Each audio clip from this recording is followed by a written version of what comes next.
Hello, everyone, and welcome to the pre-show. I have representatives from all 6 teams here today, from Hungry Like Nephew, Errors Kitten Club, Bun Bun Bonanza, Showtime, Return to Form, and the Sundubu Strikers. And we're here to discuss the playoffs, a little bit of All-Pro, and everything else. So I'm going to start with you, Mr. 2004 Lexus GX470, because I've heard that you have something prepared. Okay. So, let's just get this out of the way while we're here.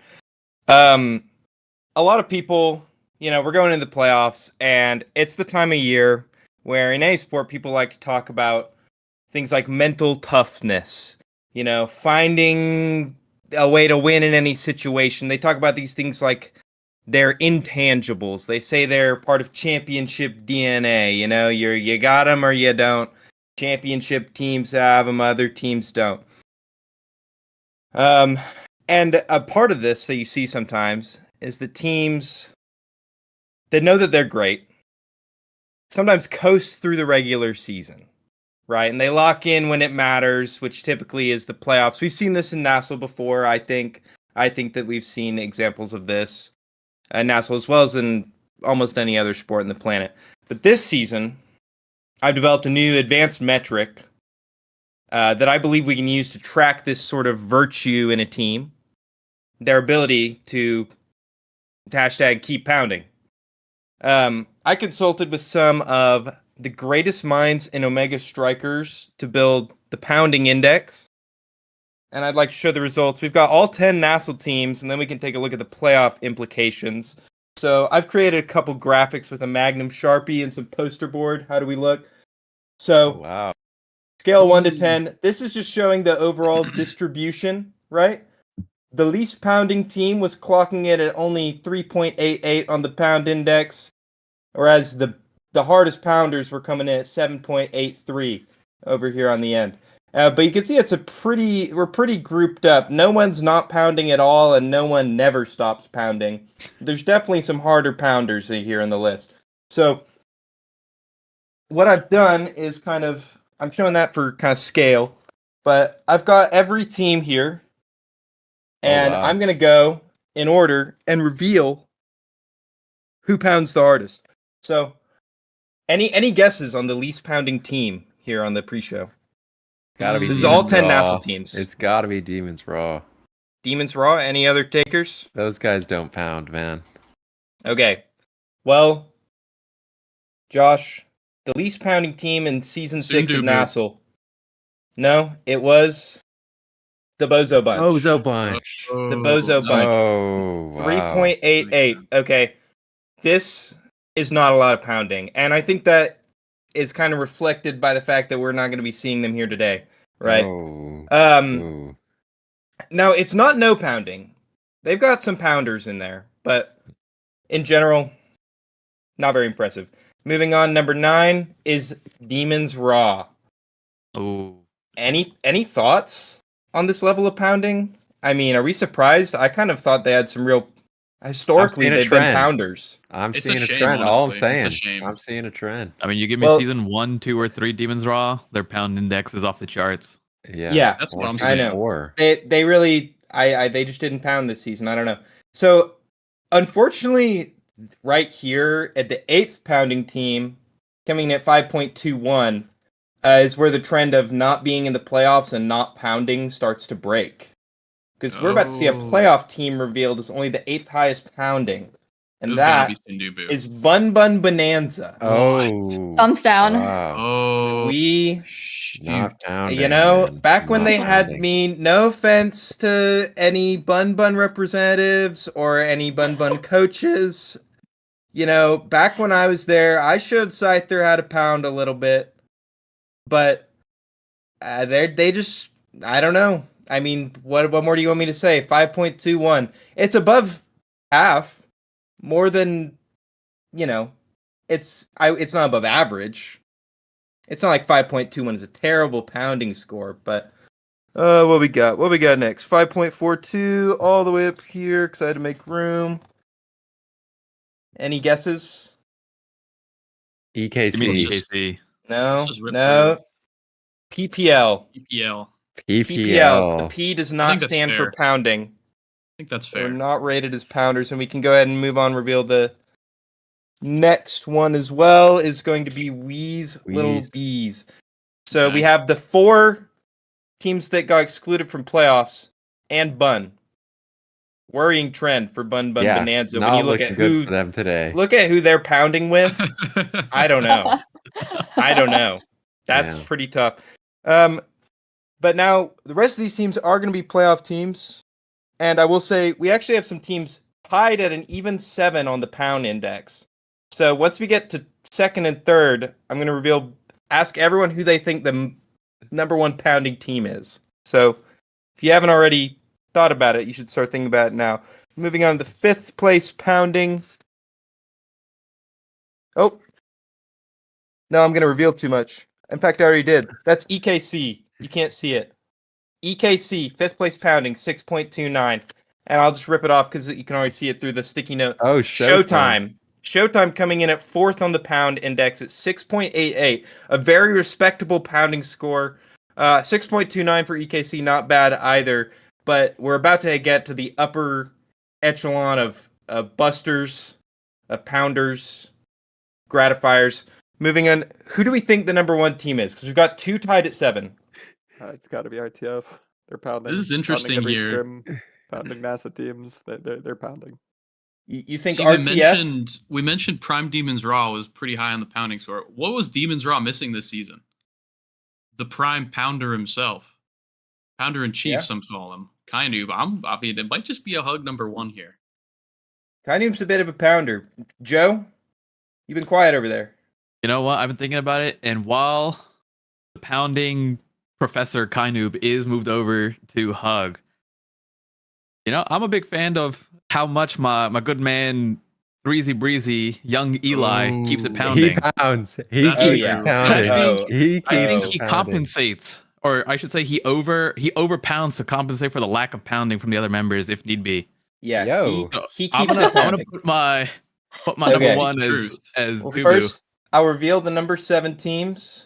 First one, or the number 2 teams tied at 7 points. RTF. Oh. RTF Okay. tied Okay. for second on the pound index, and the other team, Hug. Oh, Which means Oh. naturally correct. that your Dubu strikers Oh yeah. are the top Wow. pounders in NASA Pound season it 6. out. Hey, Pound it Staggering out. 7.83 on the pound index. Hey, can I speak? Can I, as the representative? This is more than double the last place team. This is a disgusting pound index score. Yeah.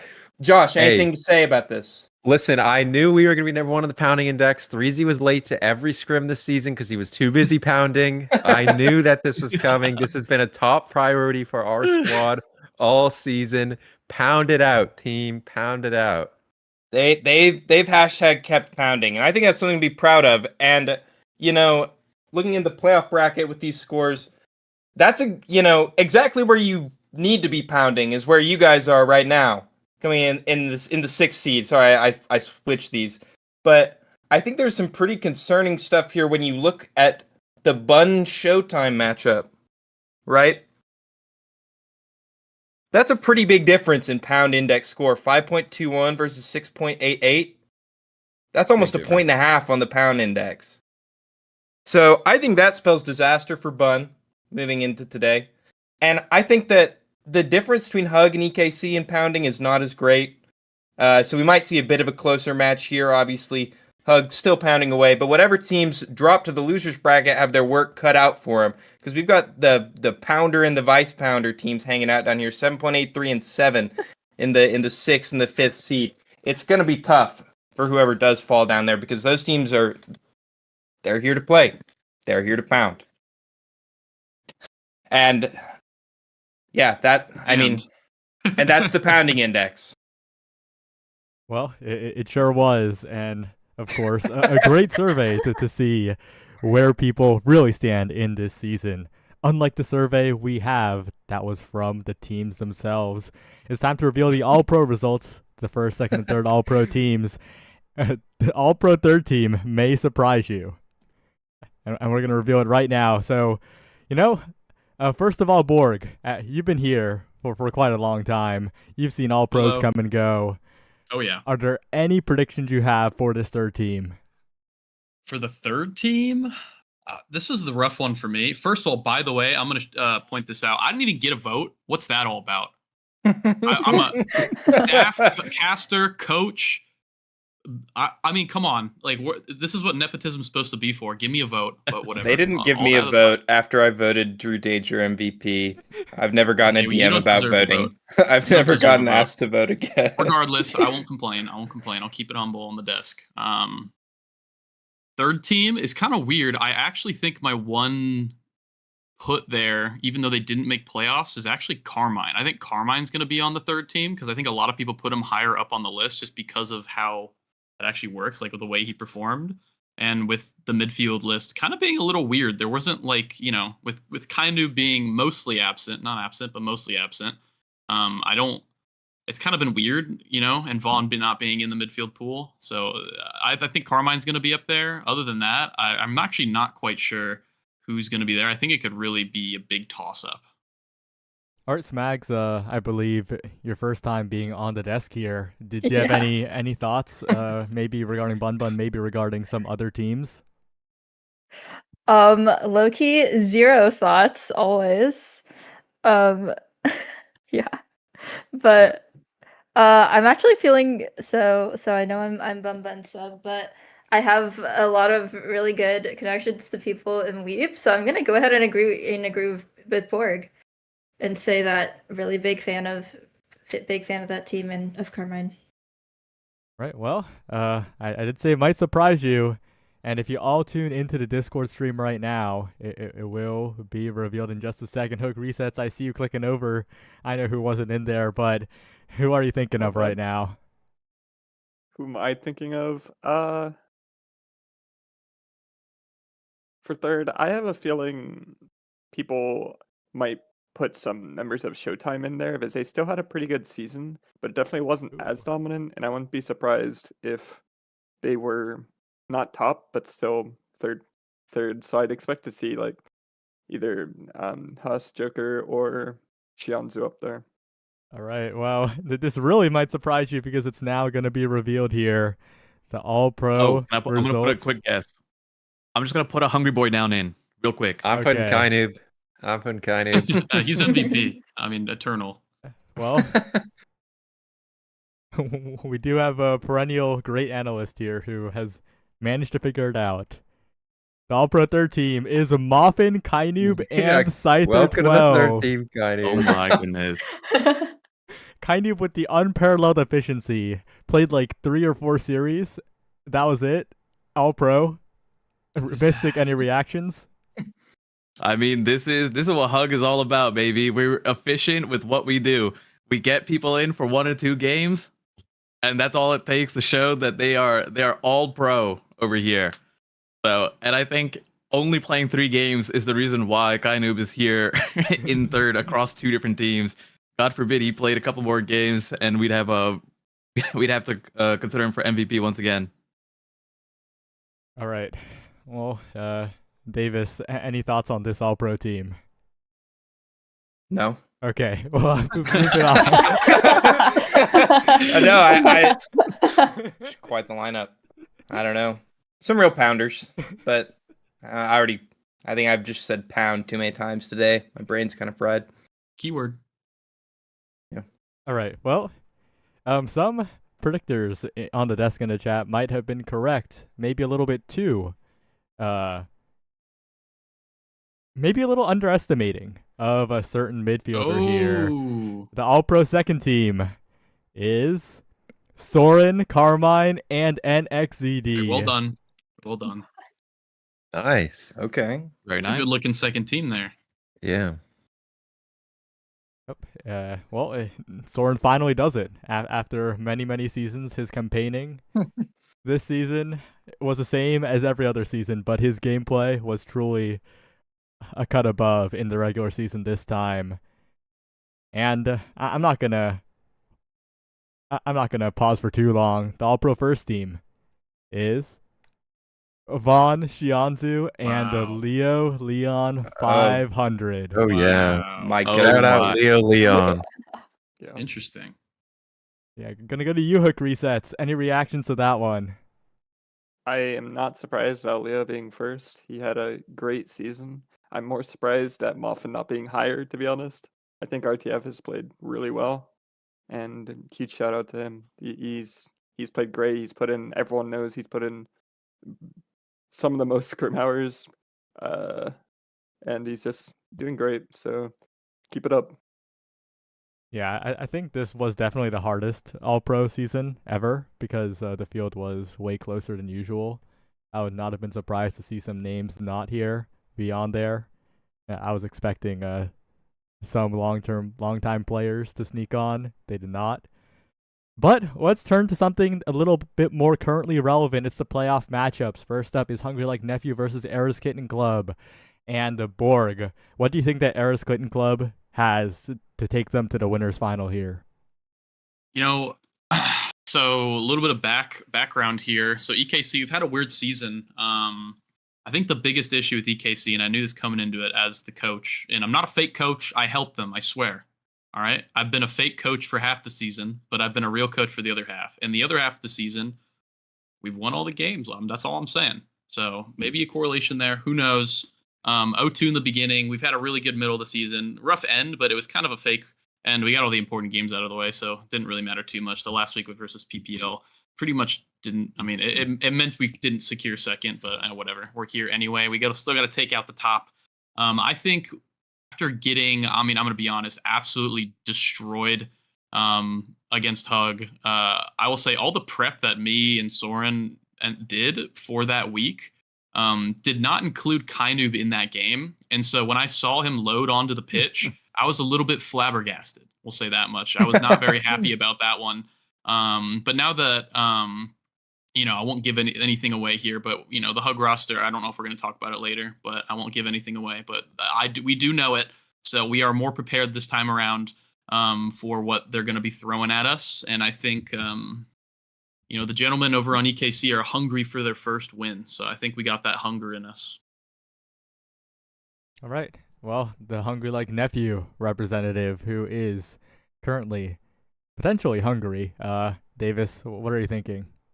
Wait, you're not the Hungry Like Nephew I'm the representative. Showtime You're Showtime. Sorry, Mystic. What are you thinking? Okay, as my fellow NASL or Buzz representative, my co-caster in chief, discussed about EKC. So one thing I want to bring up is EKC, after a series or a string of losses upon losses, monumental. It's honestly impressive how many times EKC has lost to the historical Hungry Like Nephew, DLS, or Sad Boys iteration. They did, in their time of need, in person, take down Hungry Like Nephew or Sad Boys at that time. And that, in my opinion, is a clean slate. So everything before then, wiped out, because EKC showed that they have what it takes to beat Hungry Like Nephew. But we have a little bit of a twist here. And I'm going to demonstrate very quickly. Let's see if I can get it up. Where'd it go? Okay. Let's see if it works. Oh, Right behind me. If it went through and didn't break, It did. it went we through. have- It's there. We're seeing it. It's there. we have I'm gonna just move out of the way altogether. Okay, so we can let the man himself talk. All right. So that right there is my good friend Von Hammerding, aka All Pro goalie number 1, who is sending his love through that block of ice while he treks through the glaciers and mountains of Alaska. And taking his spot during this time is none other than All-Pro number 3 midfielder Axel Kainub, Mexican representative, doing God's work here, coming in, being ported over from Showtime, and he will. I know he just downed 14 Modelos the night before, so he will come through, and he will pop off for Hungry Like Nephew. There's no doubt in my mind that this is going to be a 3-0 sweep, 2-0 sweep, whatever the BO3 series are. And Hungry Like Nephew is going to the next round. That is all. All right, and facing them will be the winner between Bun Bun Bonanza and Showtime. And so, Smags, what do you think that Bun Bun Bonanza has that Showtime doesn't here? I think Bun Bun's been on a really good win streak. They just got their first series win against EKC last week. They just beat Showtime's full roster for the first time this regular season. So I think they're feeling really, really good about going into that Showtime match. I think they're feeling really good about going into their winners final match for sure when they win. I think they're feeling good about EKC or Hungry Like Nephew. Bun Bun Bonanza, easily cutest team in NASL right now. So I mean, what else could they possibly need? All right, well, 2004 Lexus GX470. I know that you have some thoughts about this matchup. Yeah, What does the index say? I already broke it down on the pound index. All right, it's over 1.5 difference in favor of Showtime. They've been pounding much harder. I mean, it's predictive, right? So it's hard, I'm not saying that Scyther can't be pounding it today, okay? They've got some pounders on Bun. And sure, Showtime lost to him in the regular season, but it was what I was talking about, great teams, championship teams have been known to coast sometimes, They got here, they're in playoffs, they're in the upper bracket, they got where they needed to be, and now they keep pounding. All right. Now it's not about who won in the regular season. It's not about who's the cutest team in NASL. Which, I don't know. I've seen a lot of pictures of Sean at the gym. He's a pretty cute guy, so we can have that debate another time. But it's about this match in winners semis, pounding it out, going to winners finals, keeping on pounding. Grand finals. Yeah, I don't even need to say it, right? You already know.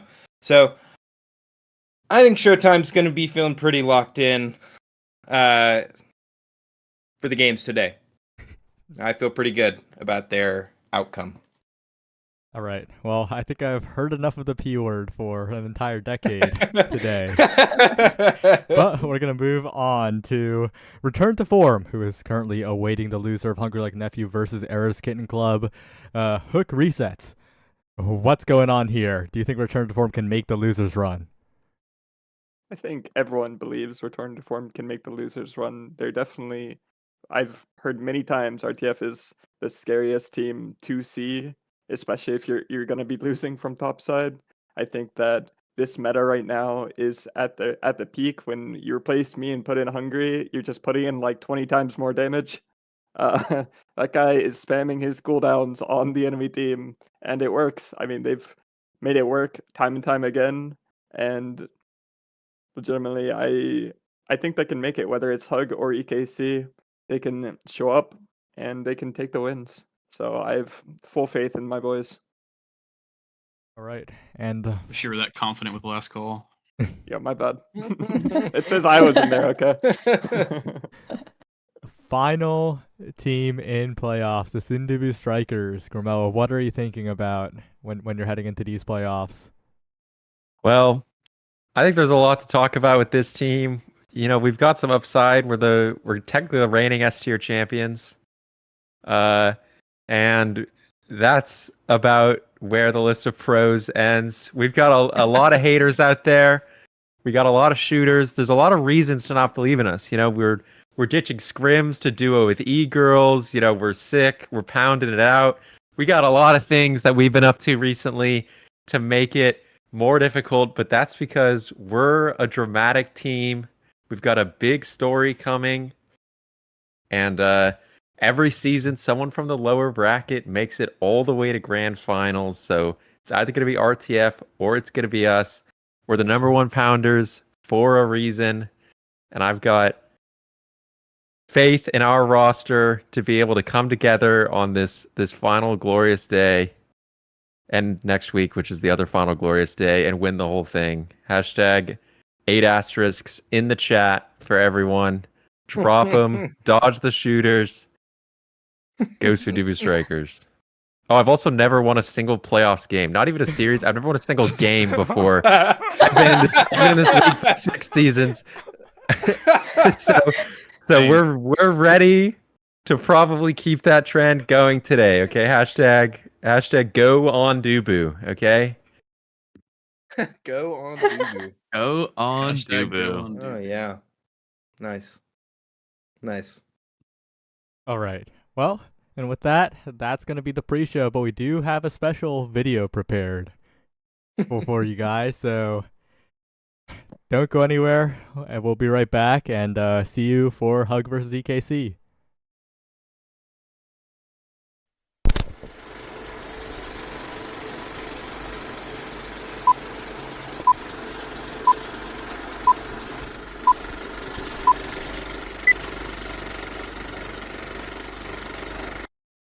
Tenacious like Tom, resilient like Jerry, dark like Spike, hungry like Matthew.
Oh yeah, it's time, everybody. Welcome to North American Strikers League Season 6, and we're finally getting into the playoffs. Things are about to get so insanely heated. I am Envy NYC here. I'm joined by my good friend Slav, and it's just been a whole season, Slav. Things have been just all over the place. The teams have been playing for 9 weeks, possibly planning for 10, 11 weeks about who they're playing against and how they're going to get through this season 6, man, and man, it's all just coming down to this, Slav. Can you tell me what we might be seeing for our first match and how crazy things could turn out? We're going to see a quite interesting combination here because you guys can see the map draft already, right? We're on Amy's app, right? Amy's app, very, very strong on the KO department, right? A lot of like volatility around that hole in the middle that it can be KO'd into. There's also a Deadeye there. That is maybe a little bit of a strong awakening, and if you look at the draft as well, there might be some characters that do well with Deadeye, you know, Vice, Finny, Estelle as well. You have Erasmus pick on Amy's app as well. Like, I'm expecting a lot of KOs and a lot of back and forth this time around. I'm not sure how much is going to be control and how much is just going to be, yeah, we'll just take them out and score when we have man advantage. Yeah, wow. Insane start, like you were saying here. Amy's app, Deadeye. They were like, no Luna, but then you have Vice, right? We got Vice coming in, Zentaro Finny, insane damage comp against Estelle, Rune, and Rasmus, though. Rasmus definitely gets, a thumbs up for the I'm going to probably kill stuff, and it only going to cost one move department there. But, I mean, Rune is definitely an interesting pick here for this start. I mean, I do kind of like Rune on Amy's app, but I mean, against Supremo burrito damage, things might get a little crazy, and the first kill has already been exchanged there. EKC taking first blood on the player kills there, getting some experience as well. Nice evade there from Y'all. Is going to keep this point alive. They're trying to get it to the bottom side. Here comes the big finish. Going to work out positive here for Hug, although Katsuna can't seem to manage to get the ball in here, though. Kind of a neutral reset here while EKC continues to hold this final barrier, and it's just the beginning, man. Once these awakenings come through, the damage might be disgusting. Yeah, it's gonna scale a lot, and again, because you have such a volatile game start, this first set is gonna mean a lot, and you can see it already, both of the teams just fighting for it. Point almost going to the full minute there, as NXCD, though, with that Rune teleport, actually gets to strike past Yal and gets the first goal. And yeah, the Rune, it's an interesting pick, right? We can talk about it a little bit, because you do have a lot of damage in this game, you do have a lot of, like, worries, essentially. And Rune doesn't really play into that kind of ballpark, you know? He looks to play for something else. He's not doing what Finny just did to Katsuna there. But with Prime Time, you actually have a lot of opportunity to just be a menace in the control department. And if you're playing something like Vice in midfield, you don't really have a lot of solid control. You have a lot of damage output, and you're going to be playing for that damage output. But if it comes down to just pure core control, NXT is going to have a better time against Kainuk there, for certain. But again, doesn't matter if you're dead. I don't know. We'll see.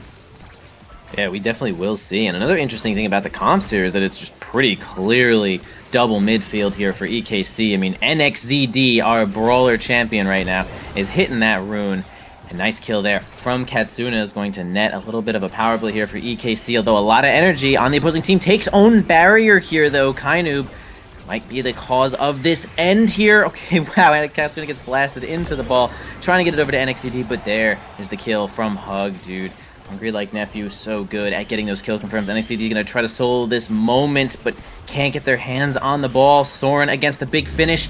Wow, interesting way to score. The Rune Pillar does not hold. Soren cannot get there, and right down the middle, y'all will take credit for that point here. 1-1 to start things off.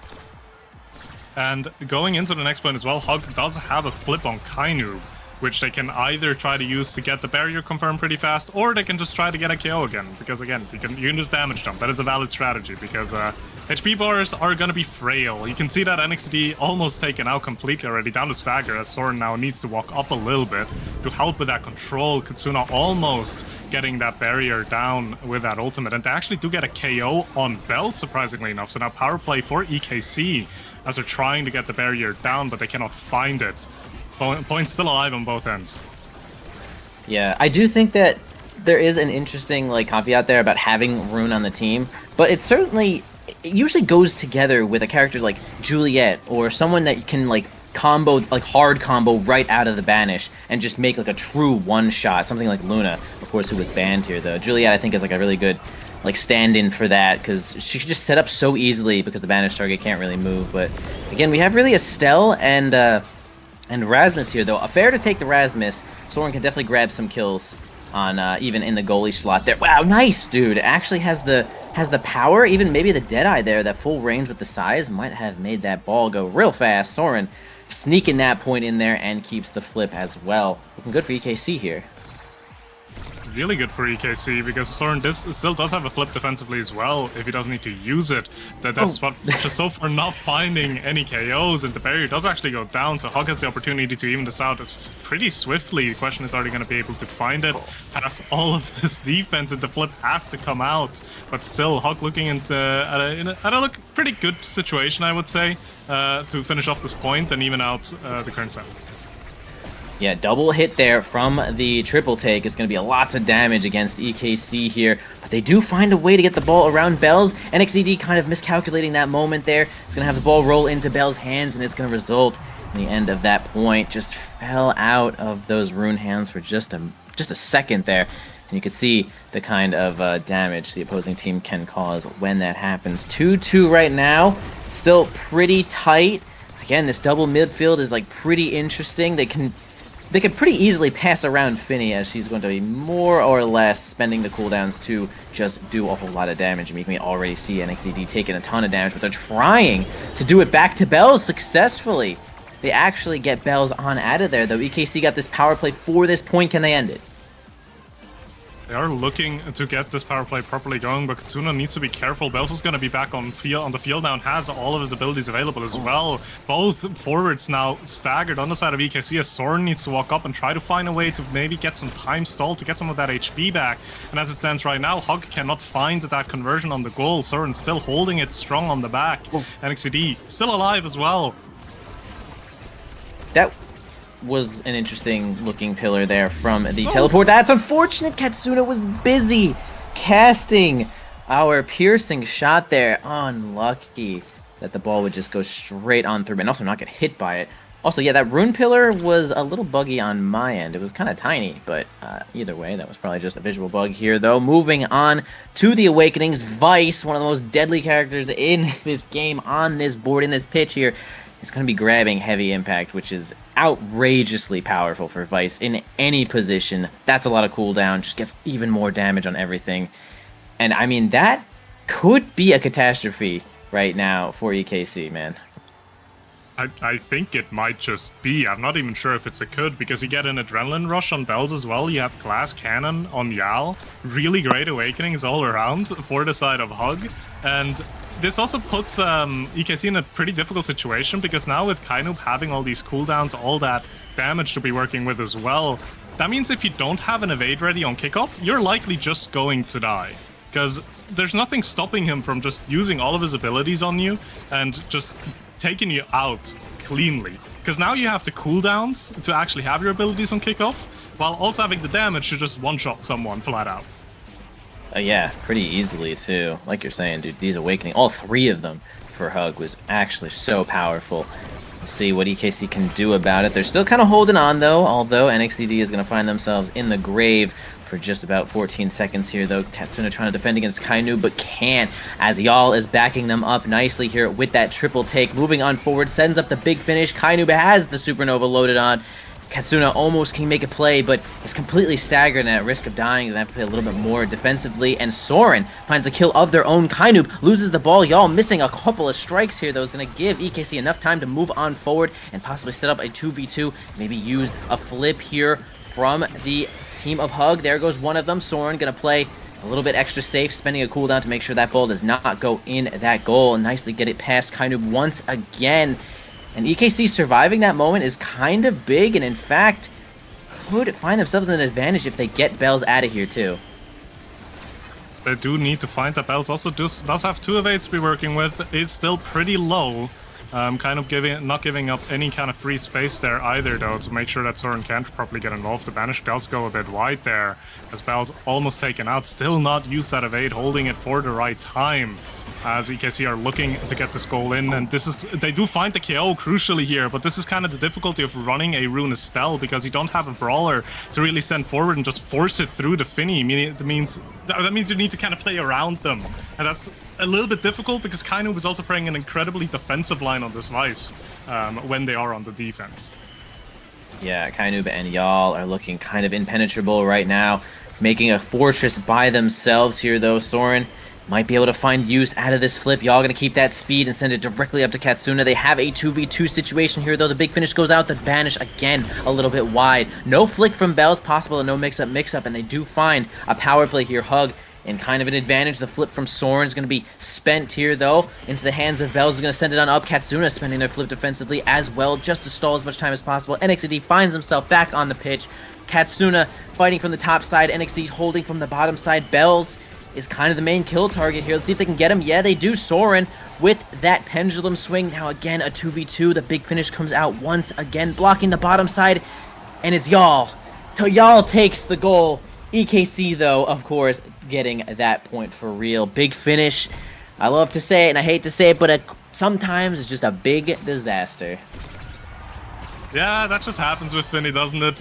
What also happens is Vice just absolutely taking your bloodline out, because Katsuna is just not allowed to play the game anymore. HP bar disappeared in a moment there. Ooh. Taken off the map cleanly now as well. Kind of does have a flip. Probably going to try to use that before being taken out, or they're greeting for it, making sure they have it for the next point. We'll see. The power play is still alive. Here's that brawler pressure that Bells can exert on Soren, just making sure that the defense gets so much more difficult. And in the end, great team play from Hug there, actually find their way through. Yal taking credit for that goal. Yeah, Y'all is playing real good there, moving up exactly when they need to. Soren was playing real good on that defense there, but you just run out of health sometimes, and you gotta back the heck up, or just try to avoid some damage, and that'll just cause a kind of bit of an open spot there. Bells is going to successfully grab that barrier too, which is already kind of a big advantage. Kainu, all three of them actually have flip here, though. Hug is completely charged up, although Bells once again taken off the board. Katsuna might be able to find something on the top side here with NXD to back them up. Soren also is going to be moving up to midfield, maybe just a little bit here, though, but kind of has to defend against this flip from Kainub, so not feeling too confident to move too far up there, which is completely acceptable here. Katsuna once again just taking a ton of damage. This Rune Pillar might be enough. Okay, actually does get the resource out of Kainub, but oh, they get the Katsuna out of EKC, and now the big power play from Hug could be, and it is the next goal for this one. Hug, 1 point away from being 2 sets up here, though, in this playoff. And it's dangerous if they get another set here, because that means they're just going to get another snowball from draft that could potentially make it even worse when it comes to damage, as we're already seeing the game state right now, right? It's incredibly difficult for anyone to stay on the map, as NXT taken out cleanly there by Yal with that triple take. The hook coming out from Soren, trying to disrupt Kainub there. Kainub also taking a lot of damage here, but can just fall back to take the orb to recover. Katsuna's down to stagger now and almost taken out. Barely missed there, and now actually Bells the target of the edge there, as there is a power play for EKC. Barrier down, barrier traded though. Open goals on both sides in 2v2. Sorry, that Finny misdirect did so much knockback. Katsuna never stopped flying. Still, to this day, if you listen close enough, you can hear them flying away. But yeah, power play is going to be over here, though. A 3v3 is going to resume. NXCD gets hit by the triple take. Not really going to take all that much damage here, though. The bulk up is going to keep them alive for just a little bit longer. Katsuna tries to get a sneaky kill onto Y'all, who's moving up so far with that flip, and they actually put on so much pressure and then reinforced from Kainub. Nobody is surviving that amount of knockback in that goal zone from those flips, and man, hungry like Nephew, so desperately hungry to get this win away from EKC. And Finny, Y'all already lose, going to be the first to grab an Awakening, and we already saw what happened the last draft. They were the first to grab. Yeah, I mean, team. Hug coming in as the first seed, and they're showing it, right? They're doing a really good job. Obviously, very KO-based, and they're executing extremely well on it, and they get rewarded. They get a twin drive on Finny, really strong. They have some HB for Vice, which obviously not like the most crucial, but it's more important to take that away from NXCD to not give bulk up and peak performance. Overall, the drafts didn't really have like any kind of insane prio picks, other than the 1-2 punch and twin drives, which went even. So I feel like it could have been worse for EKC for sure, but that draft still wasn't what they needed if they want to make like a huge momentum shift in this game. I could agree with that. It is nice for NXCD to grab something like Timeless as well. Now they'll even have more chance to get some ball control, and Kainoob also getting some speed. That could have actually ended up being a priority pick, right? The peak performance giving you health and speed is quite good when it comes to everybody kind of knocking skulls here, though. Bells is also trying to hang on to this last little life that they have. A nice clear from Kainoob behind the back is going to be good enough to make sure that their barrier stays alive, although Bells finally does find themselves out of here. NXCD getting kind of comboed into that finish, but gonna keep themselves alive here, though. Soren's gonna move up against Y'all, who has this flip here. Nice attempt at that 2v3, but it's gonna be foiled, and they're gonna keep a resource as well. But was that Bells again? Finds themselves out of here, though. Man, the power plays from EKC are happening, though. They are happening, they're playing around them well, but again, they just can't find that finishing strike to actually get the goal, and now Bells is back on the field, 3v3, NXCD almost getting a nice strike in there, as a piercing shot from Katsuna almost takes out Kainoob, but still everyone alive and well, as a simple strike sometimes is just enough.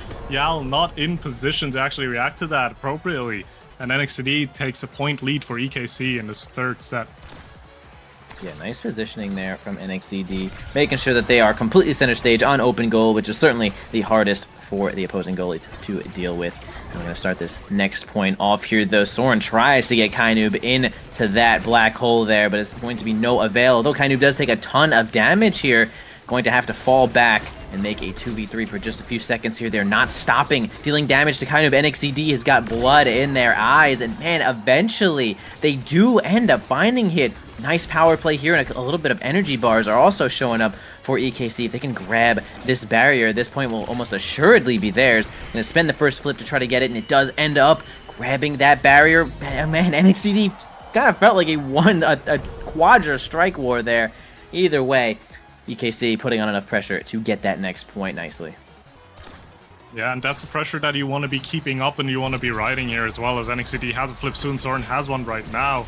So you do want to get this momentum, grab it. I think it's a bit difficult to keep momentum because you're just being taken out by Bells alone. Absolutely insane, that damage output from the side of Hungry Like Nephew, as they're now trying to take this barrier. Do find a 3v1 power play still, and Soren just barely not able to reach it. The slowdown was enough, and Hug answers.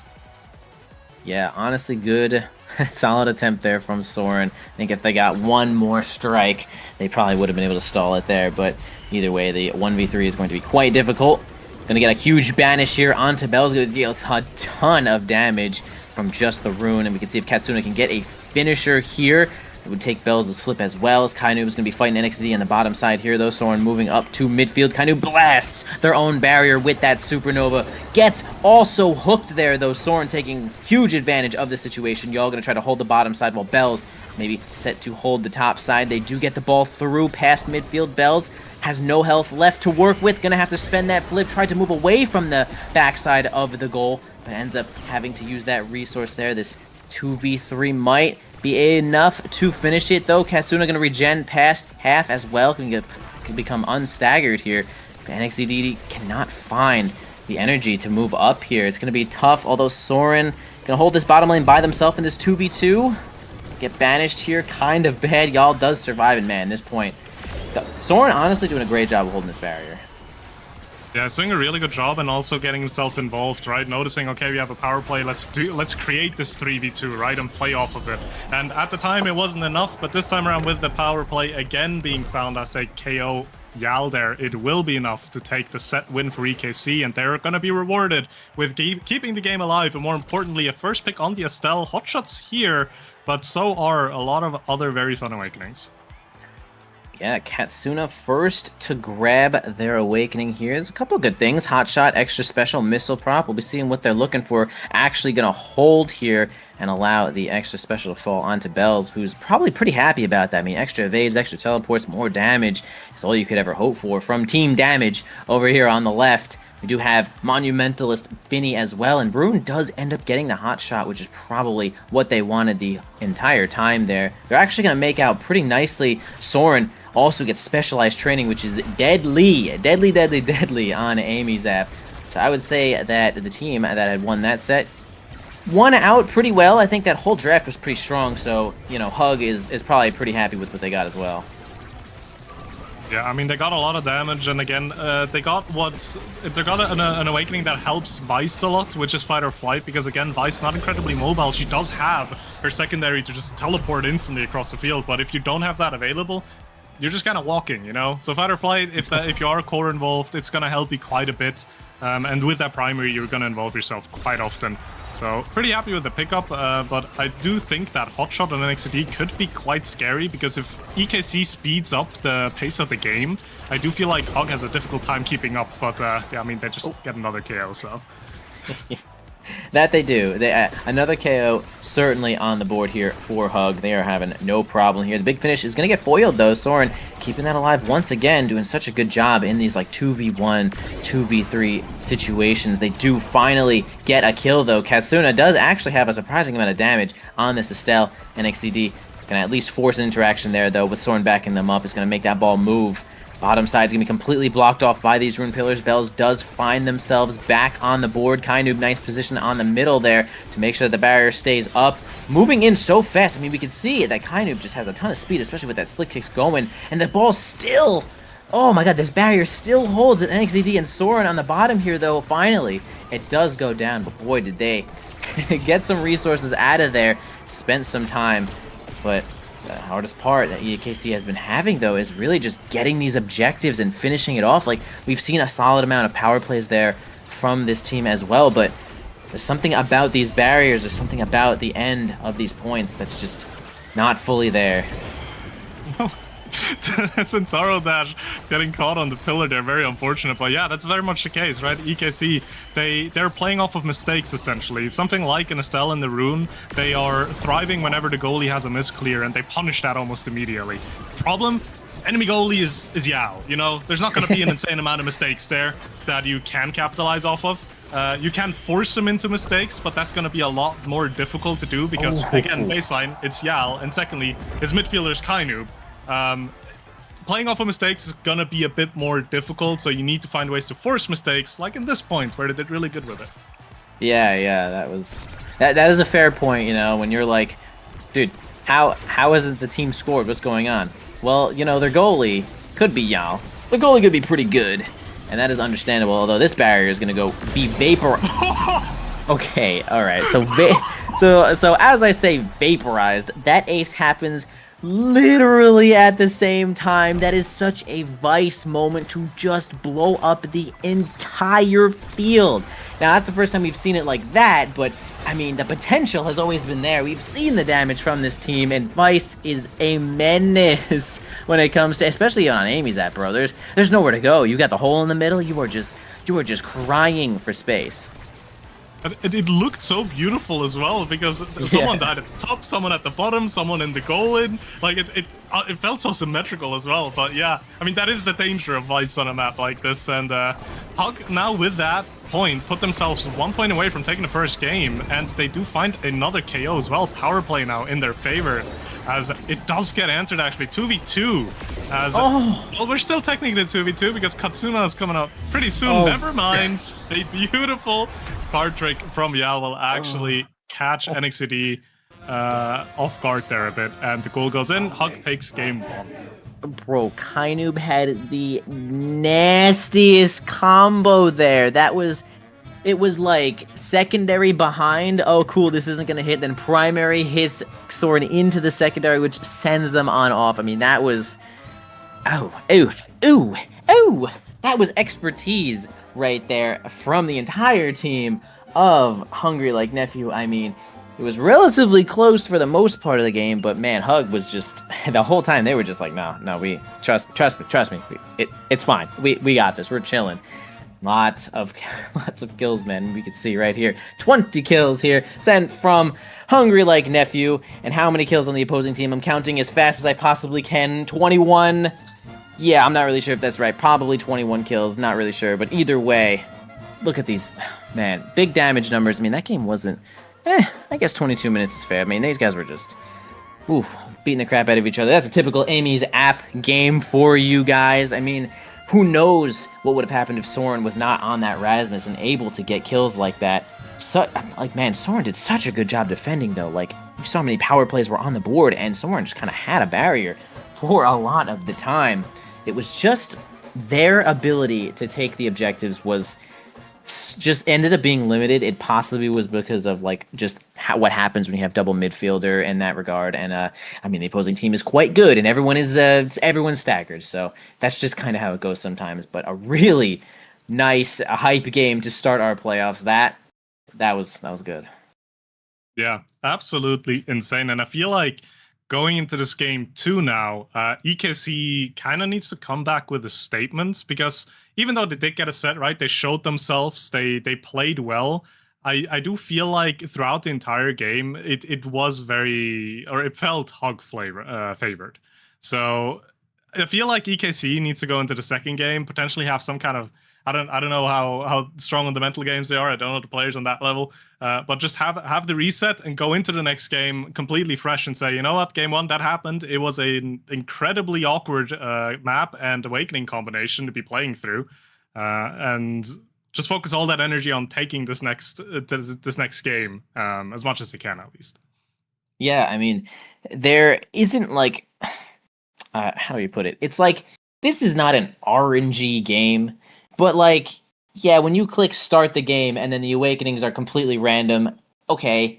Because it's like, EKC, I felt like was doing a really good job with ball control. Like, I felt like Katsuna was doing such a good job with a lot of their delayed strikes, and NXZD was just there blocking what they needed to be. It was just like, man, they were staggered the whole time. You know, Hug was just doing what they were supposed to be, which was killing the opponents. And if there's no opponents, it's really easy to win. So I feel like if we can get an RNG start, you know, that isn't really like, hey, Deadeye, hey, Amy's app, hey, I'm about to just die the entire time. I think they have a way better shot at out-controlling Hungry Like Nephew here. And as we see our first starting awakenings, we do have Spark of Punching, which is, I mean, that's damage, but not a ton of damage. I wouldn't say that's like, you know, whatever. But, and we have our Demolisher, which is solid. You know, we got some size. Size could mean ball control. It is possible. Yeah, I feel like there's still going to be a decent spread of damage still, because yes, Spark of Strength on its own doesn't really do that much, but it's more so the comparison, right? There's few characters that really enjoy taking size because their abilities just benefit from it, and every single character that's going to get locked in this draft that doesn't necessarily need size is going to go Spark, because you want that potential to scale, you want that potential to snowball with these awakenings. And looking at the draft so far has been panning out. You have a Finny and Luna, again, almost insta-bans from both sides. Amy instantly picked, Vice Estelle instantly picked. Like, none of these characters, maybe Amy, I guess, could go Demolitionist, but most likely all three of these are going to go Spark of Strength. So this game, again, has potential to go into that KO department, but I wouldn't fully expect it to. And actually, I really do like the Juno pickup here for EKC, because Juno does extremely well against non-lockdown goalies. And looking at the team comps that have been locked here, you have an Estelle and you have a Vice. Doesn't matter which one Yal is playing in net, Juno's going to be incredibly efficient into them. Yeah, I could definitely see that. Juno also has a lot of range, which is nice for Night Market. I understand the Finny ban. I think she is also quite good on Night Market too. And Luna, yeah, like we're saying, you know, get her out of here. Let's just have a fair game, right? But not really, because we're gonna play Vice anyway. As Hug is easily, like you're mentioning here, like locking that Vice, getting that Estelle. Man, they are enjoying this Vice. And Zentaro, too. You know, Bells is going to hit that Zentaro once again, no problem. Katsuna on the Juno is probably going to be... Honestly, the team here from EKC being Juno Brawler now, I feel like it's going to be like... Or is it Amy Brawler? Like... Or wait, is it Is it Era goalie? I've seen these things happen before. Their team comp is definitely a little bit of a cycle here through some of their players. I feel like anyone could be playing anyone here. We just saw NXDD play Rune, who is usually punching people in the face with maybe like Juliet or something. But should be an interesting game as they are. I mean, sometimes the double midfield can kind of out control a non-lockdown goalie. So. We'll see it happen. I think Hungry Like Nephew is going to go for a pretty similar strat here, though. Grab that spark, punch the opponents with it, and if they die, that's pretty sick. And if not, well, they're probably staggered. Yeah, most likely. And I'm expecting the Era to go in net because it feel a bit weird to play the Era outfield with either of the other two characters. And this time around, the double midfield I do feel like is going to be a lot more effective because Finny is a lot more defensively gifted than Estelle. Which to me I can see how it works a lot better, especially on a map like Night Market, where if you're controlling the core correctly, you can play around the enemy goalie a lot easier as well. Because again, on Amy's app, if you want to play around the enemy goalie, if you position a little bit wrong, you're just being taken out. And it is actually the Vice in net, which I guess is the more obvious one. But the same thing applies for Vice, right? Vice does not have incredible defense against double midfield, so I'm curious to see how EKC are going to play this out. Yeah, I think it's going to be something to keep your eye on here. Is really going to be this Era against the Zentaro for the most part. I feel like Zentaro is probably laughing when they have to deal with Era as the goalie there, though, because there's not a lot of defensive capabilities there. Era can kind of get around the map, especially with that really cool primary buff, getting a little bit faster, sometimes too fast, but then they nerfed that a little bit. So we're back to being pretty fast and still a great buff as the first kill is going to be coming through here from EKC. Hug is trying to hold on to this point. Oh, the ball being so small is actually not going to touch that wall and is going to go right on in there, though. The sneaky goal here from Soren. I mean, that's just what Era brings to the table, right? Makes the ball small, and now everyone doesn't know where it's going. Yeah, and interestingly enough, Soren also did go Pauldrons here as a beautiful KO from NXCD, unable to power play here. But yeah, Soren on the Pauldrons, which I actually don't dislike, right? Because you are going up against a lot of damage again, and as the goalie, if you're something like Era, you are a KO target. That's not something that it can be avoiding. So the Pauldrons is going to help you stay alive, and now together with the Demolitionists as well, you're just putting yourself in a position where, as Era, you are always favored in Strike Wars.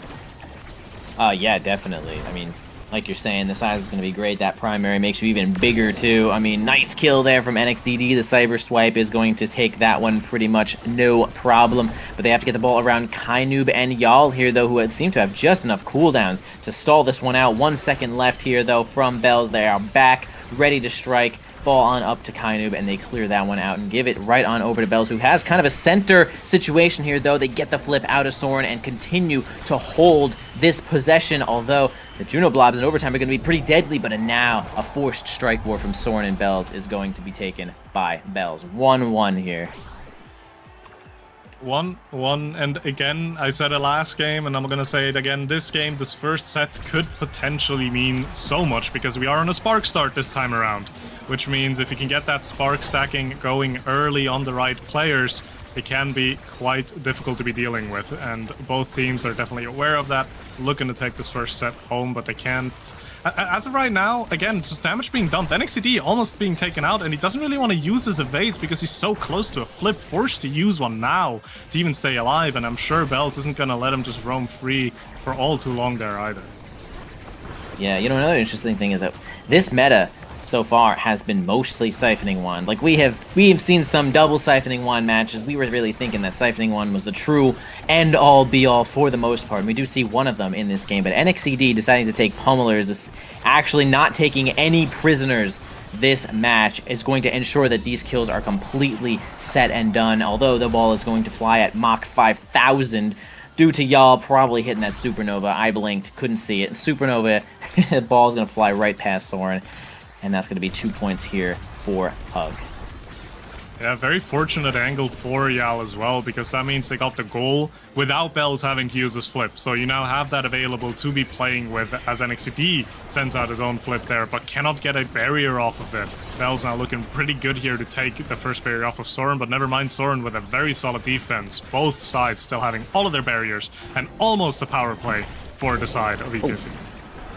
There they go. Power play has been set. The goalie has been slain. Let's see if we can get a point here, though. Soren moving up all the way. Going to play a little bit of passing here with NXCD. They do end up passing around Bells quite nicely, though. Going to bewitching beam that ball. Trying to get it through the top side with that Maelstrom, but they can't seem to squeeze it on through. Down over to Katsuna, who also has a flip here, though. Is going to move up as far as they can. Possibly get this flip onto the barrier. Boy, is it so much easier to score when there is just no barriers. And by that I mean you could flip for the last barrier and not feel too bad about it. But they do end up flipping, not getting the barrier, and hey, also getting killed in the process. So not a great situation there if you're named Katsuna. But we still do have a couple of flips here, though, from EKC, but they're probably going to end up spending it defensively. But I suppose that will be worth it as long as you survive this point and keep these barriers. Yeah, surprisingly enough, the power play not finding a single barrier, and NXCD now finding a barrier of his own. They're open net now on the side of Hungry Like Nephew as it goes into the Blobo. Almost goes for a funny angle as well. Yal now taking a lot of damage here as NXCD is looking to finish him off. So Hug needs to be careful to not let this corner go past the midfield as both barriers drop on the side of EKC. The flip comes out, Katsuna not there in time. And EKC, not EKC, sorry, Hug finding themselves the first set of this game. That was definitely a little bit of like, I dropped all the spaghetti out of my pocket and I'm going to try to put it back in my pocket. Yeah, kind of hitting that center on, like, the center block there on Night Market is going to be kind of a death sentence. But no problem here, though. We still got a couple sets to work with. We're going to have Kainoob grabbing the bulk up here, though, getting some damage, getting some health, going to keep themselves alive against any kind of power. Although NXCD with Pummelers is trying to kill people without really staggering them.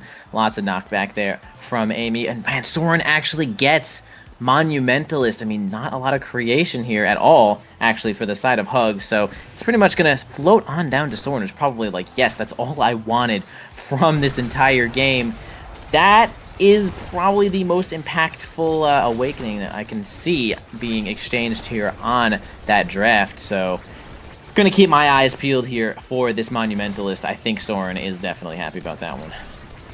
Yeah, most definitely, especially because that gives you now two large ultimates that can just carry core upfield, the Amy ultimate and the Monumentalist era Tornado coming out as well, which means getting into an attacking position for EKC is going to be a bit easier, but it's still not going to be easy, right? Because you can see it right now, they're struggling to get it out of their own half because Kainoob and Bells are just positioning so well. Yal now also getting involved with that Supernova, not finding any damage from it, but again, it just puts pressure on them, and with pressure comes damage, and with damage comes kills, as Hog is now back into a power play situation.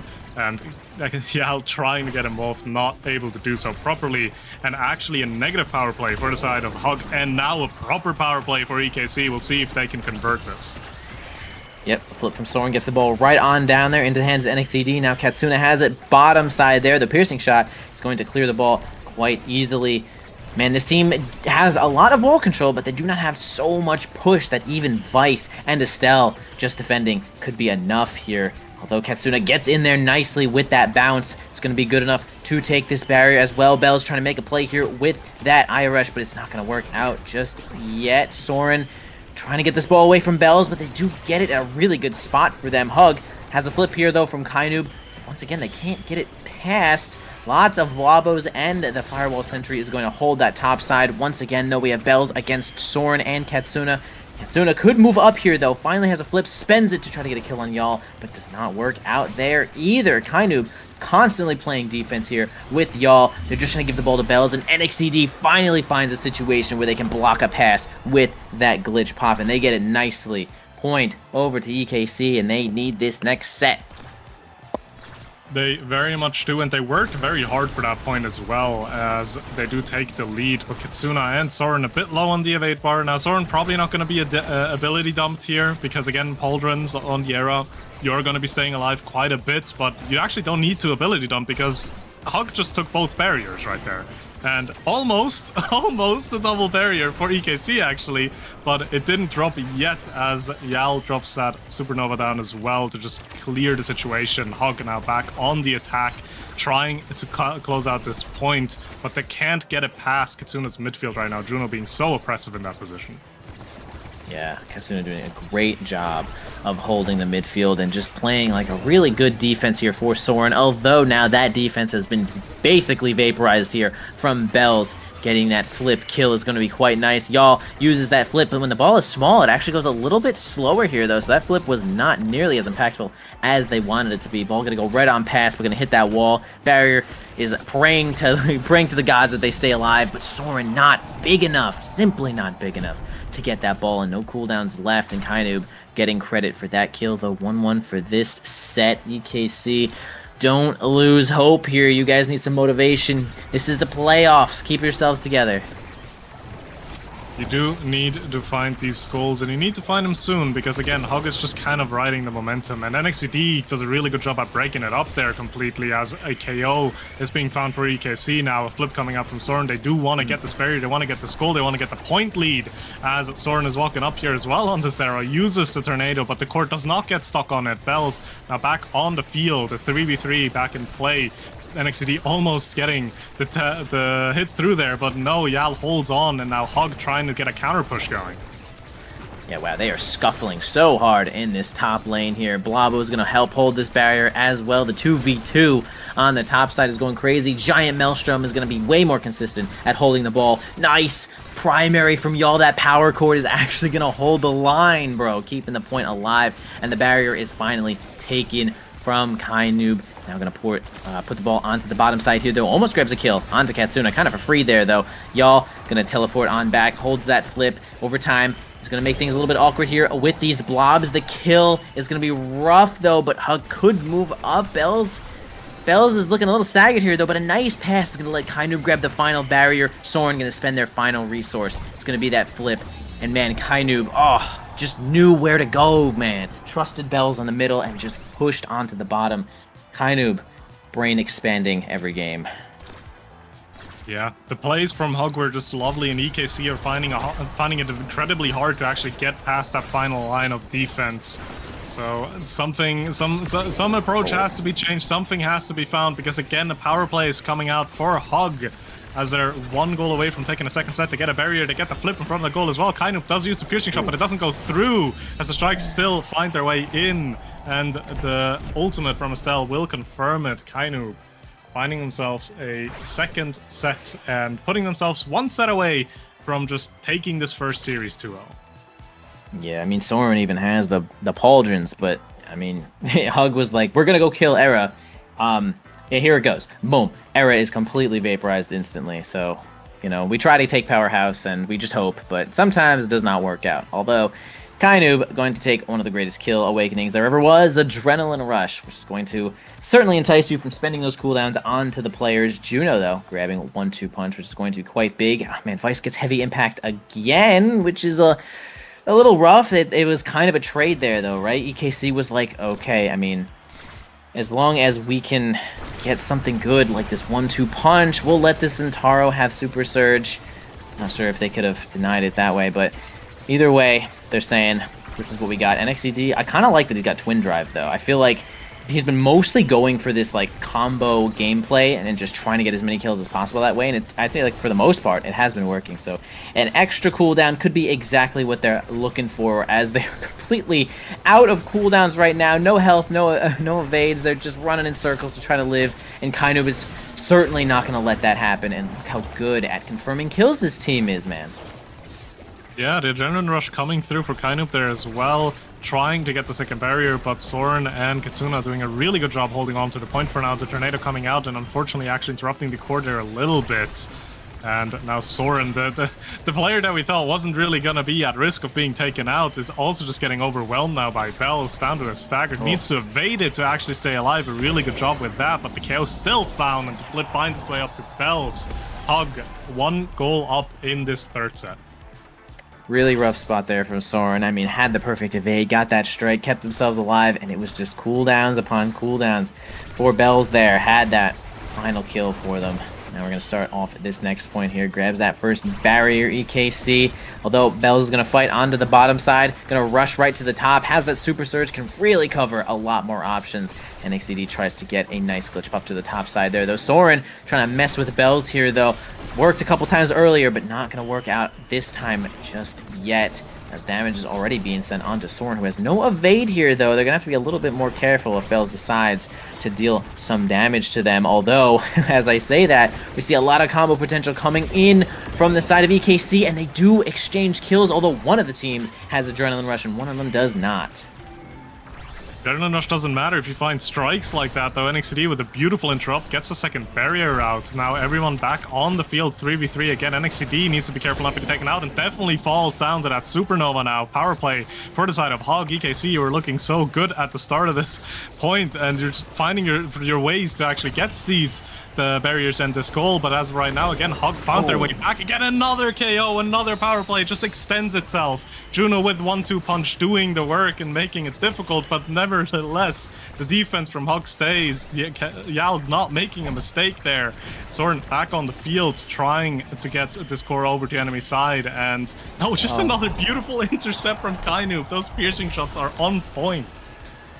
That was a really good intercept there. And it was tricky too, right? Because we had Soren like hit the ball up into Katsuna, who had 1-2 punch that also just struck the ball and just became red. And Kainoob was just kind of on the board there. So, all right, I'll just say Kainoob's pretty good at this game.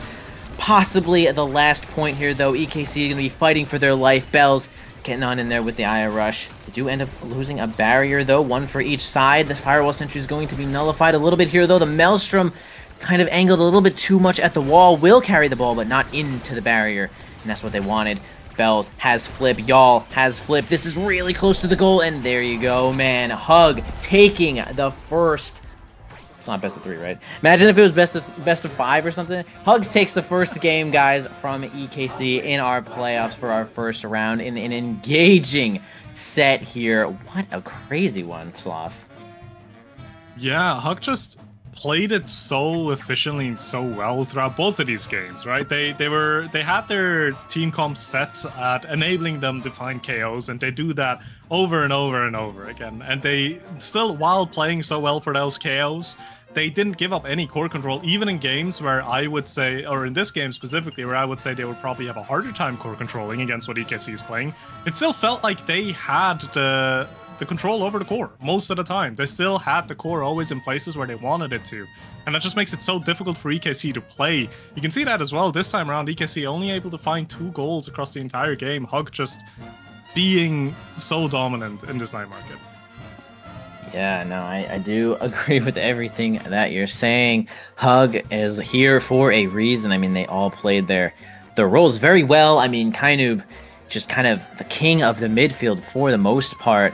But, I mean, the defense from Soren is, like, really, really good. It's just the situations that you're put in as, like, era goalie, right? Like, you have a lot of agency over, like, where the ball goes for the most part. But it's, like, dueling a character like Bells while Estelle is behind them. Or a character like Zentaro while Estelle is behind them is just...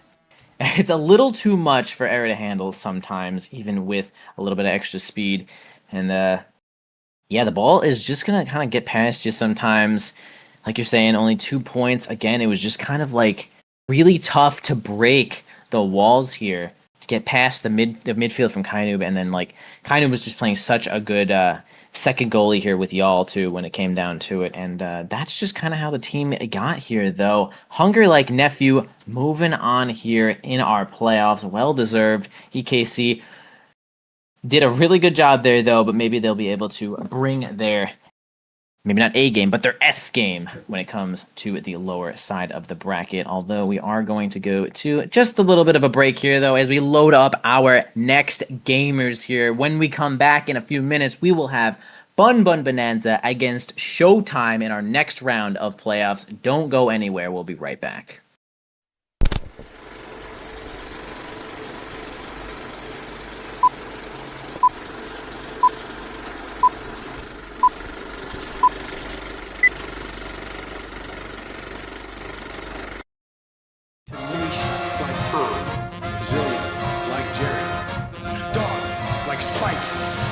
Hungry like Matthew.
Welcome back, everybody, to the Season 6 of the North American Strikers League playoffs, and we are not even close to done here, though. We are getting in another huge game here. Bun Bun Bonanza against Showtime Sloth.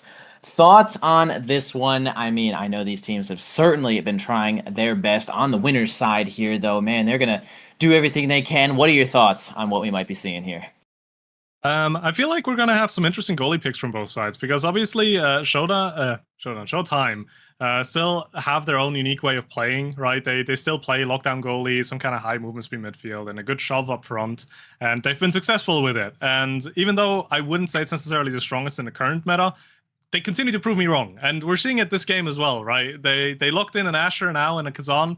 They're just saying, Barcode, you're gonna hold down everything on the defense. Shianzu, you're doing a good job just being everywhere in the midfield, and then you have Joker up front with a Kazan, all that outplay potential as well. So they have an interesting approach to the current meta, but it seems to be working for them. On the other side, you have Bun Bun, who have been playing really well in recent times, and especially in this game as well, they got all of their comfort. Lilybun being such a menace on the Stubu as well. Again, another lockdown goalie. So I feel like we might be going into a lot more control than what we did last series at the very least.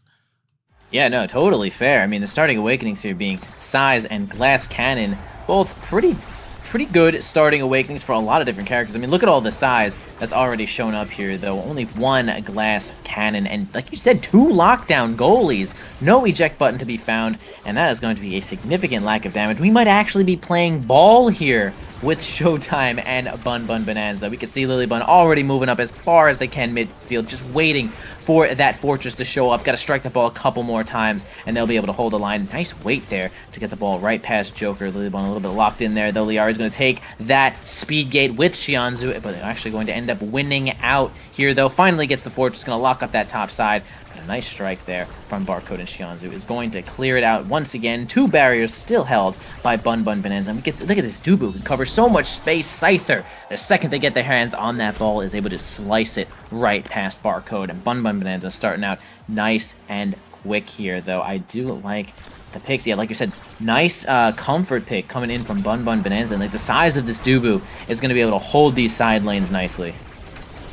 Yeah, most definitely. They have a lot of pressure that they are exerting. And that first point as well, you saw Bun Bun just completely playing in the side of Showtime to show them not able to get the core out. This time around, it's a bit different. They do get 1 barrier, but and it almost got a second one here, actually. Joker has have to use the flip to stay alive, and the nice crooked leverage there will actually get the barrier out. Now Showtime, the team that is keeping up the pressure as Bun Bun doing a good job defending, and this touch so crucial from Scyther 12 there to actually keep the point alive. Flip has to come out from Lilybun, and now Bun Bun trying to get these barriers off of Showtime. We'll see if they can do it.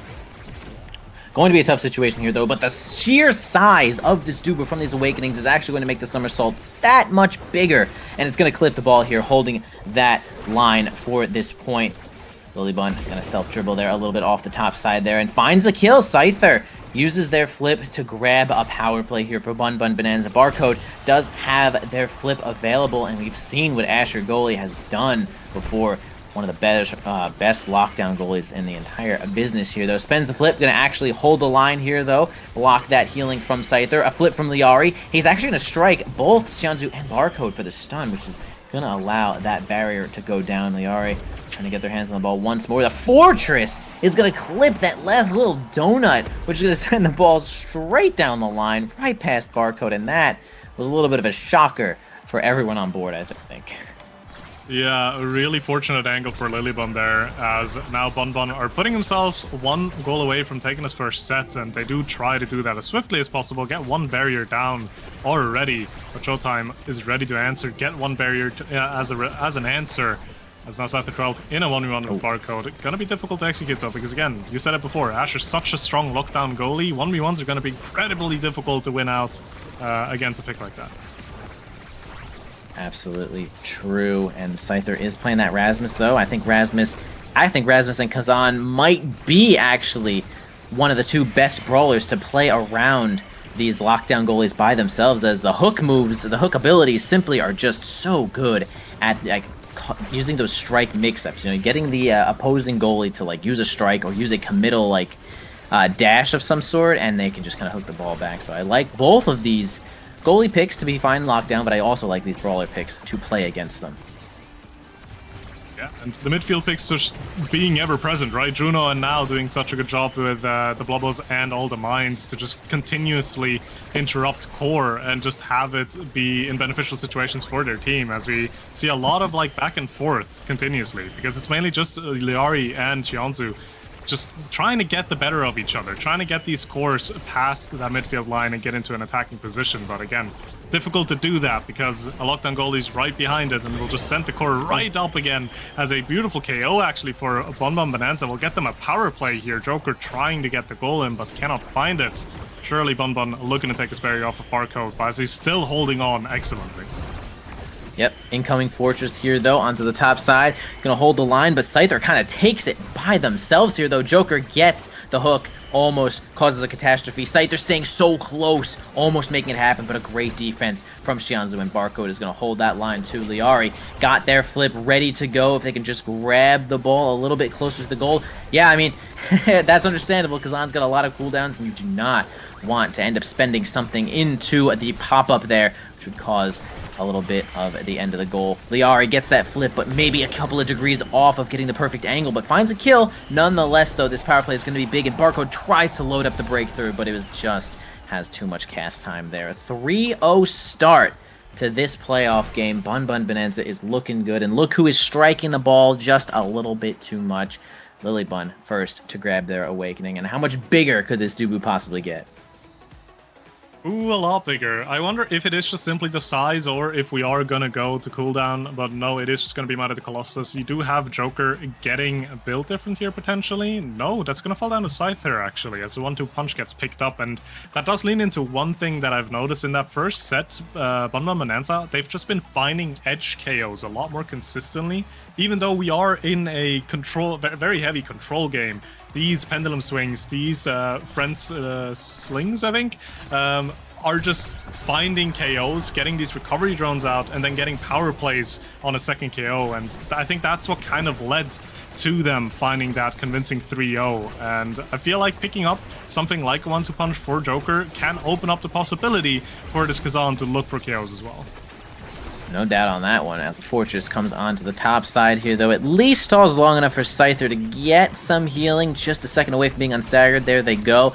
Lilybun just doing exactly what they need to, right? Moving up when it is imperative for them to do so. Joker tries to use the hook to get past Liari, but we do have Lilybun right behind them to block this barrier completely. Shianzu gonna get their hands on the ball into the top side, but gonna get pendulum swing. The ball's gonna get through, cleared. Scyther trying to beat everyone by themselves, and it was kind of scary. There's a chance that it was a 1v3 situation, could have worked out, but now they find themselves kind of ruined, as they might have overextended directly into the triangulation of the enemy team.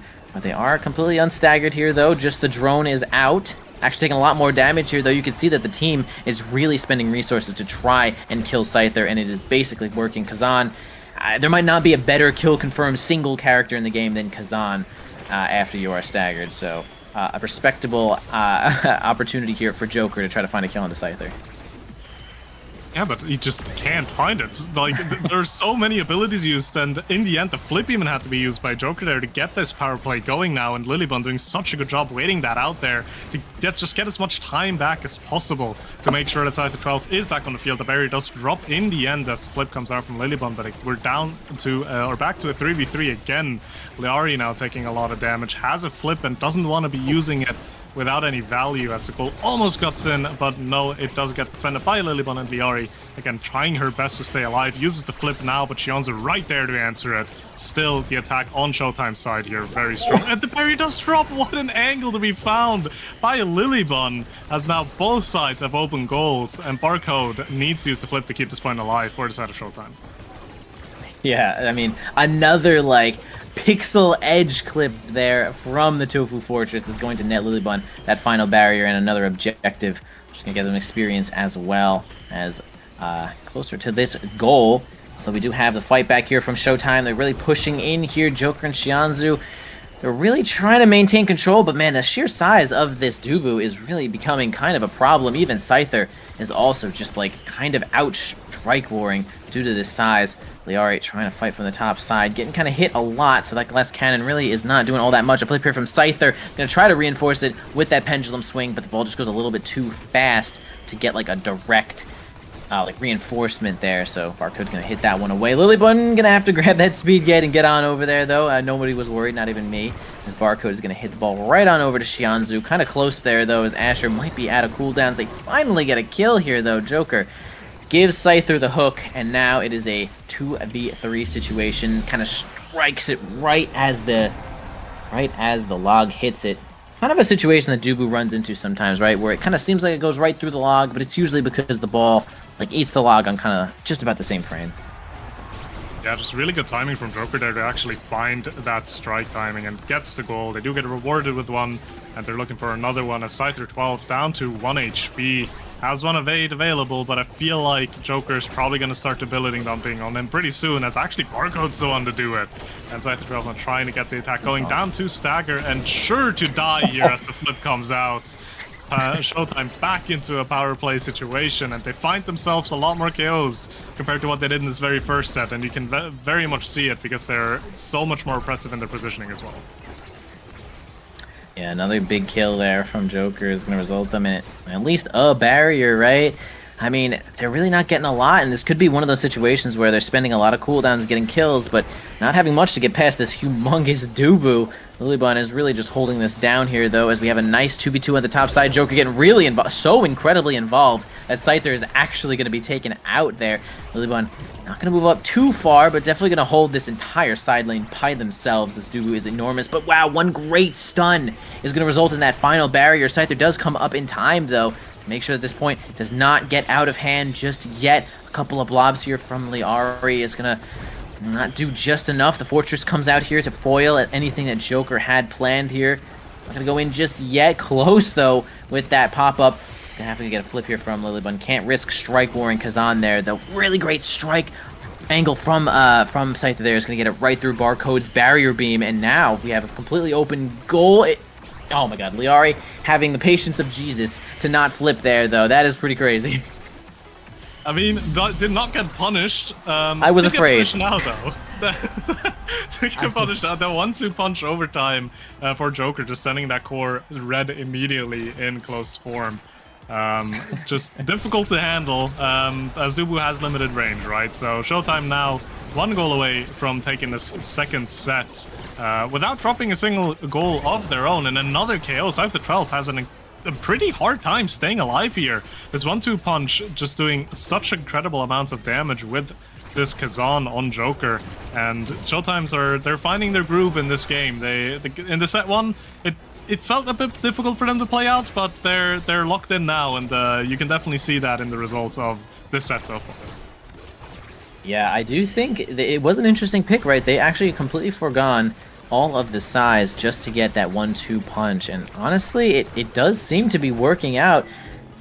You could say size isn't everything for Kazan, but it is kind of a stretch, although 1-2 punch, again, is working out quite well. A lot of damage being dealt from Joker here, especially knockback as well once you were completely staggered. I mean, they just kind of switch their sights onto Scyther, and everyone just kind of smacks him. I mean, even Barcode getting too close to that enemy is going to get you hit, but Scyther got that hook and is going to completely take that final barrier. Now, if we could just hold the line here for 14 seconds, we have a really good chance at scoring here if you are a Bun Bun Bonanza fan.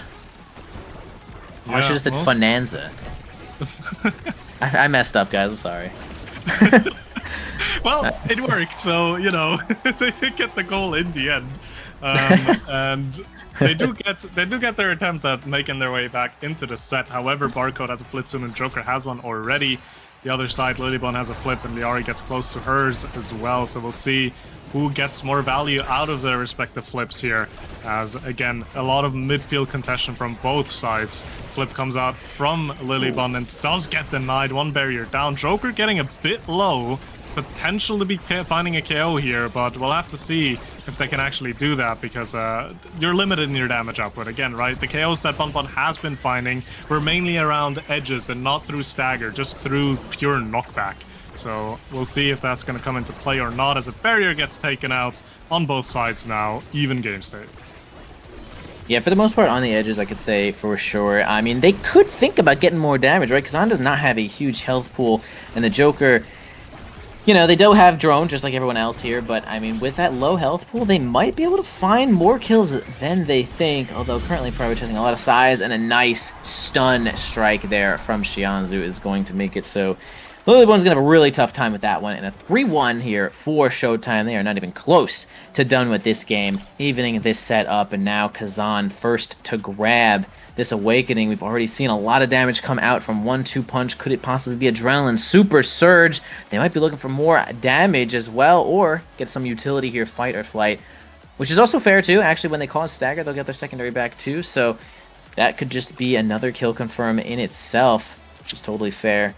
Not a lot coming in here for Lilybun, although we do have, I mean, I think Aerials is super duper good on Liari. I'd say that is definitely a power pick for Juno. That just does a lot for her. Scyther not getting too, I mean, Super Surge is completely fine. Barcode Adrenaline, I mean, it's not too crazy. Everyone getting kind of average stuff for the most part. But Joker and Liari, I think, are really going to be the winners of that draft. Yeah, it's a bit unfortunate for the side of Showtime because all 3 Dash Awakenings were in that draft, which made it impossible for you to actually deny Liari a Dash Awakening. And Juno is just so unlocked when she does have that range to be working with on her jumps. Just so much more pressure that can be created through that. And yeah, it's a bit unfortunate, but again, you're pretty happy. You get movement speed on the Kazan. You get, I guess, movement speed on now because Explosive Entrance with the mines are going to be pretty effective as well. But going into this first point, you see Bonbon just being a lot more controlling. They took both barriers already. Showtime very much answering right now, though, trying to take the second one off of Lilybun as well. Xianzhu has a flip already. Doesn't use it quite yet, but there the aerials on Juno comes in, almost finds the strike where win, but Barcode is ready for it and just clears it out cleanly. Yeah, 2 barriers down here, though. One's still up for Lilybun. Having a tough time of getting it past this Dubu as usual. It's made it a lot easier when they can get a kill onto Scyther, and now they're actually dealing a lot of damage to Xianzhu. Joker might be able to put in some overtime work here, though, with some of these Kazan abilities, and deal some damage right on back. The team is low on energy, although Barcode can't maintain control of that ball while Scyther is there, and they're going to fold right here to Bun Bonanza on that point. Could be an interesting situation here, though, with the spark of leadership, though, with Lilybun. I wonder if they'll be able to find some more of those. That could be, you know, it's interesting when one of the characters, when one of the players in the game starts to take sparks, then it just kind of forces some, like, weird denies, and then it kind of takes away, like, it's like if you get a spark of garbage, and then they have to take a spark of garbage, then you just, like, eat 2 awakenings, like, just out of nowhere, you know what I mean? Because they have to deny. Kind of an interesting dynamic when it comes to the drafts later. Yeah, I mean, most definitely. And the thing is, looking at what sparks are still in rotation, you have leadership that's out, and you have... oh, there's another spark in that draft. Was it strength? I think it was strength. But that means you still have some pretty solid sparks in the draft that need to be accounted for in future rounds as well, which, again, can create a little bit difficult situations because you need to give up a really good awakening just to deny one that doesn't really do anything for you. Don't like doing that. Scyther 12 just, by the way, playing out of his mind in the first goal there, finding the angle perfectly past Barcode's flip, and here, the flip into the top bounce, into the pendulum swing, that's rough. That was a really good top bounce there. Scyther pretty much locked in right here with this pendulum swing, with these angles, with the degrees that we're seeing here, though. Joker's going to steal that one away. We can already see a lot of damage being placed onto Scyther. They've taken out that drone. Joker still has theirs. You can see that Bun Bonanza really is not trying to deal a ton of damage. They're focusing a lot of the resources on getting these barriers, and it is kind of working. We see most of these points, the barrier's kind of gone down just about instantly. So the resources, I think, are being spent where they need to. Scyther is running around with their head off, literally trying to get any healing that is available anywhere, and they are going to end up surviving with the assistance of that speed gate. Xianzhu and Barcode do both have flip here, though, and might be able to make a big... They might be able to make a big play if they can get maybe the ball to Joker right in center there and get a double, but it still is just so hard to get the ball past Lilybun here. They also have flip. They can cover every inch of that top lane with flip. Yeah, did you see Lilybun here? It's just turning into the brawlers, essentially, Yeah. because Scyther doesn't have the HP bar anymore. But it's fine, because you're on Night Market. You have a Dubu with insane amounts of size as well. So you can just take over that role as the barriers are completely gone on the side of Showtime, and Liari tries to jump in, tries to find that strike, but doesn't. Joker has a flip and potentially wants to use that pretty soon, because you're in a pretty desperate situation right now. 2 barriers down, not a single barrier taken, and your HP bars are going as well, and the flip doesn't find anything. Showtime in a rough spot, and Bonbon looking to close this out, but they can't. Solid defense from Barcode and a barrier take from Joker up front. Yep, first barrier here from the side of Showtime. Definitely have one more. And how much difficult is going to be, or how much difficulty is it going to require to get this last barrier out of here, though? It took the entire minute into overtime to get that first barrier away. But they also did get Joker's drone. Recovery drone is completely gone out there, so they might be able to find some damage onto this low health Kazan. Scyther gets that flip as well, though. Had enough energy with that hook too, but got kind of foiled with the double goalie, although smashes with that maddening descent. That was insane. I'm going to knock back from Joker, and that's what you can just expect here from that 1-2 punch. Wow, Lilybun actually ends up keeping that alive, spends the flip just in case, just as an extra little reinforcement, though. Scyther does finally come back here, though, after that time. Shanzu pass onto the Joker, which is going to get the ball in almost right through into the goal. Triple goalie here, though, from Bun Bun Bonanza there. Desperate to get this clear, and Liari jumps on forward to help clear it once again, but the pop-up is going to keep possession for the side of Showtime, although Scyther does have their hands on it. Barcode does have a flip for this defensive situation in case they need it, maybe an offensive situation if they can get a move up here, though, as Bun Bun Bonanza doesn't have any flips, so there's no real shocking situations, I think, that are going to occur.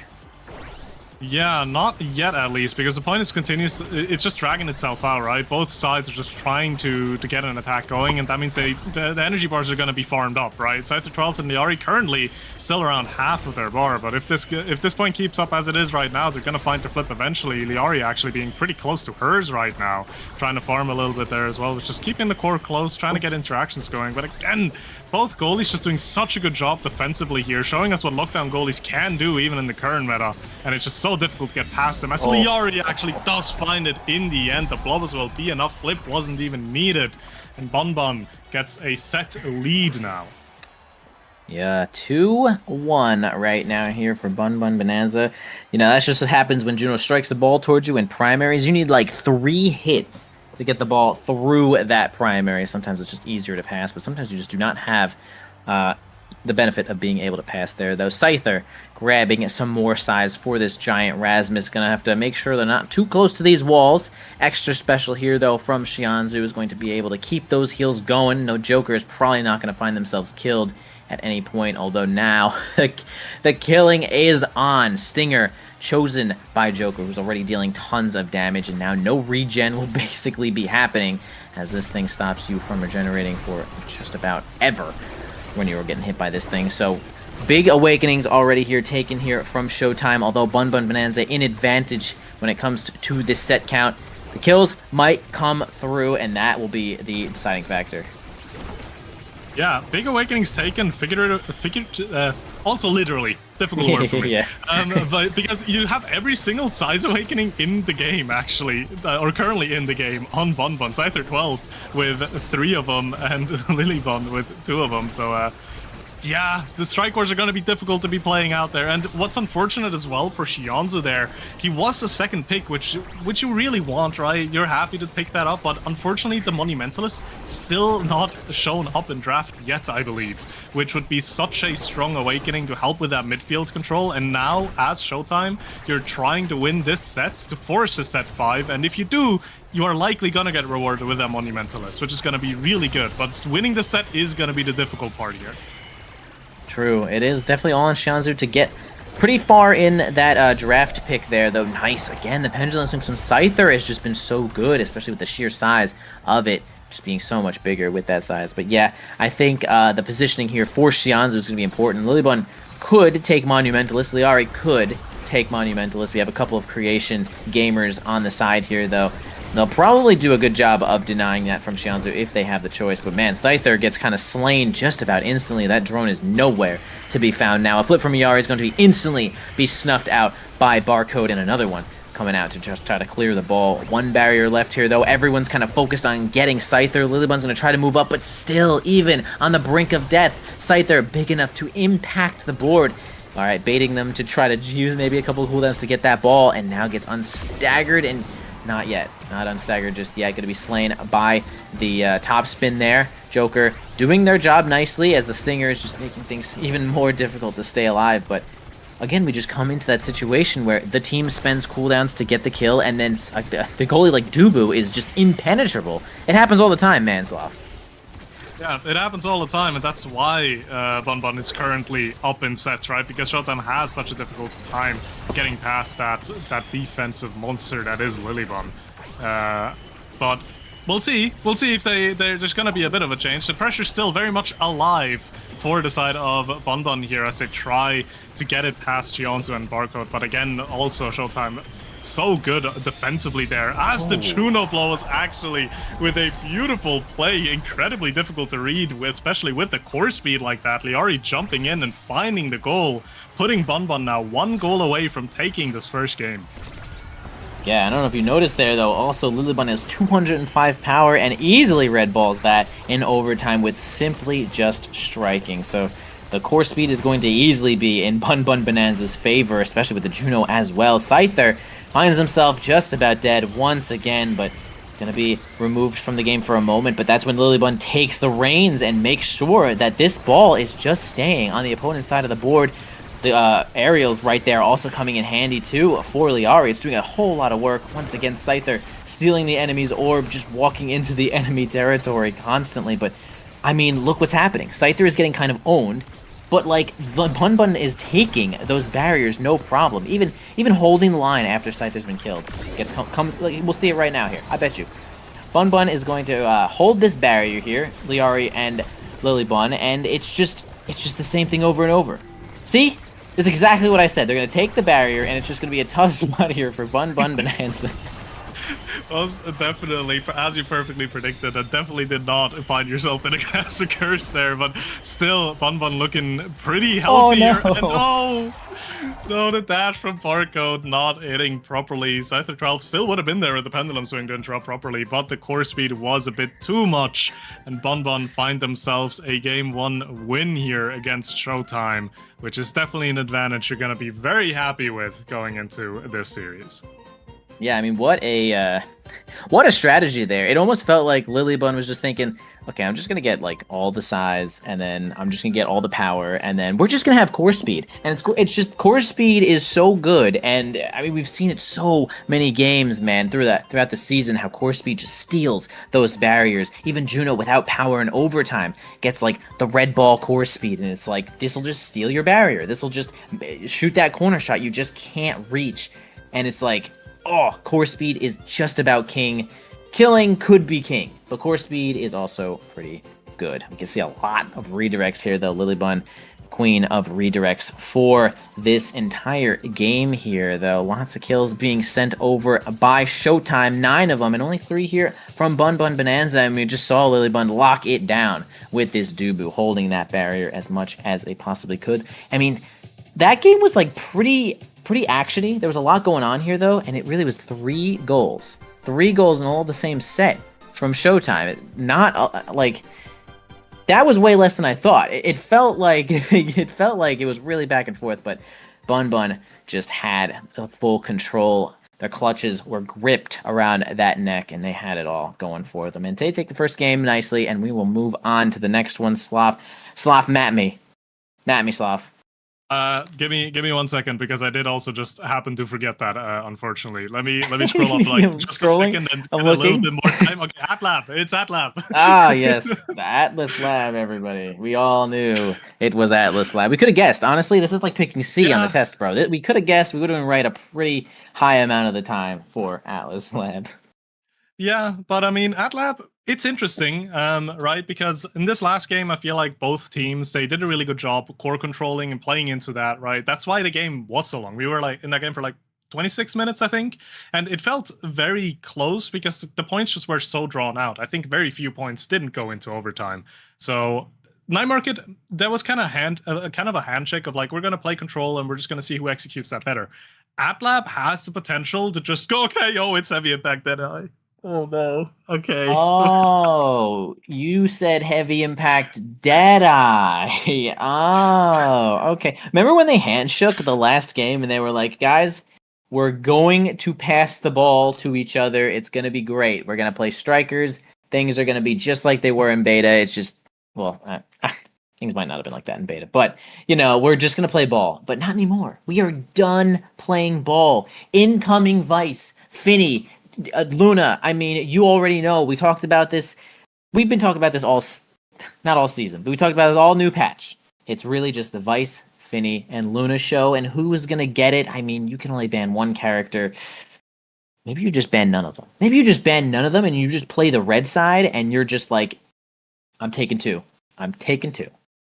I don't know what it like. There's so many like nuclear weapons at your disposal with a start like that. You have Finny, you have Vice, you have Luna, you have Amy, you have Drakar, you have Zentaro, you have even Juliet at this point. Like you have X potentially. Like there's just so much. I don't think there is a correct way to go about this. You're just gonna be choosing what's best for you and what you can execute best on. And that's, I feel like, where I'm a bit worried for Showtime here, actually, because Bun bans out the Atlas, which is like the best choice for Barcode to keep his team alive.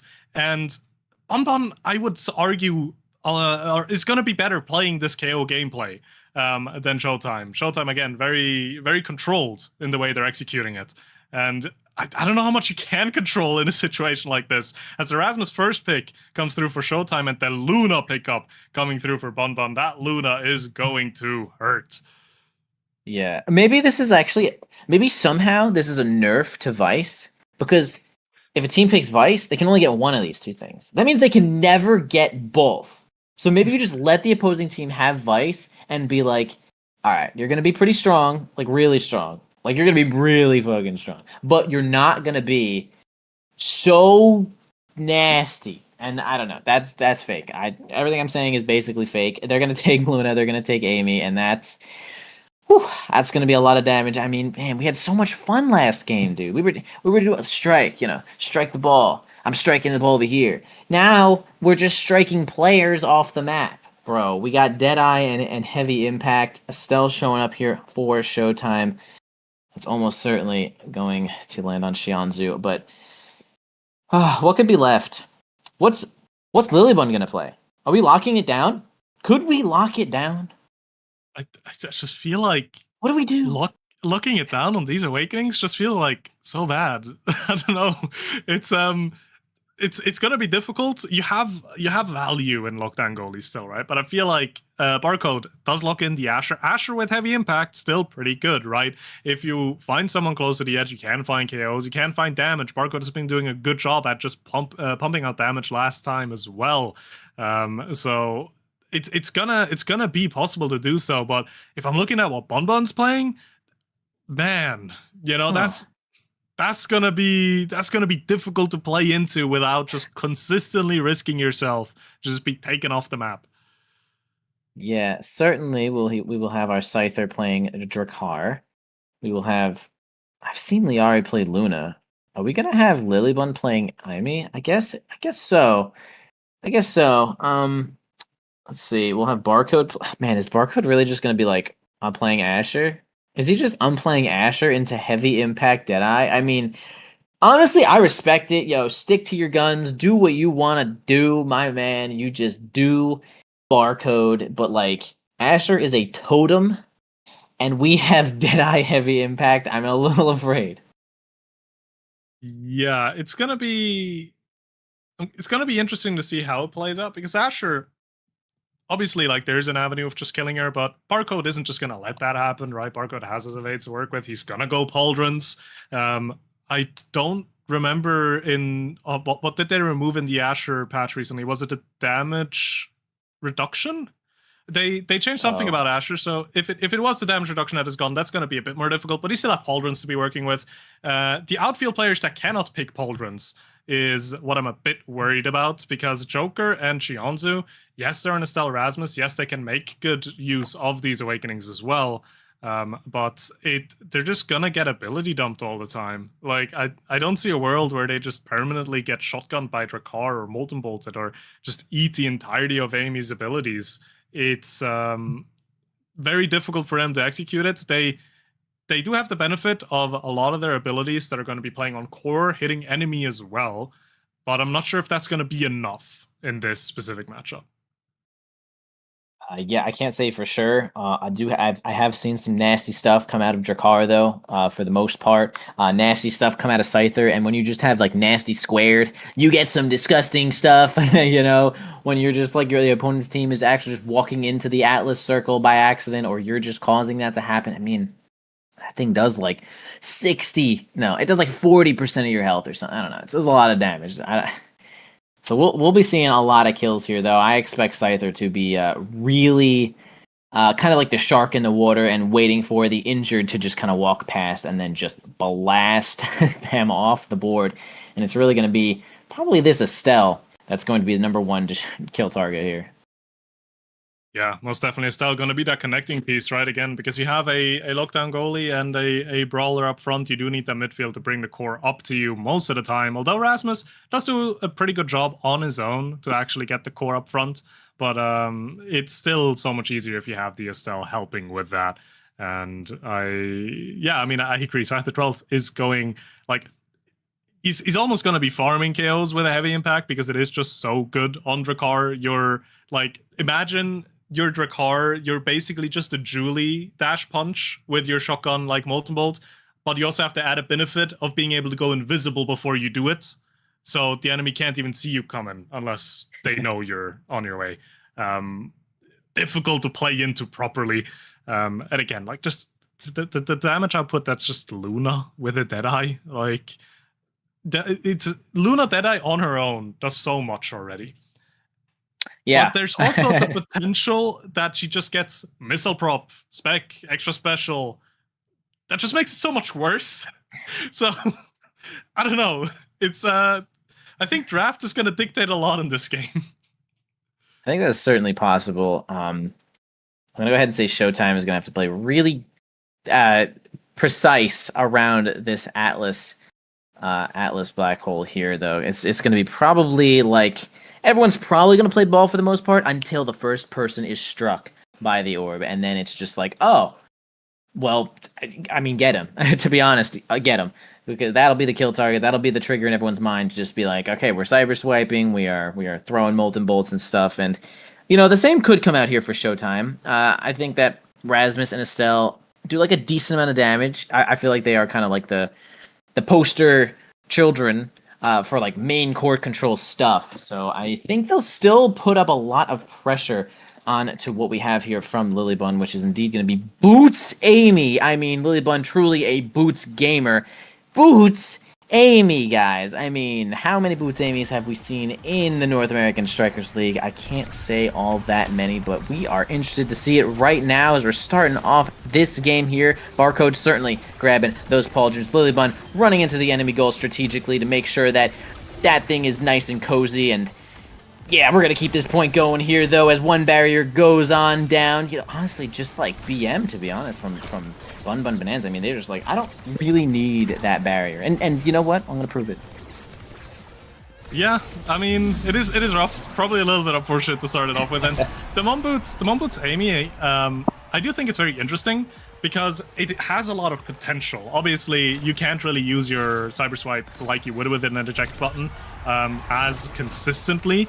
However, we've seen Bun play so well on rotation, like noticing, oh cool, Lilybun has a really good opening to walk up here and to go help up with a push, and then Scyther falls back or the Ahri falls back. So I feel like if Bun plays that rotation as well as they have been so far, the momentum boots can actually come to play. So we'll see how it's going to pan out as one barrier down on both sides again. And the black hole is going to be enough to find a KO. Power play now in favor of Showtime. The Ahri now holding the defensive line there. Has a flip available for herself as well. As the shotguns is going to be enough, and Flip still ready. It doesn't get it past Barcode though. Again, Asher being such a good character, dealing with flips as well with that primary. Just so difficult to get it past. Yep, flip here from Lilybun is going to actually result in 1,000,000 damage. Gonna get completely staggered there from Xianzhu and slain by Joker, although the flip and the wait from Scyther is going to cause a goal there. Barcode simply cannot cover every single option, though. Just has to hope that Xianzhu just happens to have the strike at the right time and is going to block mid first. Not first, but well, first point for a Bun Bun Bonanza there, though. Yeah, keep your eyes on this momentum boots, Aimi. Honestly, getting around the board is really important for every single situation. Speed is continuously the best stat, I think, in this game for the most part. And it's going to be shown here, though, as this boots is going to make an impact, even for Amy.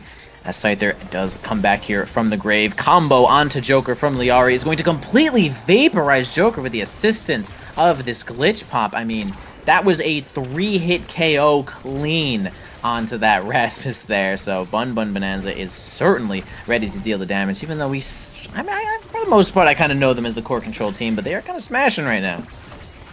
Yeah, they're doing a really good job just getting these abilities out, contesting core while hitting the enemy, which makes it so difficult. Again, Joker down to 1 HP, taken out by the black hole there. Unfortunate. As now Scyther 12 is going to walk up on Xianzhu and Barcode here. They do try to set themselves up, but the piercing shot will actually interrupt. Getting a lot of valuable time for Showtime here, as Xianzhu uses the flip as well. Scyther 12 now almost being taken out, just barely not enough power on Joker there, as Liari is trying to set herself up to maybe dash this goal in, and does find it.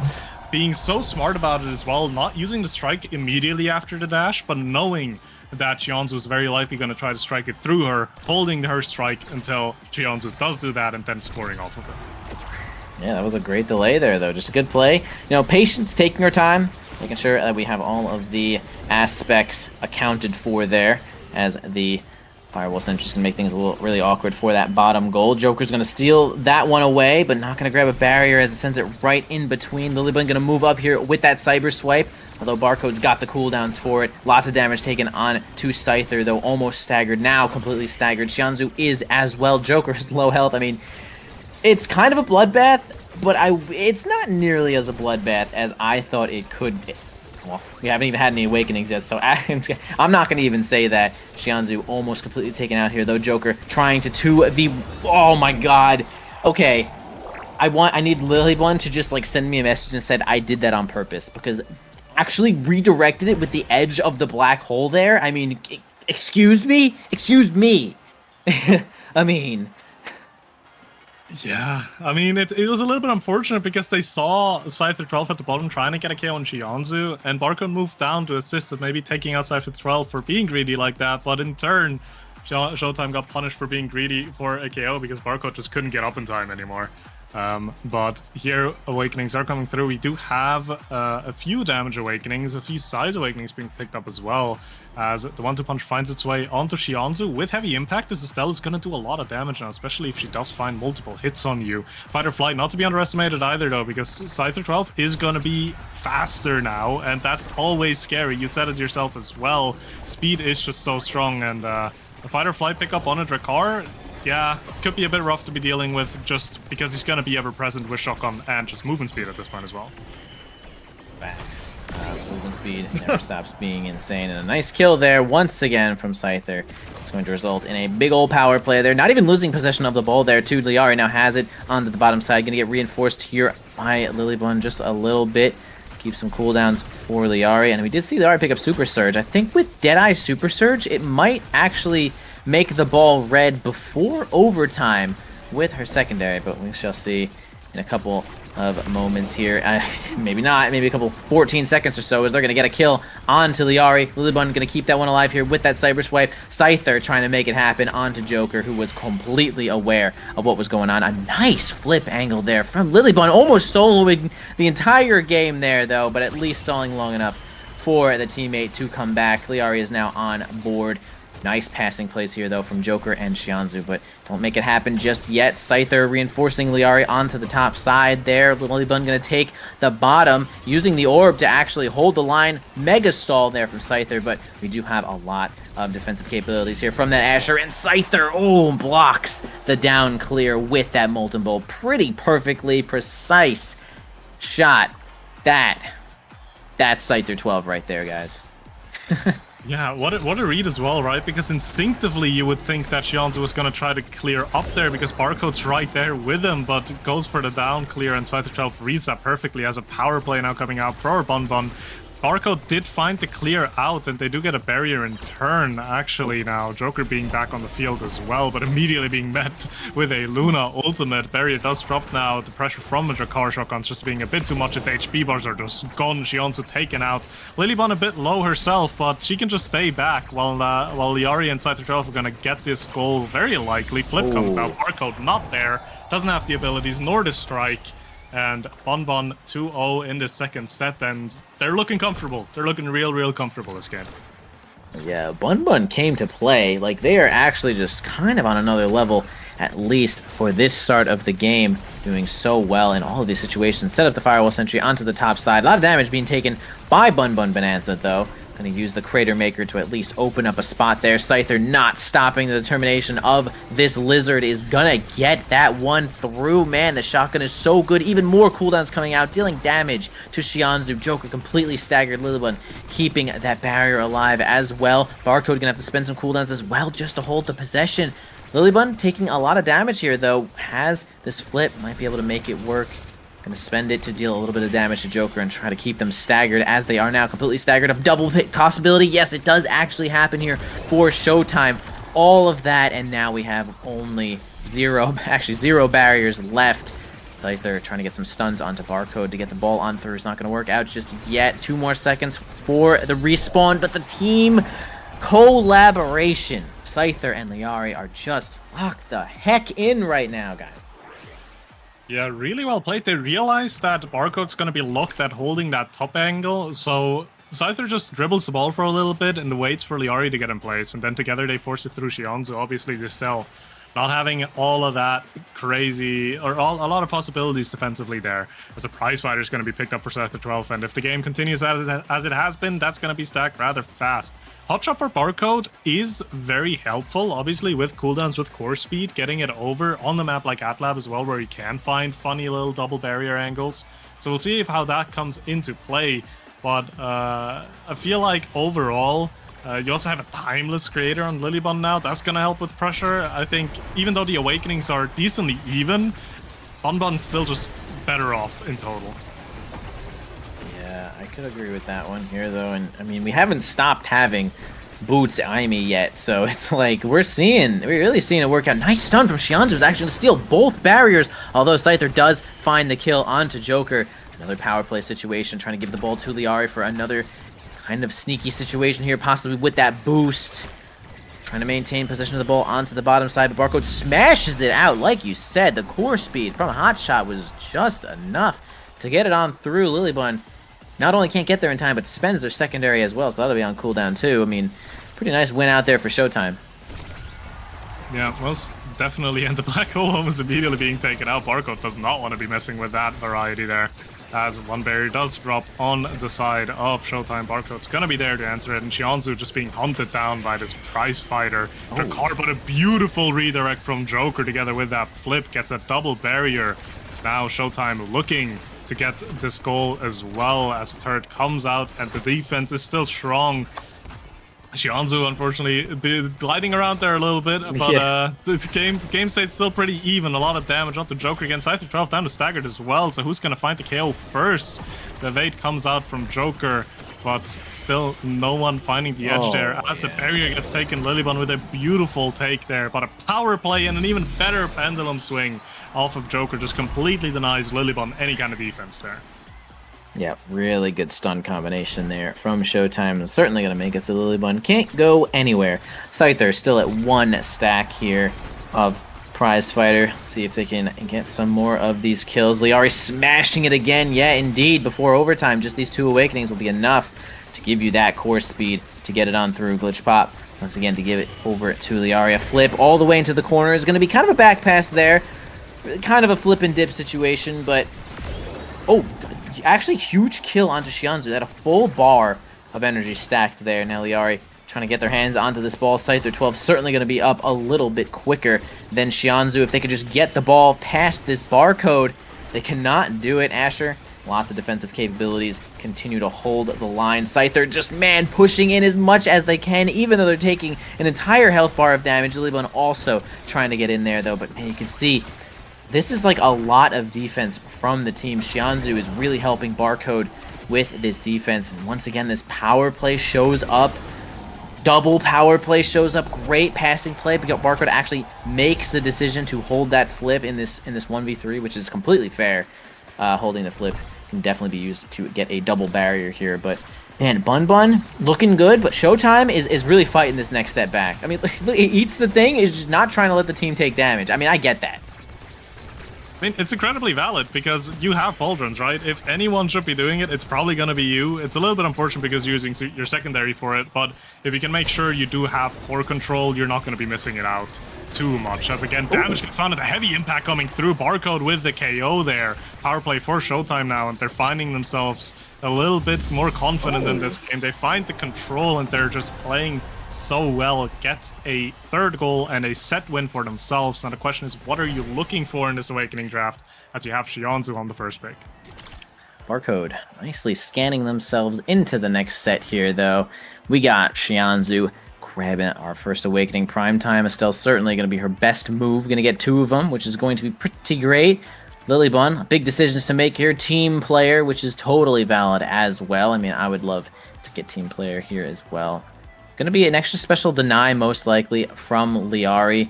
It's going to let Scyther have peak performance, get some size, steal that one away from Rasmus. But, you know, I have seen some cool stuff with with specialized training on Rasmus. I mean, that's a lot of damage that we can see from Joker, even as Stinger. I didn't even know they had Stinger, I'm not going to lie. But now that I'm seeing it, Joker could be the best damage dealer in this entire game, except for the part where, you know, kind of have Luna. Well, yeah, there's a few characters that have a lot of damage output as well, but Joker definitely has opportunities to find KOs, because keep in mind as well, specialized training Rasmus, you don't even need to have the enemy low. If you're just playing around the edge and position yourself nicely, just base knockback might already be enough to get someone dead on the edge. But we'll see if that's going to come into play or not, as one barrier is down on both sides now. Scyther 12 still keeping up this pressure on this Drakkar, doing such a good job at it as well, but not finding the second barrier, as Bun is now back on defense, but they find the angle out. That Asher ultimate, sad boys, that Asher ultimate is going to come into play as well, actually, because that extra special, together with the fact that Barcode does have like a pretty strong ultimate on Asher on the baseline, that can make the difference with some barrier takes, because Lilybun isn't going to have an easy time defending against that solid wall being thrown at her. Could definitely agree with that one here, though. Scyther might be able to make something happen here, though, although the piercing shot from Xianzhu is going to steal that final barrier, and they're not going to die for it. Right on through the center. That's the 7-10 split. Well, it's like you didn't want to hit the 7 or the 10, so you went right through them. Understandably. Nice shot there from Joker. Yeah, it's a 7-10. Yeah, that's definitely. I mean, you do have a lot of energy now for Bun though, by the way, which is very scary if you are Showtime. But you do find a double barrier there. Beautiful piercing shot from Xianzhu will actually be the difference maker there. As Scyther is going to try to make use of this flip. The Timeless Creator Amy ultimate coming out. 2 flips being used, 1 KO. Xianzhu low HP as well. But the defense still holds up. Showtime being so efficient with this, as Xianzhu on basically no HP and Barcode not there in time, unfortunately. So evening out this current set 1-1 and 2 stacks on Scyther 12, which could snowball a lot harder depending on how the rest of the set is going to go. Yeah, big opportunity here from Scyther to get even more damage and just become that much more. I mean, damn! That's okay. Everyone just taking 1 million damage. Liari completely staggered instantly. Xianzhu kind of running for their life towards the corner, gets sniped by the whammy as well. And damn! Oh my. Okay, guys. Xianzhu didn't do anything wrong. Although being on the enemy team might be just tyranny enough to get yourself killed. Lots of time wasted here, though, on this power play. But man, Liari is not done sending out those whammies. I mean, it really hasn't been like, oh, Liari getting all this damage, but they've had Deadeye from the start, so every move that they use has been insanely powerful. Lilybun cannot hold the line against Xianzhu and Joker here, though, as Liari kind of books it with that boost, but repays the team by getting that final barrier here. Scyther and Liari can make it happen with this flip, really close to the barrier, spends it instantly, though, which is, I mean, it's all mix-ups, either way. Can't say that any of these shots were wrong when it comes to flipping right on top of the goal. And a nice kill from Scyther is going to make things even more difficult here for Showtime unless they get kind of a cheeky core control, sorry, not core control, but core speed shot there. Kind of like that, like a piercing shot would do it. Yeah, but the defense from Lilliban is still there. The flip does come out, and the dash from Liari would have actually saved that, but a beautiful pendulum swing from Joker just interrupts that almost immediately. A point lead now from Showtime, but they do need to be careful. Scyther 12 up to 4 prize fighter stacks, up to the max here. So this Drakkar is going to hurt. She also doesn't have an HP bar. I don't think it's long for this world. Taken out almost immediately, as now Bonbon are looking to take the second barrier. They do find it with another dash, with another shotgun, and didn't even have to use the flip there. Liari just gets it past Joker and Barcode. Showtime just being completely ran over, as Bonbon put themselves 1 goal away from taking the series 2-0. Yep, Bun is looking good right now. Scyther getting an incredible amount of kills with all of these prize fighter stacks. Xianzu certainly attacking from range now. Going to try to hold this center to avoid any kind of doubles. Clearing it out quite nicely there. Liari, the one to take a whole lot of extra damage. Going to clear the ball over to Scyther, who is going to stall out a little bit of cooldowns here, though. Try to get some control of this ball as Lilibun, it might actually move up and make it happen. We can see Joker actually avoiding the spawn of the black hole, which is kind of possibly crucial here, as we've seen so many kills being spent. Scyther really is just kind of dribbling here, that maybe looking for a little bit more energy to get this flip. Liari gets kind of sniped there and loses one of these barriers. I mean, this is a huge point here, though. This is a huge point in this set. This is Showtime's chance to bring it back. Scyther ends up getting a flip, gets the kill, although we do have Lilibun out of here, though, from Xianzu. A 2v2. The piercing shot comes in, but it's not in an angle to get the ball. Neither is that arrow shot. Oh my god, so clutch. Scyther ends up evening this one up. The power play is now on the side of Bun Bonanza, and we're going to continue this point here, though. Can Joker make it happen with Barcode? The Atlas thing spawns again, but oh, with force speed. Oh, it's just too fast for Barcode. Liari with that redirect is going to send Bun Bonanza in further into the winning bracket here against Showtime. Well-deserved. Bun came out, they played, and they rocked. Yeah, towards the end, the damage, again, it was just a bit too strong. The KOs were being found. If you look at the comparisons as well, you have a total of 18 KOs on the side of Bonbon against the 7 from Showtime, which is, to be fair, more than I would have expected out of the comp that Showtime has. But the core speed was just too difficult to deal with. Barcode on the Asher pick doesn't have the mobility to make up for that bounce in the end, which is a bit unfortunate. But again, both teams really strong showing, but this time around, Bonbon just edged them out a little bit. And yeah, I mean, they just had so much pressure, right? They had so much like damage pressure consistently, and that's kind of the threat of certain picks here as well. It's not even about actually executing on the damage, it's more so about having the potential to do it, which just changes how Showtime needs to play this completely, right? Scyther 12, I think he got a few good KOs on the edge, but it wasn't like always happening. Quite often it came through stagger as well, but just having that Drakkar with heavy impact disallowed Joker and Xianzu from playing around the edge completely, which obviously makes it a lot more difficult to pilot this team comp. Yeah, for sure. I mean, Scyther, oh man, surprising amount of like threat that the Drakkar ends up putting on, right? I mean, we've seen Drakkar on Amy's app, and you know, oh, okay, Drakkar on Amy's app, you know, this is a problem, whatever. But I mean, we're on Atlas Lab, and we have Luna with Deadeye, and that's like what you're focusing on, right? Like, you're thinking, like, I have to have evades for this Crater Maker, bro, and if she hits me with this whammy, things are going to be so bad, and it's like, I might just take a couple of extra hits from this Amy turret, but it's like, I have to dodge this Luna. And then just out of nowhere, Drakkar just has 4 stacks of Prize Fighter and becomes this, like, also colossal force to try to deal with, and that is just where a lot of the kills ended up coming from. A really good combination for this team damage that we have seen, and Bun Bonanza played that comp well. I mean, Boots Amy. What could I say? I mean, Boots Amy really actually ended up making it happen. We saw the Boots really come in handy, and we saw the Boots kind of have their shortcomings a little bit there. You know, you push up, and then the ball kind of, if it gets past you at all without secondary, you really can't do anything about it. But using the speed to just about the best use that they could, I would say that that was a fine pick. And that, on that note, that will do it for you and me, Sloth. That was actually such a sick combination of sets there for this playoffs, man. Holy shit. Yeah, most definitely. And as much as it's a bit boring, right, the seeding holds true for now. Bonbon and Hog are going to meet each other in the winner finals, but we have more games coming up, and that's the loser side of things. And I believe the next matchup is going to be Return to Form against EKC, so that's going to be very exciting. And even Showtime Dubu, like it's going to be great. A lot of great OS being played today, that's for certain. Yeah, so do not go anywhere, guys. We will continue our playoffs in a few minutes. We always got to get our players loaded up into the lobby, getting those maps and characters picked out. So we'll be back once again in a few minutes with some new casters, and you will continue your day in just a few minutes. Don't go anywhere.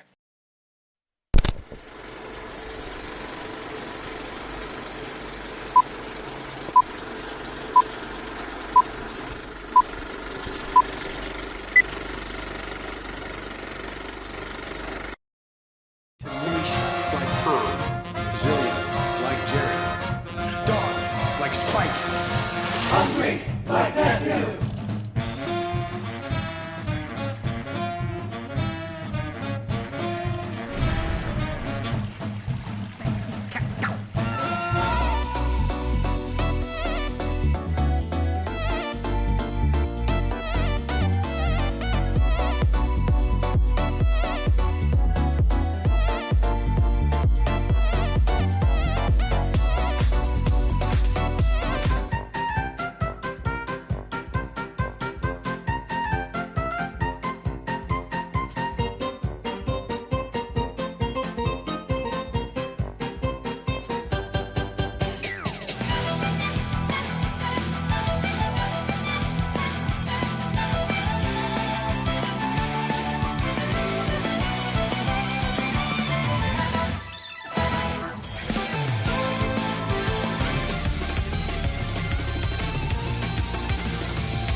And welcome back to NASL Season 6 playoffs. We're going in to the lower bracket quarterfinals here. EKC versus RTF.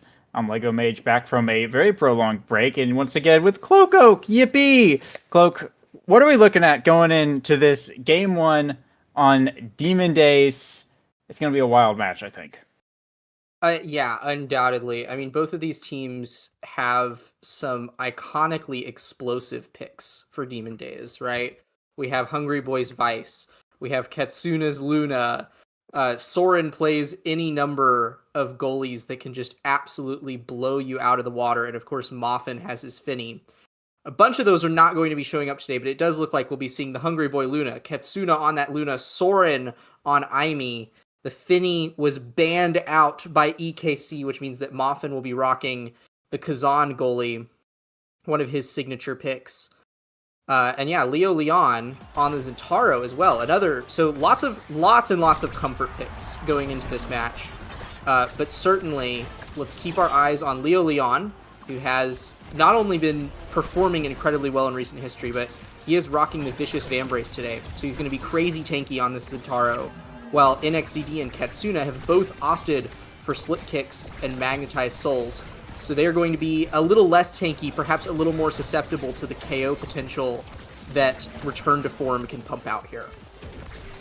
Yeah, everyone picking up that peak performance as well, looking to stack up that stagger, get some of that scaling going with bulk up showing up perhaps later in the draft. And we also have the Sparks. This is going to be a very interesting match for the scaling on a start like this. But the first barrier here going over to EKC after a bit of a prolonged tussle. Katsuna boosting is going to pick up the second one. A lot of damage taken for it though, is now NXCD with the core looking for the pendulum swing. Not quite able to line it up as Katsuna forced to back up, drops the Crater Maker and will recover some health. The Rocket comes in, doesn't find much, but now NXCD with the Whiplash up, looking for the core. The top side, Soren can't quite find the blink, but a boost in also misses. The core floating all the way back to EKC's side of the field here.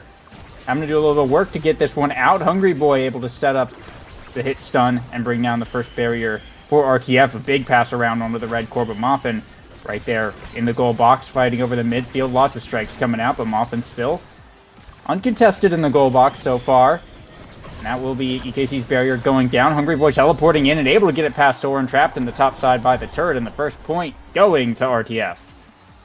Yeah, and really RTF couldn't have asked for better timing there. The flips for Katsuna and NXCD were both about to come up, and they had no barriers left. So scoring that goal right there is massive value for them. But of course, that does mean that those core flips, when they come up here momentarily, are going to be a massive threat to their barriers. But for now, it's Leo Leon and Hungry Boy that are on the hunt for barriers and finding their prey quite effectively. Look here from NXCD, he's going to be able to trade it. Another nice shot around the back. He's going to pick up a second one, and Katsuna right there to burn his as well in the goal box to tie it up. EKC burning a lot of energy there, but able to even up the score. And so far, I mean, this is just a pretty neck and neck way to start this one out. Yeah, it does put a lot of our players here on no evade, though. So we see the Luna Nuke immediately dropped on Hungry Boy, the Supernova dropped on Katsuna and NXCD.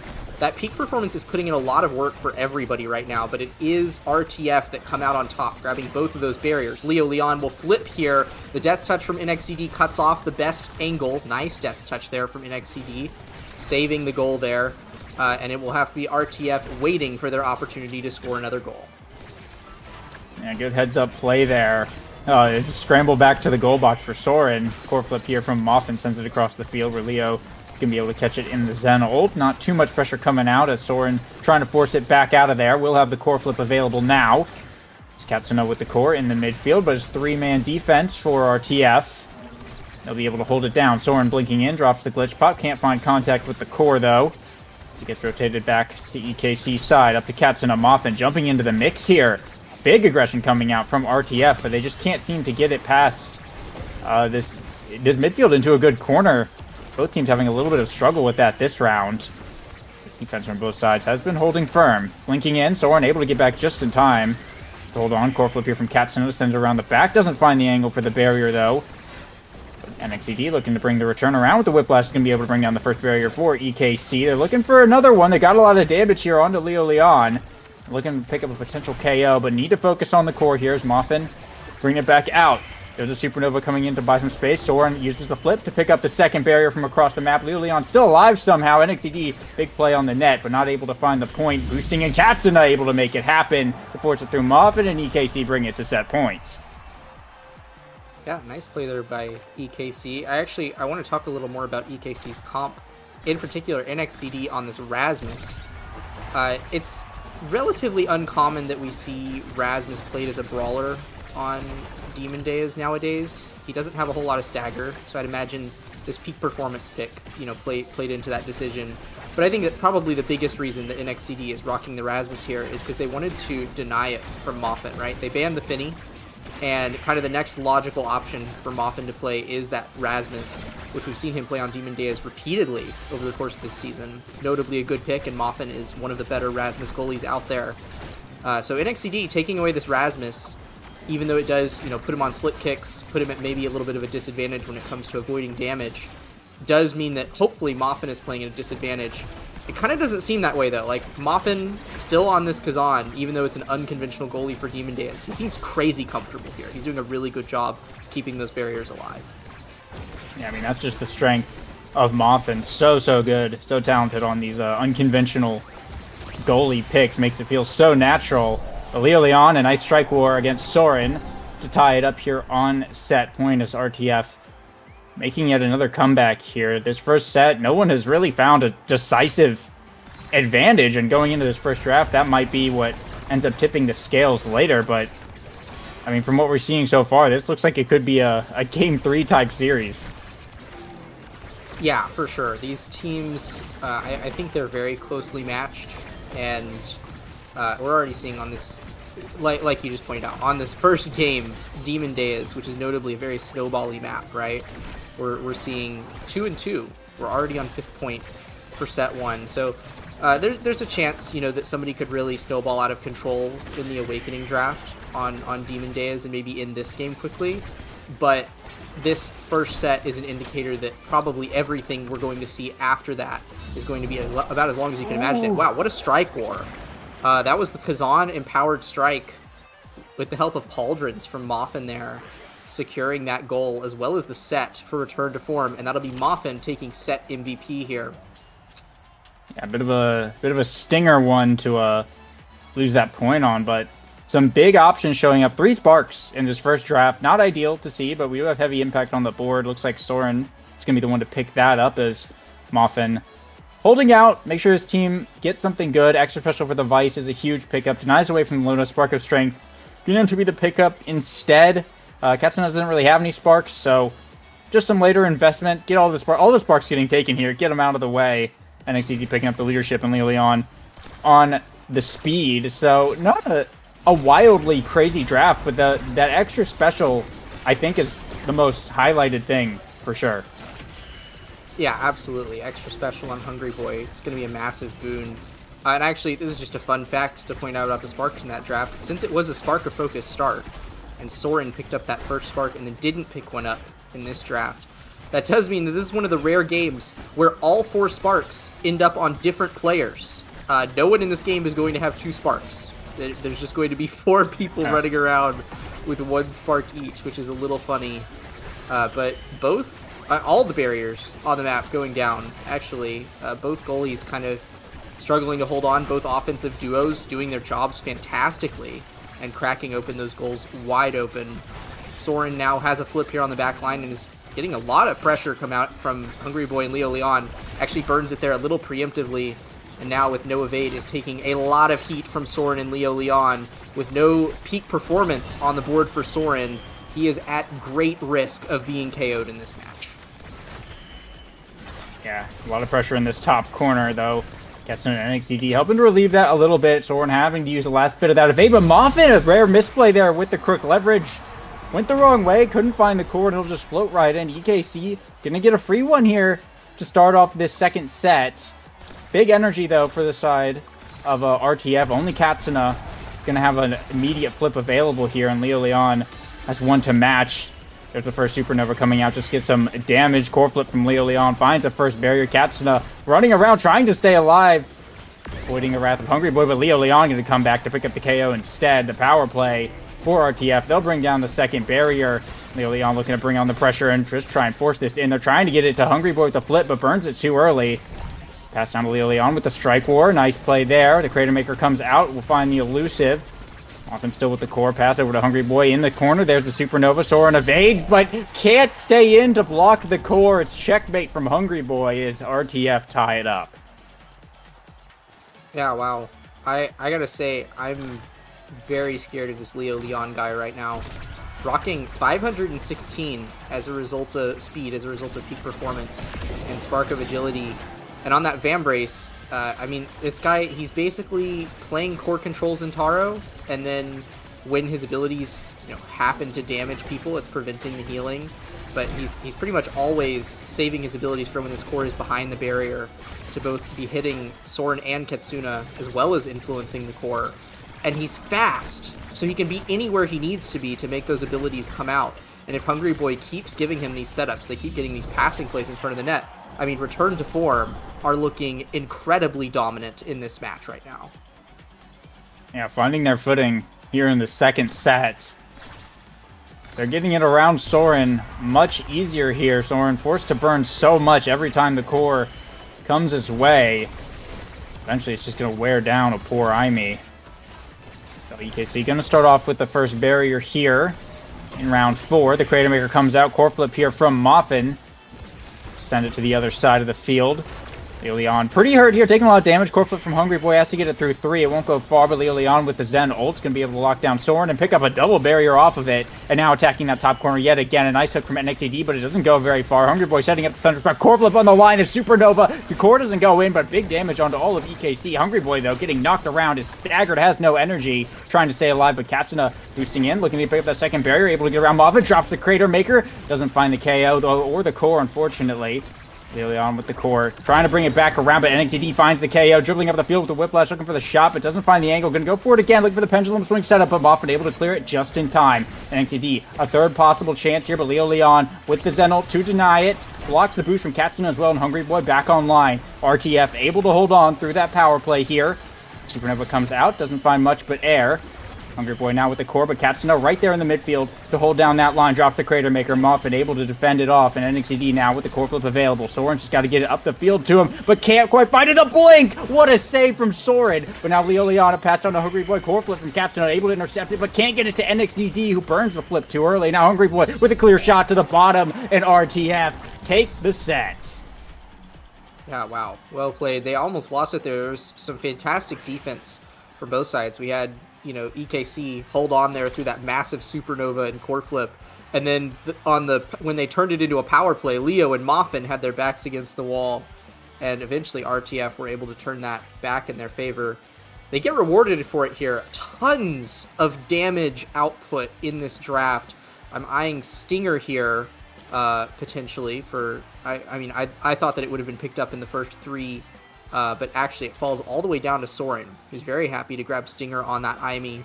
Hotshot going actually all the way to last pick on Katsuna. A massive boon for Katsuna's Luna. More core speed, more cooldowns. So I think just about everyone is happy with that. I also want to point out Moffin getting Might of the Colossus. Even more power scaling on this Kazan goalie means that he is getting ever closer to just being able to red core with that closed form strike. So both of these teams are very much angling towards, how they're going to play out the rest of this game. I was just about to talk about how EKC picked up a lot of damage and KO awakenings in that last draft, but actually it is NXZD who gets KO'd here.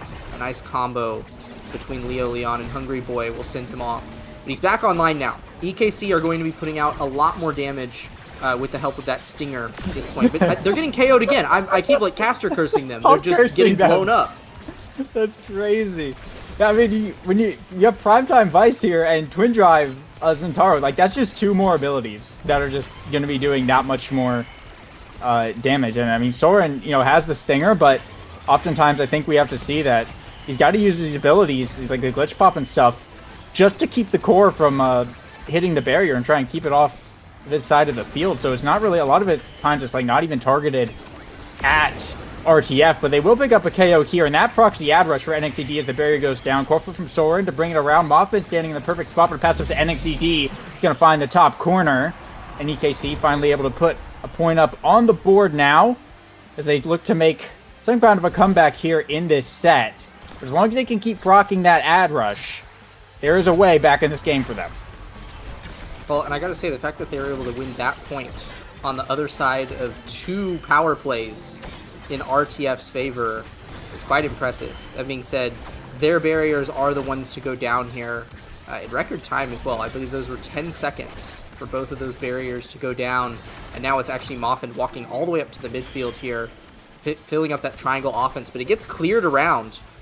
So Katsuna sending it behind, snags a little barrier there, and is angling for a second one now. There's a Supernova coming out. Soren a nice preemptive evade. Stay alive, but EKC a nice eject button back from Soren. Trying to get it off their side of the field here and get some offense going. Hungry Boy and Moffin trying to hold it down. Big red core bounces around though, and that's going to open up RTF's side of the field. Soren up on the midfield line. Katsuna with the flip available. NXCD pushing up with the whiplash into the top corner. Hungry Boy burns the core flip a bit early. So does Katsuna, but it doesn't matter. The hit stun's just enough on Moffin for NXCD to find the points. And now EKC bringing it to set point 2-0 in this set. And the gates have opened for them to bring this one to a set 5. Yeah, those are kind of 2 miracle Cinderella-esque points from EKC there. Both starting out so far out of their favor and then somehow bringing it back. And now on this third point, it's theirs to take it. I mean, they've got a power play here right off the bat. They're only 1 barrier down. Katsuna and NXT sweeping in on this barrier, and Soren is blinking in on top of it to apply even more pressure. They're going to force out Moffin's flip there. And I think if EKC keep up this tempo, they're going to tie up these sets in no time. Yeah, Big Crater Maker coming out just forced everyone on RTF to burn a lot of energy here. NXCD able to find the gap and open up that barrier. Now Leo Leon trying to fight back, but gets staggered, getting knocked around with no energy to work with. Hungry Boy pops a Supernova though. Does buy some space and enough to pick up that second barrier, but Leo Leon going to get taken out here by Katsuna. The combo from the Luna. Now Soren pushing up with the core flip available. Moffin not going to be able to cover the entire empty net. And EKC bringing it back, taking a set of their own, 3-0 there, and looking to snowball out of control potentially. Katsuna going to be the MVP. And ooh, there's some good stuff on this board. Yeah, I'm liking the side of this prize fighter. It looks like NXCD is wanting it, perhaps to combo with the Adrenaline Rush here. Katsuna might be angling for Super Surge, 1-2 punch here, maybe Fight or Flight. He's holding off for now. Okay, it's the Super Surge, denying it away from Leo Leon. I'd say that's a smart play, especially because Leo has that twin drive that he picked up last draft. But he'll be settling for Demolitionist again. Normally, Demolitionist would be a bit of a sketchy pick. You'd be making yourself a bigger hitbox against all of these heavy-hitting abilities. But since Leo has so much stagger speed and is rocking that Vicious Fan Brace, he can absolutely tank any additional abilities that come this way and can instead just take advantage of the bigger strike box, the bigger abilities to influence this match even more. That being said, he gets killed. I'm not even sure what killed him there. Was that a stray Luna rocket? That was Katsuna. I think that was the rocket into boost there. That was the Super Surge putting in some work to dash punch that guy off the board. Now Hungry Boy looking on, streaming into that is NXZD with the hook combo. Pops the ad rush here. Crater Maker coming in. Moffin going to have to eat that one up, but they're short-handed right now and trying to keep this defense strong. Looks like they'll be able to wait it out, but now Leo Leon staggered yet again, has the Zen ult to try and stay alive for a little bit longer, but back in EKC's lines here, going to get knocked around by Soren, it looks like.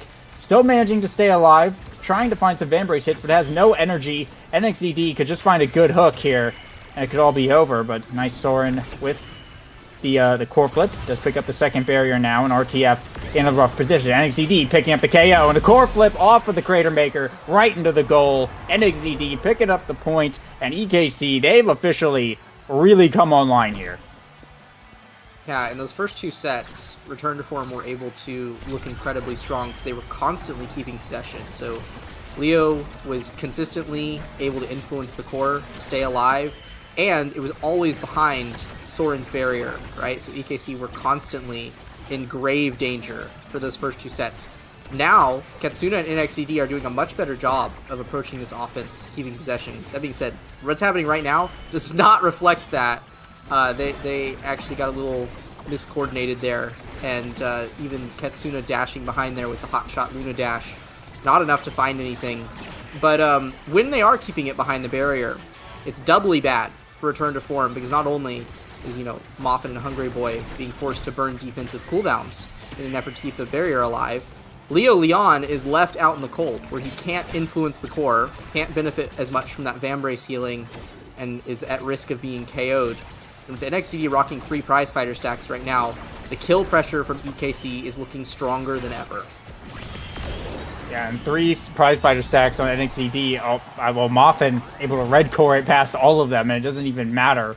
Just going to end the point right there with all that Kazan power to tie it up 1-1. But yeah, I mean, NXCD is an absolute force to be reckoned with, and with all the extra range damage just coming out from the back line of EKC, it's pretty rough for Leo Leon, who ends up kind of taking the brunt of that damage, just usually being in their ranks, usually having to be the one close up. But big core control moment here is, what a save from Soren again with the sword angle, but Hungry Boy able to find the power core and finally knock it in.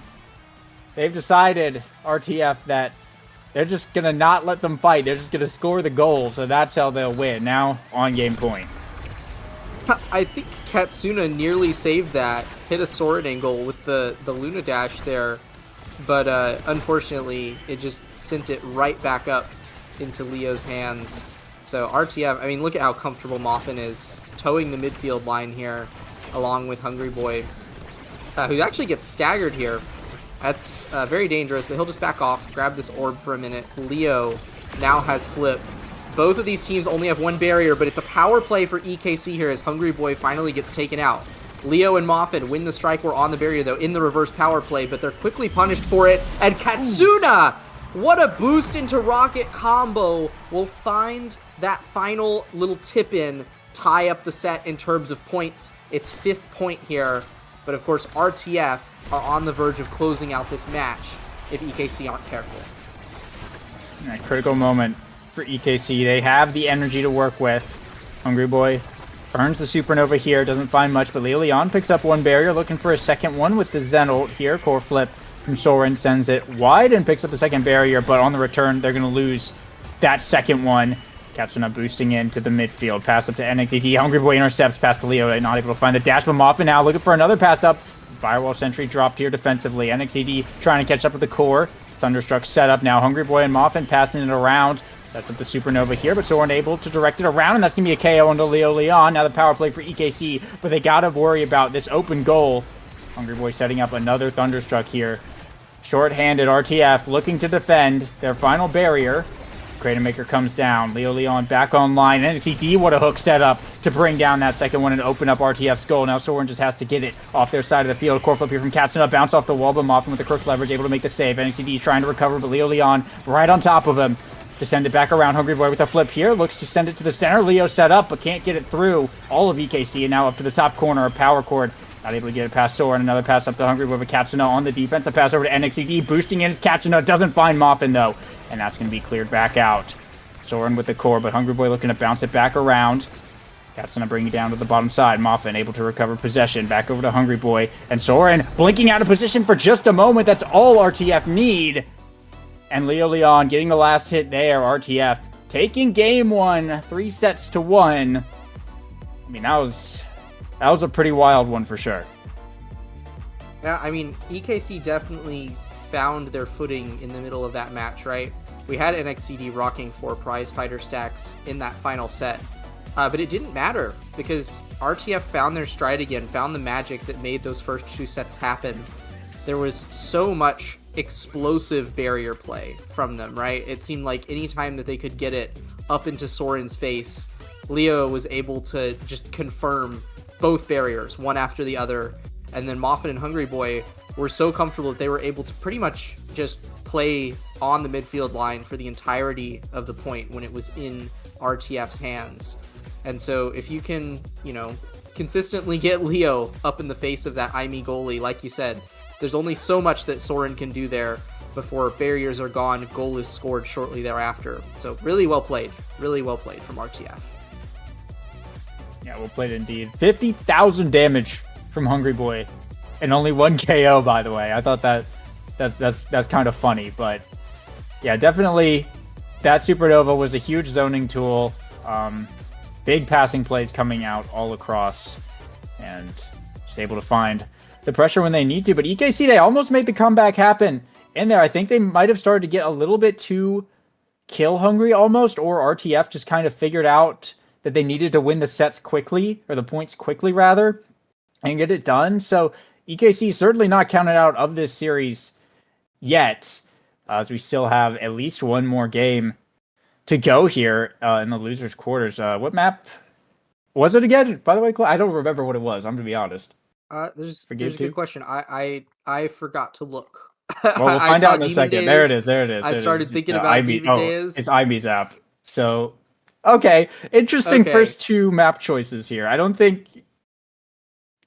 this is what we see for game 1 and 2 very often at all. But yeah, IB's app. Oh boy. So, knowing these players, knowing the Rasmus pick,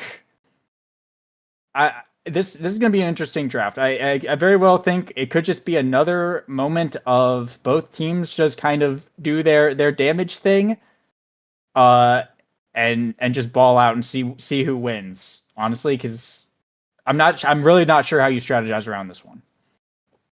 Yeah, I mean, I know that both Moffin and Soren are eyeing Rasmus as a goalie pick. We saw Soren playing Rasmus goalie up against Hungry Like Nephew just a couple series ago. And then, of course, Moffin is always angling to play that Rasmus goalie whenever he can, but especially on a map like Imi's app, where, you can constantly be threatening kills around that hole in the middle. So both goalies are eyeing Rasmus. I would imagine that there's a conversation happening on these teams right now that's, if we're not first pick, perhaps we need to deny away the Rasmus goalie from the enemy team, right? So I wouldn't be surprised at all if we see Rasmus show up in the bans, not just because it's Imi's app, but because both of these goalies have been angling for it in particular.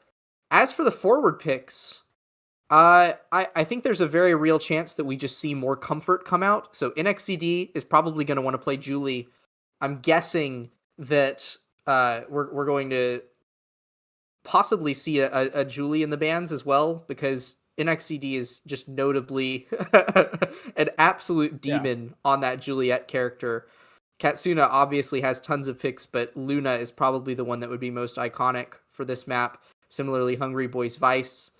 Leo Leon is kind of the one wild card here, where I'm not really entirely sure what he's eyeing. There's a chance that maybe he tries to snag the Julie as well. There's a chance that he goes for, Kazan, or maybe he just sticks it out on the Zen. I'm really not entirely sure what Leo is going to want to be playing here.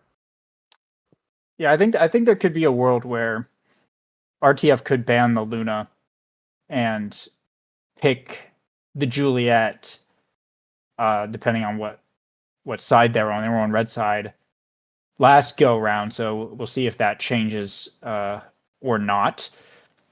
But yeah, I think the Luna is definitely a thing to keep your eye on. It's always kind of like this. I don't know if it's like a motto or like or what you would call it, but you kind of always want to not let Katsuna have the Luna if possible. But on this map, and with how many problems there are, it's very likely that it could go through. We do see the Juliet actually get banned first by RTF. They are first pick here, and EKC going to ban out the Finny. So Luna, Rasmus, both on the table. I imagine RTF probably going to want to first pick the Rasmus here for Moffin. It is a side start on the built different. Castellas is here as well, but they actually first picked the Vice. Very interesting. Well, and what's also interesting here is that a character that I didn't even mention that I'm almost certain is going to show up in this draft is Imi. We have a lot of Imi players in this game. Obviously, RTF probably not going to be picking up the Imi, because I would imagine that Vice is being played by Hungry Boy. But either Soren or Katsuna can comfortably flex that Imi pick in the midfield and goalie slot for EKC. So I think there's a very solid chance that either one of them picks up Imi. Because, notably an impressive pick on Imi's app. It's her app after all. And you kind of just can't go wrong with her, right? It's a massive comfort pick for both of them. And she can constantly pressure both damage and knockback KOs on this map. So there it is. Aimi Zentaro picked up by EKC. I absolutely agree with that drafting decision for them. That leaves what it looks like a Rasmus goalie for Moffin, and then that Kazan will be falling to Leo Leon. With the size start, I think that's, the Kazan is now a significantly better pick with the size start, right? And there's not too much damage here yet, so he'll probably be playing Vambrace Kazan, and with the hope of that size, we'll be trying to just pressure the goal as soon as possible, trying to stay alive with the Vambrace before the explosive KO potential that EKC are drafting here can take him out. Yeah, and there's the Luna pick for Katsuna right at the end there. Yeah, this is the EKC canon comp here. Yeah, this is pretty much their team. Yeah, wow. I mean, yeah, both teams really, they kind of just did what they're doing last time. They're just running back, looking for some KOs to make this happen. And another wild card game for sure. This could very well be a snowballing moment, but IMEZAP, I think, a little bit more volatile in terms of how the scaling works than Demon Dice, in my opinion. I feel like Demon Dice, it's one team can get out to a lead and then start to snowball just with the fighting power. I feel like IMEZAP, because you're looking for wall KOs, it's a little bit less about the damage that you can do and more about the knockback you can apply and the positioning you're able to find or deny as a team. So it's going to be a wild one for sure, but jumping into it now, see these gear picks, these starting awakening picks as we get into game 2. Yeah, I'd imagine that we're looking at built diff on a lot of these players. Hungry Boy is almost certainly going to be one of the few going for that cast to last pickup, though. It's very strong on that Vice. You get stronger slows on your primary, you get stronger stuns on your secondary, and then,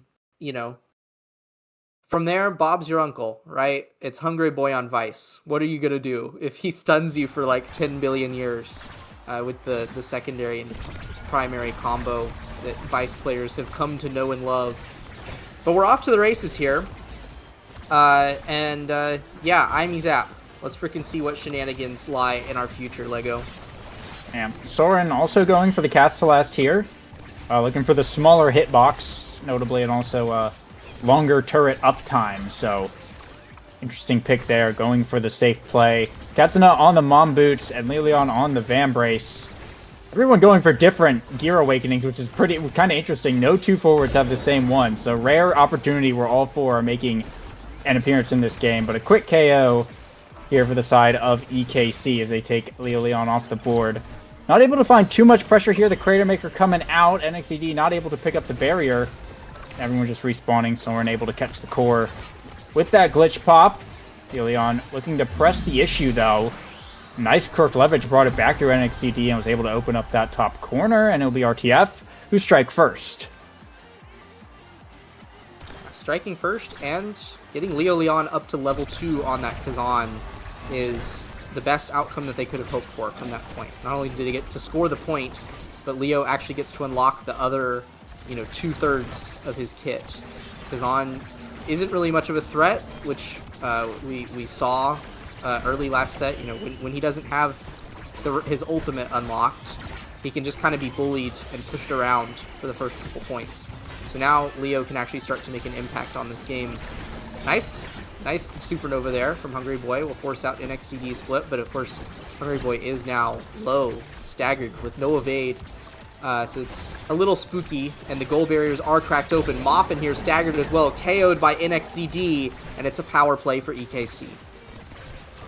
And a flip available here on Soren. Big Crater Maker dropping in just to deny some presence, and the Firewall Sentry cutting off so much of the map there. EKC able to close out that point firmly and tie it up 1-1. So we're able to preserve the core flip here as well. They're definitely getting a lot of pressure on the Leo Leon this game, trying to keep this Kazan away from the core as much as possible, even if that means taking him off the map. And that might just be the ticket for EKC to win this. Yeah, I definitely think that obviously power plays are going to be good for them, but Leo and Hungry Boy, between the two of them, if they're getting to play near the midfield line, they can take up a lot of space here. That being said, just like you predicted, the KOs come in full swing for EKC here. Yeah, and that's Hungry Boy off the field here now. A lot of room for EKC to work with without having to worry about the range attacks from that Vice here. Not able to find much, though. Hungry Boy respawns, Soren will have to fall back just a little bit. Nice catch here from NXCD, finding some time, but Hungry Boy in good position to cut the pass and find the goal to the top corner here. Teleportation move and the mobility from those two forwards is definitely the strength of that RTF comp, and EKC, I think they recognize that and are trying to find some way of dealing with this. Yeah, I mean, we saw last game that Hungry Boy and Leo Leon being able to push up in tandem and get, parallel across the goal box. It's a common goal for many teams, right? On offense, you want your forward and your midfielder to be linked up, have a clear passing lane. It just seems like when Hungry Boy and Leo Leon are able to do it, it's something else. That being said, they're not going to be getting any passes. That's Leo Leon taken off the map. Another power play for EKC. Let's see if they can convert on this one. Oni's Blade will secure it. Yeah, now all tied up on set points. Going into another 0.5 on set 1 yet again. Just like in game 1 here. We'll see if EKC are able to close it out or if RTF bring it back. Quick kickoff here. It goes back over to Leo Leon. Katsuna boosting back up the field, trying to find something. Both teams just kind of poking at each other. No one able to make a huge committal play right now. But Hungry Boy got caught in the firewall sentry there during the supernova and ended up taking quite a few hits. Out of energy, out of stamina. Getting bounced around. The Slice and Dice not quite enough to KO. Leon and Moffin holding onto the core for dear life, though. There's the Crater Maker, but nice reposition from Hungry Boy. Able to find the bumper and stay alive. There's Yoni's Blade looking for the barrier. Core flip from Moffin, able to drag it out. And Hungry Boy still alive, knocking NXCD around. Now NXCD is staggered, has a core flip available, though. Not looking to burn it too early, hiding in the corner. Has to burn it for survival, and now looking to run away. Miraculous that no KOs came out during that whole sequence, but finally Leo able to find the Kazan combo, and it's a power play for RTF, taking the forward off the field. Katsuna boosting in, but Moffin, good control to pass it around, gets it through the Crater Maker over to Hungry Boy. Then they're looking for this barrier. They'll be able to find it on the bottom edge. Moffin sending it back in, and the huge pressure on EKC that they are struggling to get it off their side of the field right now. NXCD pushing up with the Oni's Blade. Will be able to get them a little bit of breathing room. Nice power core from Hungry Boy to make some space. Katsuna boosting in, though, and NXCD able to bring down the barrier in return. A pass up to Katsuna, back down to NXCD, looking for the dribble here in the midfield. All three members of RTF on the defense. Hungry Boy teleporting up, sets up the Supernova. The Crater Maker on the top side in response. A nice dodge from Leo. Will hold on. NXCD, though, brings it up to the top side. A bounce off the center, not able to line up the dash, and Leo Leon gets hit stunned out of the strike. Could have potentially had it there. The top spin, not able to connect with Soren, but Hungry Boy another shot on the net, and able to get it through. Had the glitch pop that popped a little bit early there, and Hungry Boy able to take the set here for RTF, and will be the MVP as well. Yeah, another set 5 point. Like we predicted, these teams are giving one another quite the contest. And I'll say it, this is not the way that RTF would want to see this draft go. They've lost both of their back draft priorities, but Hungry Boy being able to take explosive entrance here from both NXCD and Soren, the very high value first pick. And we do still have plenty of size on the table for Moffin and Leo. So even though they lost that draft priority, just because there were plenty of other things that EKC were interested in this draft. It's like EKC, they got fantastic pickups, right? You got Timeless on the IME, you got Peak on NXCD, you got Hotshot and Katsuna once more. But there were plenty of size awakenings to make it all the way to the back of the draft for Moffin and Leo. That being said, size is not going to do anything when you just get absolutely blown up by EKC, and it is going to be a swift 7-second goal to start off set 2. Yeah, EKC just walked up and dropped everything into that corner. It's a massive firewall sentry at this point. You have the double creation things. That thing is taking up space, and it is lasting for a while. Which in a way is taking up space, as space and time are effectively the same thing, but that's just a tangent for another day. Katsuna's staggered right now, but still keeping the offense going for EKC. Leon pushing hard, but able to pick up the KO now onto Katsuna. Bit of a mishook there from Moffin, ends up bringing the core back, wastes a couple seconds on the power play, but looking to recover, but the Firewall Sentry is just eating up. Hungry Boy can't get it past. They can't get it past the Ivy-ult, and that's going to be now a reverse power play for RTF. Core flip here from NXCD brings down the barrier. Soren boosting up, has the flip available, goes for the glitch pop for the setup. Somehow RTF fend that up, and NXCD another shot. Leo Leon respawning just in time to help Hungry Boy make the save, and RTF holding on. Their goalie staggered though at NXCD. Oh, he wants to kill it. Slice and Dice doesn't have enough knockback, but Katsuna able to pick it up with the rocket. Leo Leon forwards in the box for RTF. Dribbling on the bottom side, NXCD looking for the shots up to Hungry Boy with the rocket, able to intercept into the top of the goal box. Set point for EKC. They're looking incredibly clean, and I think you're absolutely right, Lego, that Firewall Sentry is putting in way more than its weight in gold for the side of EKC. But that being said, for once, there's a power play on the side of RTF for this set. Once more, though, that Firewall Sentry completely stalls it out almost. NXCD already back on the board, and really no purchase found there for RTF. Hungry Boy versus Firewall Sentry, who wins? You know, so far, it's 0-2 on that front. Katsuna boosting in. What a dodge from Hungry Boy, and they end up getting the KO onto Katsuna in return. And the power play, but NXCD can even it up for a 2v2. Leon boosting in, looking to make it a 2v1, finds it with the top spin. Katsuna back online here. Not much able to happen with the core during that. The Firewall Sentry dropped offensively. Katsuna boosting in, but Hungry Boy's back as well. Hungry Boy just saved EKC's goal, or EKC's barrier with that Thunderstruck, I think. Maybe, but it doesn't matter because they'll pick it up anyway, and then just a couple abilities flying in. It'll be an instant point there. My bad, I guess. As RTF putting a point on the board. Yeah, I mean, they finally found some downtime between the Firewall Sentries, in addition to that double power play that they found, KOing 2 of EKC. So, RTF showing that, you know, they're totally capable of absolutely blowing up the field whenever they feel like it as well. But it's Hungry Boy being blown up right now. Has to walk all the way back for that orb, but NXCD finds him with the Oni's Blade there. Has this passive now, pushing up with the Firewall Sentry. Leo Leon looking low here. Vambrace trying to heal up, but of course the abilities just keep coming. Almost gets taken out there, but he's healed back up now, and Hungry Boy back on the table now. RTF trying to tie up the points here. Big Supernova locking Soren into that corner. And that's going to be the barrier, but trading his life for it. Hungry Boy taken down. Now EKC with an opportunity here on the power play. Soren down to NXCD looking for the rotate. Dribble from Katsuna with a rocket. Not able to find the barrier just yet. Moffin and Leo Leon holding up. Now Leo Leon staggered. The Firewall Sentry coming out. Core flip burnt from Moffin. NXCD going to bring down Leo Leon. A pass up to Katsuna here. Looking for the barrier. Core flip from NXCD is going to get bounced around though. Now another power play for EKC. The Crater Maker comes in and adds a lot of damage. Katsuna picking up the goalie KO. And another power play for EKC, but Leo Leon dribbling up, but NXCD able to intercept it. And that's going to be the point. Just passed right back. They committed to the offense. A valiant effort, but EKC, what are you going to do when you don't have a goalie to block them? EKC picking up the set.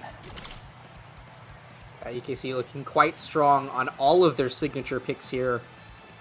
And this draft is a pretty dang rewarding one. You've got Missile Prop and 1-2 Punch here that you could pick up on the Luna. It's going to be Missile Prop.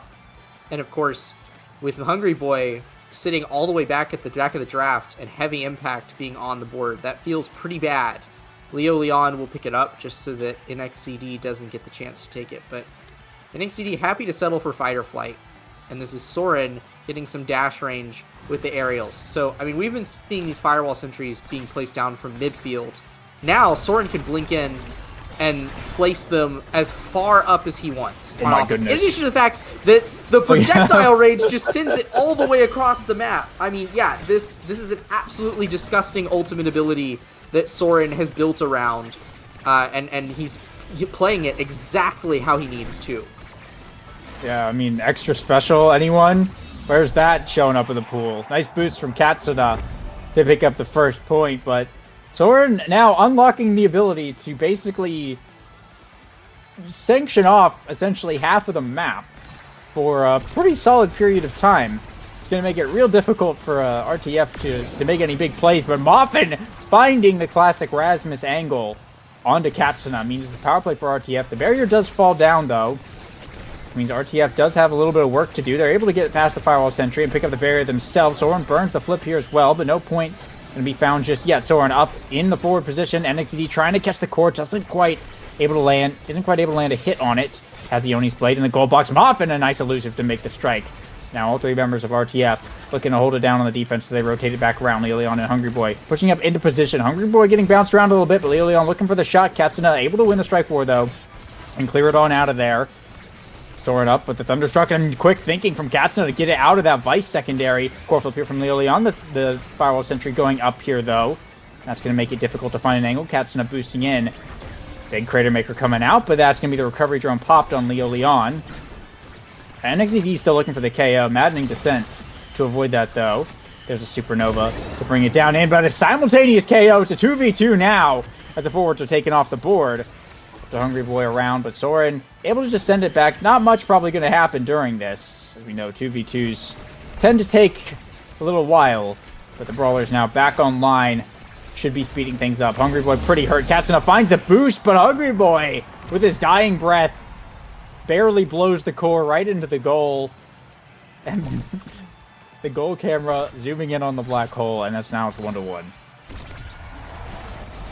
Yeah, I mean, both of these teams demonstrating that once more still have the power to make progress on their opponents, right?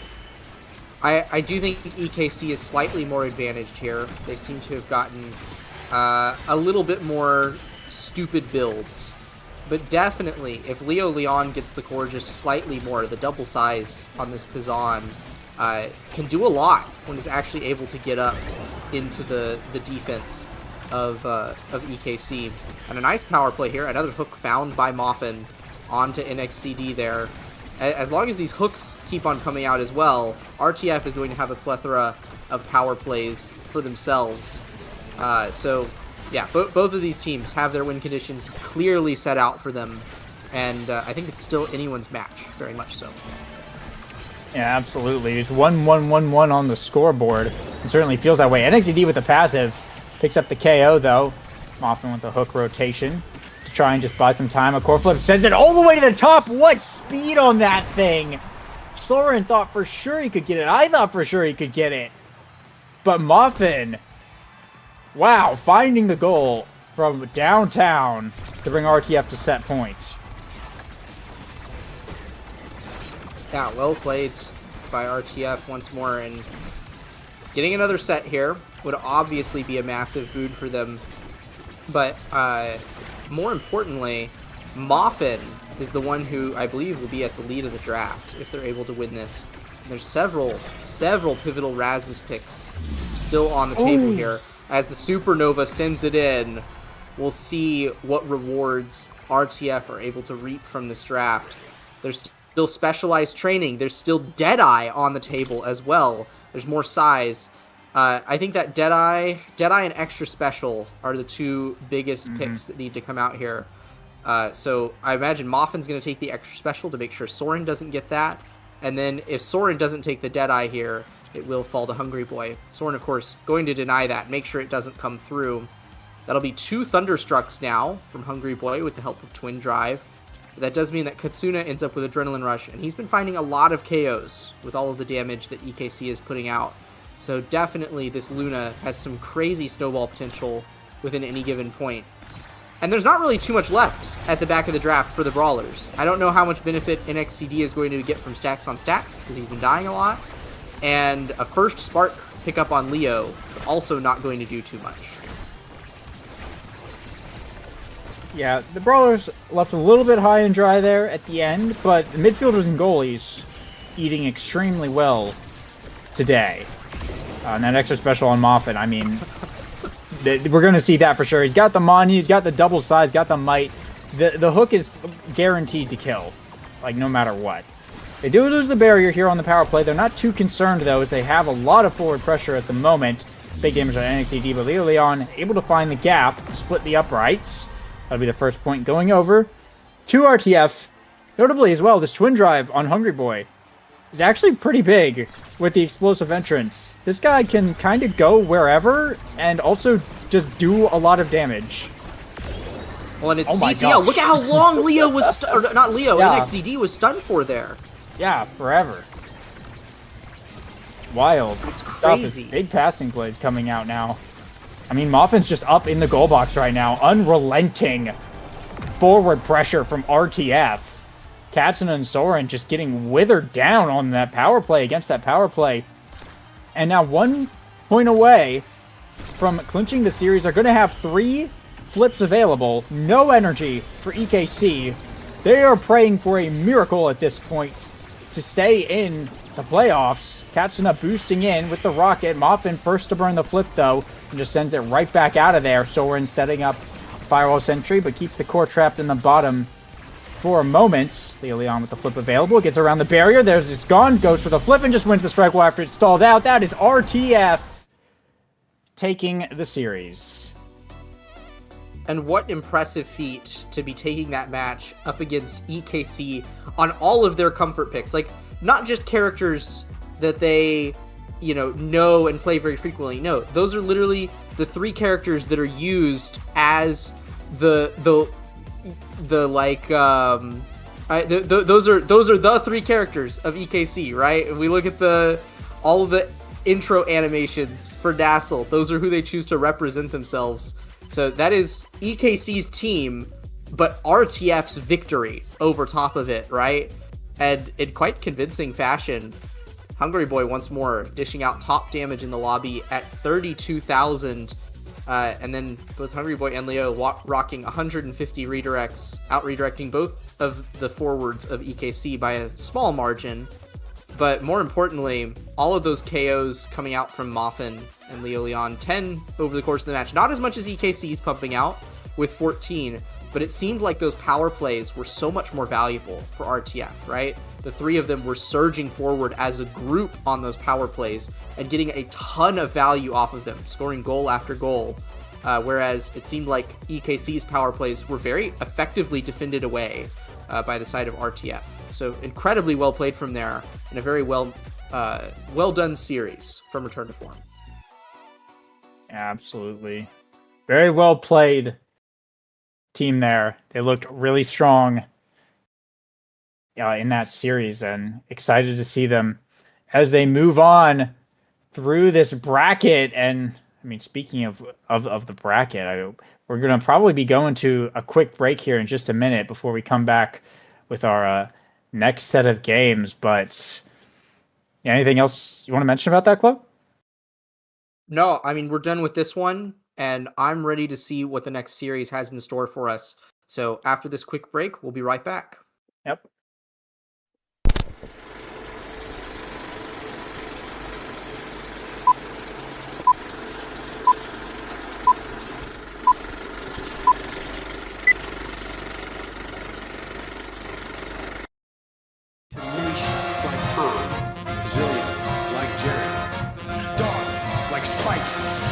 Hungry like Matthew.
All right, and welcome back to NASL Playoffs. We're going into our next series here, Showtime versus Sundubu Strikers. Continuing on in this lower bracket, battling out for these spots here. The reigning champs versus the newly returning team. So got our lobby set up. First map looks like it's going to be Inky Splash Zone for game 1. Spark of Agility, Timeless Creator start here. And Cloak, what are your thoughts going in to this series? Well, going into this series, I'm gonna let the series speak for itself on that point. But going into this game, I do want to talk about this draft here. So it's Timeless and Spark of Agility start. I'm fascinated by the Finny ban from Showtime. I'm fascinated by the Finny ban.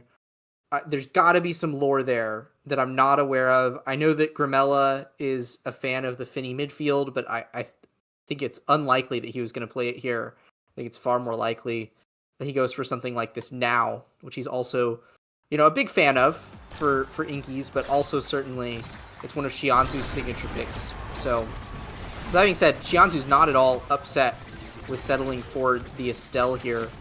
This is Rasmus Estelle that Showtime have managed to secure on one of the strongest maps that you can possibly play that offensive duo.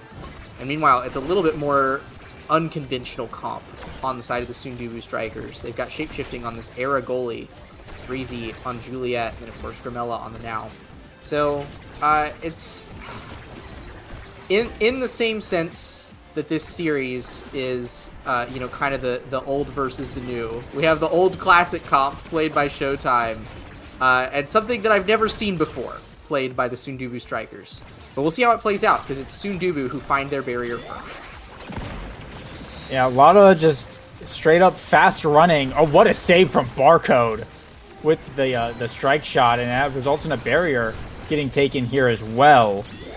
That guy locking in right here. Fires the water jet, and Jianzu setting up the piercing strike, but Joker right there to finish it off. That was a crazy offensive push from Sundubu Strikers. They brought the whole squad to just run up the field, and Barcode destroyed it all with a single strike shot save there. That was awesome. Yeah, I mean, Barcode is kind of the strike shot maestro, I'll be honest. We really saw Barcode's rise to fame and greatness in the era where strike shot was like really the only playable goalie gear. And now that we're in a little bit more of a balanced meta where you can kind of play all of the goalie gears to some extent, Barcode is still making strike shot look like the most broken thing in this game. He finds some absolutely insane plays with it. So it's not going to be the last one we're going to see today. But this time, both teams getting down their barriers once more. But it's Joker and Shianzu who are getting consistently more offensive attempts here, having a little bit more pressure in the midfield.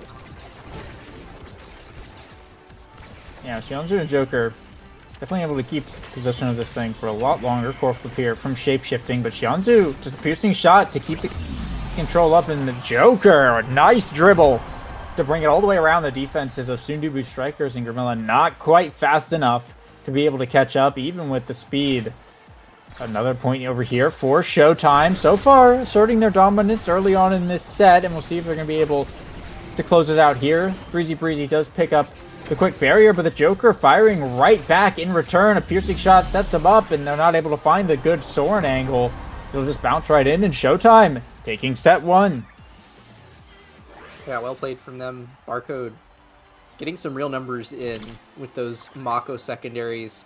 There isn't really a ranged stun except now primary, or maybe like a fully formed Arenado on the side of Sundubu Strikers. So Barcode is going to get so much value off of those Mako secondaries. And when, the two people that you're buffing are Shianzu and Joker, it's massive news. Especially when Joker gets some extra size from this draft and we're looking at a heavy impact Shianzu Estelle. But Sundubu Strikers are also pretty pleased with this draft. Grimella gets Monumentalist out of that. Shapeshifting is rocking Team Player. And 3Z gets more speed. So I think that, all things considered, it's a pretty even draft. but certainly there needs to be a little. Well, okay, wow, that was beautiful there from 3Z and Grimella finding that first goal. I was about to say there needs to be a little bit more defensive resilience on the side of Sundubu Strikers to make it through the onslaught of abilities that can be thrown out by Showtime. But they did it just then. They pushed through the opening onslaught and then found a barrier and a goal shortly thereafter. So let's see if they can replicate it. I feel like this team player should definitely be helping them out quite a bit. The name of the game seems to really just be run fast, hit core fast for Sundubu Strikers here. And we'll see if they're able to make that work or not. Looks like they've got some of the tools necessary, but the Joker throwing out that hook made things a little bit scary for a moment right now. The pressure coming out big between these two forwards. I mean, the Joker and Xianzhu have some of the best forward synergy of, in my opinion, almost anyone in the North American Strikers League. They show it time and time again. They're almost always on the same page for what's going on, and they're about to have some core flips up. Sundubu can have some to match. Xianzhu burning his for the KO there. Grimilla gonna burn one, sending it across the field, gets rotated back around, forces shapeshifting to go for the flip as well. And there's the Joker going, looking for a KO, doesn't quite find it though. They'll be able to stall out this power play. Breezy back online, but now it's Grimilla who gets taken down. Xianzhu pretty staggered, but drops the Thorns just in time to beat shapeshifting strike. And Showtime come up in that point, and we'll tie it 1-1 in set 2. Yeah, I mean, they're looking incredibly dominant. You take such a strong offensive duo, not just in terms of, these characters, Rasmus and Estelle, but like you said, Joker and Xianzhu have incredible synergy as players. And you give them this Mako speed from behind, and of course you've got Barcode playing comfort as well this game. And it's a recipe for some seriously oppressive offense that Showtime can churn out. And I mean, even in between, all of these abilities that Rasmus and Estelle have to throw out, the Joker and Xianzhu are just winning strike wars left, right, and center. So it's constantly putting Sundubu Strikers at a massive disadvantage on defense and really making them work to make progress in these points. Yeah, for sure. They're definitely having to put in twice the effort for what feels like half of the result. Showtime almost making it look easy for the moment, but going into overtime here, Sundubu Strikers holding on against this open goal and looking for a barrier of their own. They've got 2 flips to work with, though. Showtime are going to have some of their own in just a moment here. Grimilla first to burn, a pass for 3Z Breezy. Got hit stunned, but looking for a shot on the barrier. Barcode right there to block it. Grimilla looking for a pass up again, but the Joker able to intercept, and now a hook up to the Joker. Almost takes it to the top side, but shapeshifting just fast enough to catch it out. 3Z Breezy going to pick up the KO, drop the full combo in the flip to take Xianzhu off the map. A big power play here for the Sundubu Strikers. Flurries come out, not able to catch the core. There's the water cannon, but the core on the wrong side. Shapeshifting going to be able to send it right back in. Team player passes coming out. They get it at the 3Z, and that's the barrier gone. Both sides opened up here. Water cannon from Shapeshifting sends it all the way up to 3Z Breezy. Xianzhu trying to stop it, but doesn't quite have the angle, and 3Z able to find the dash punch, stuffing it in, and Sundubu Strikers bring it to set point. Yeah, well done there, those Sundubu Strikers. If they can last till overtime, their odds of scoring go significantly up. Those team player passes gave such high value there multiple times, and they also had fantastic coordination around their water cannon there at the end. Sent it onto the far side so that Xianzhu couldn't influence it, couldn't pull it out of that water cannon, and got it up to 3Z at just the time that he wanted it. So yeah, certainly. But that being said, they might not even have to wait. That was a perfect play, not only getting up to 3Z to snag that barrier, but then immediately sending it back down to Grimella to set up the goal. And that's a tie-up in the sets for the side of Sundubu Strikers. Yeah, big, potentially pivotal moment here.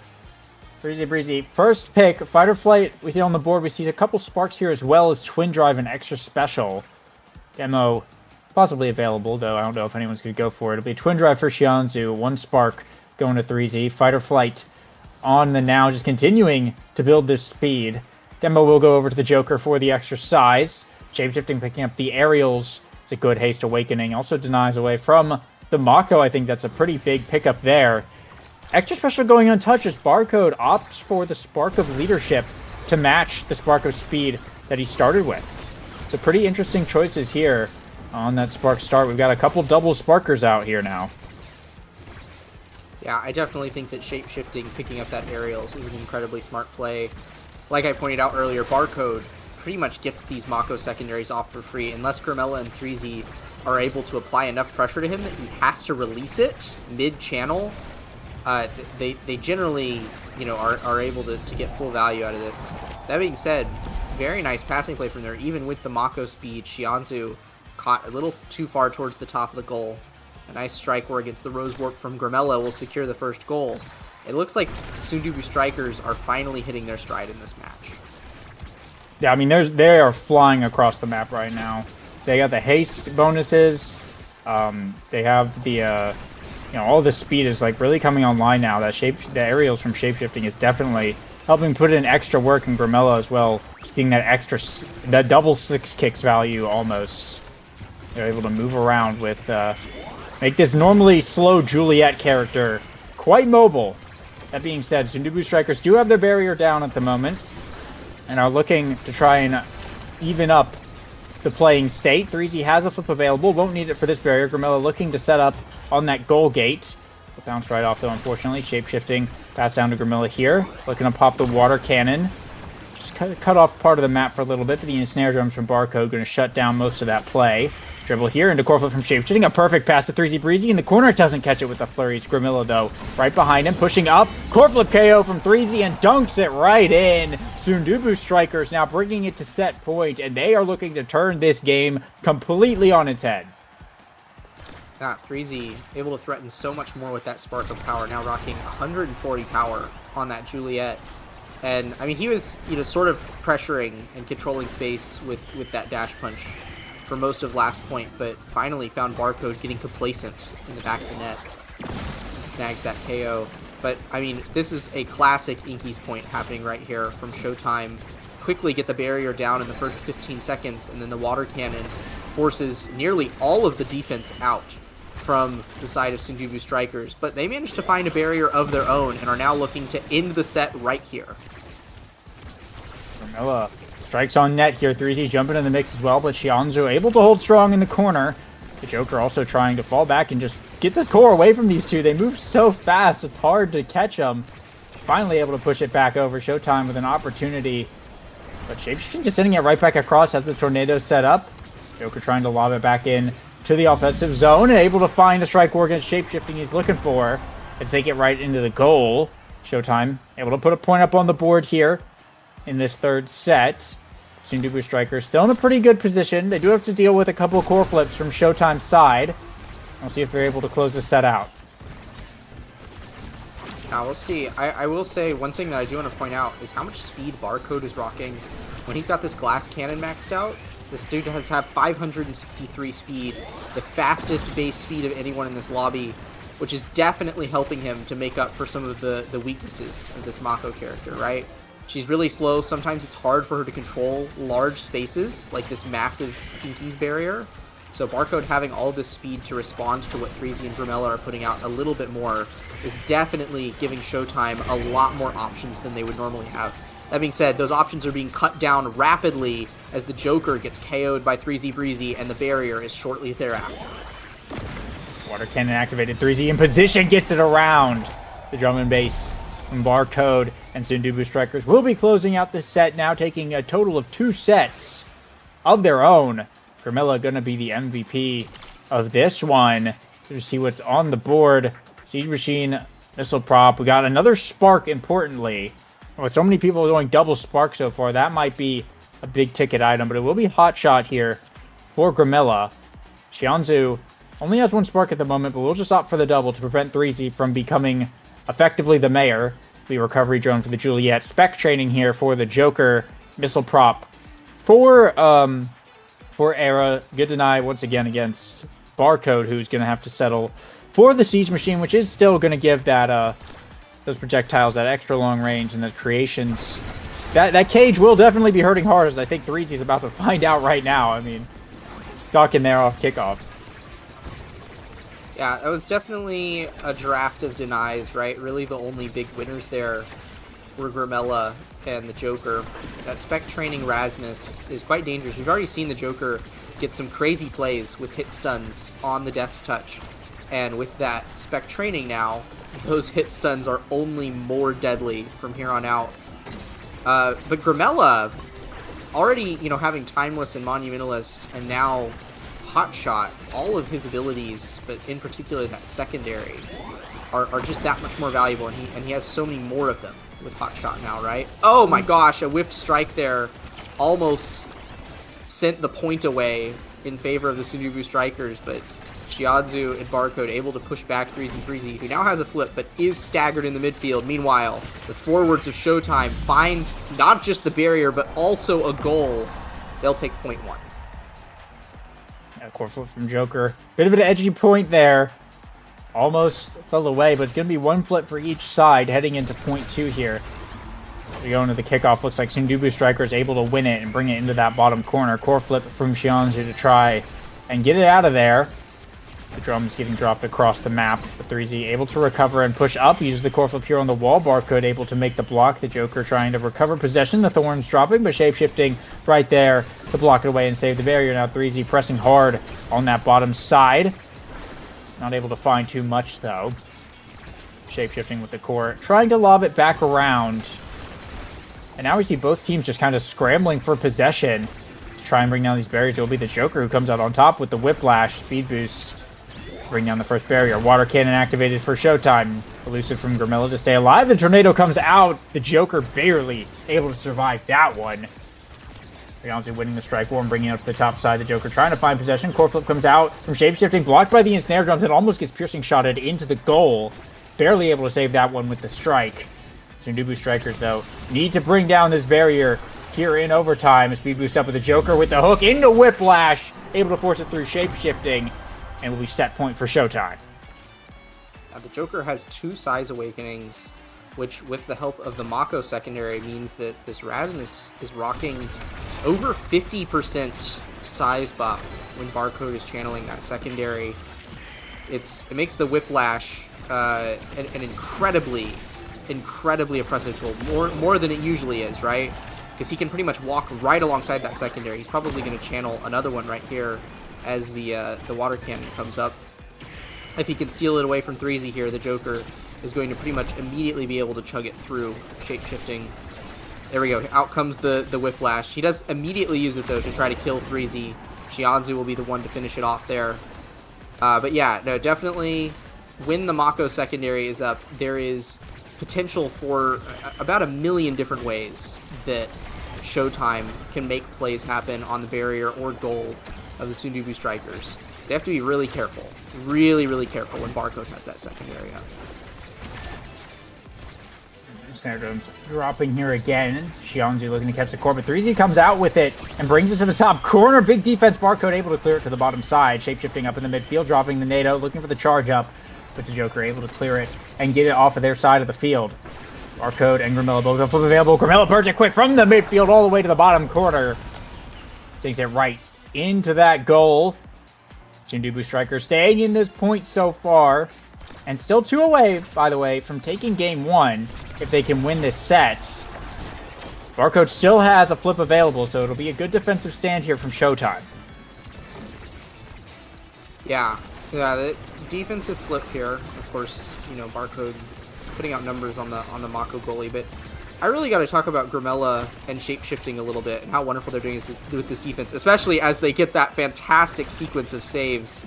A beautiful set of 1 interactions there will successfully take the core off of their barrier. But yeah, I mean, I've been talking about the importance of the Mako secondary for the side of Showtime.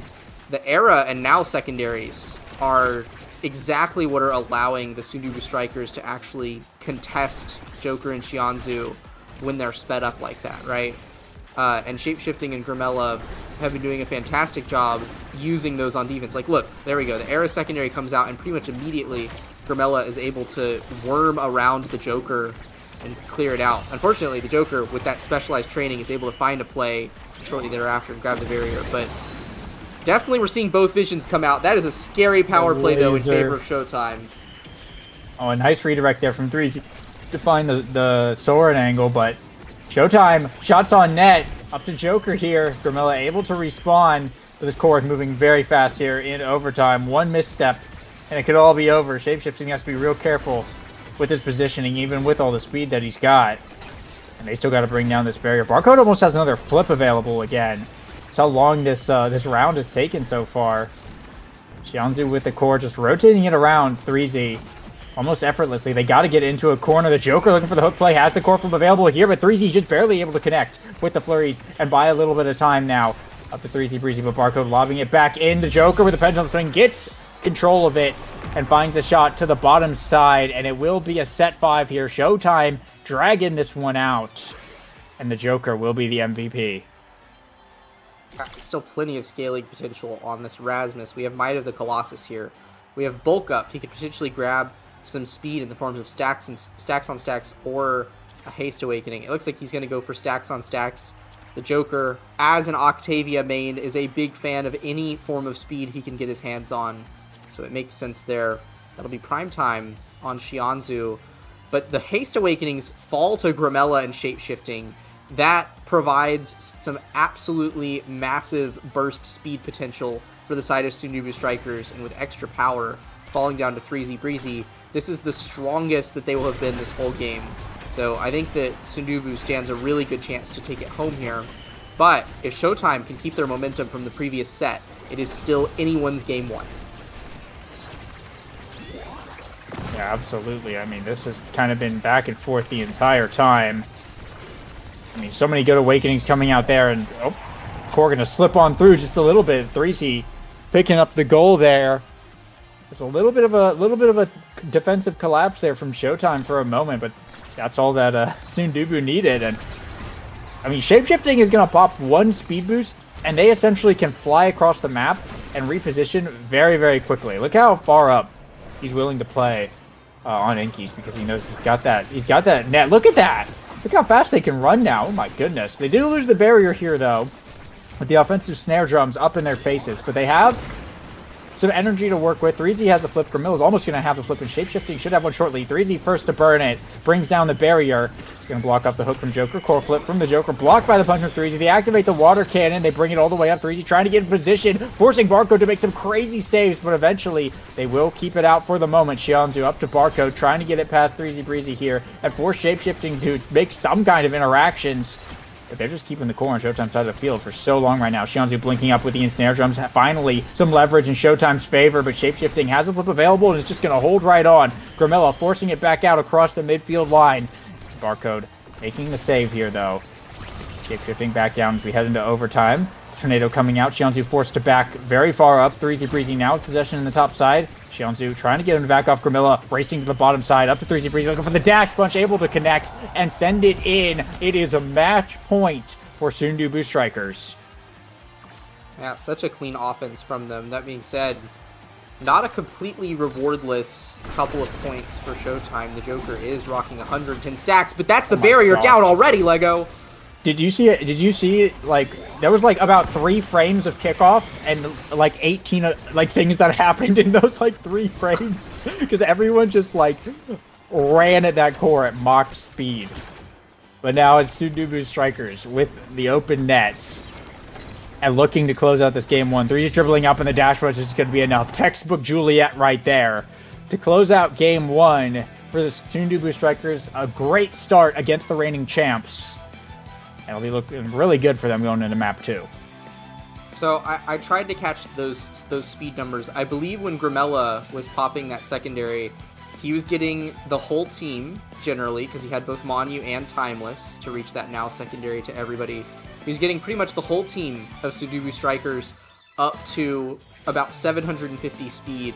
When Shapeshifting would pop his secondary, it was getting the whole team up to 850, or in the case of 3Z, 900 speed, which is absolutely insane. Yeah, I mean, there was I was really laser focused on, like, the guaranteed Mako secondaries for the first part of that game. I thought that those were going to be super valuable, that Barcode was going to be able to get them out. But at the end of the day, so many Haste Awakenings, all 3 Haste Awakenings falling to Shapeshifting and Grimella. just gave them all of the speed that they needed to totally override any value that those Mako secondaries could be getting off and just rule the match. I mean, look, this is Grimella with 248 redirects, only one less than Xianzhu, but when you look at the goals and assists, it's clear what direction the tempo of this game was headed in. Grimella assisting off of 7 of 3Z Breezy's 8 goals there and scoring 2 more for himself. So just a really, really impressive and fun game 1.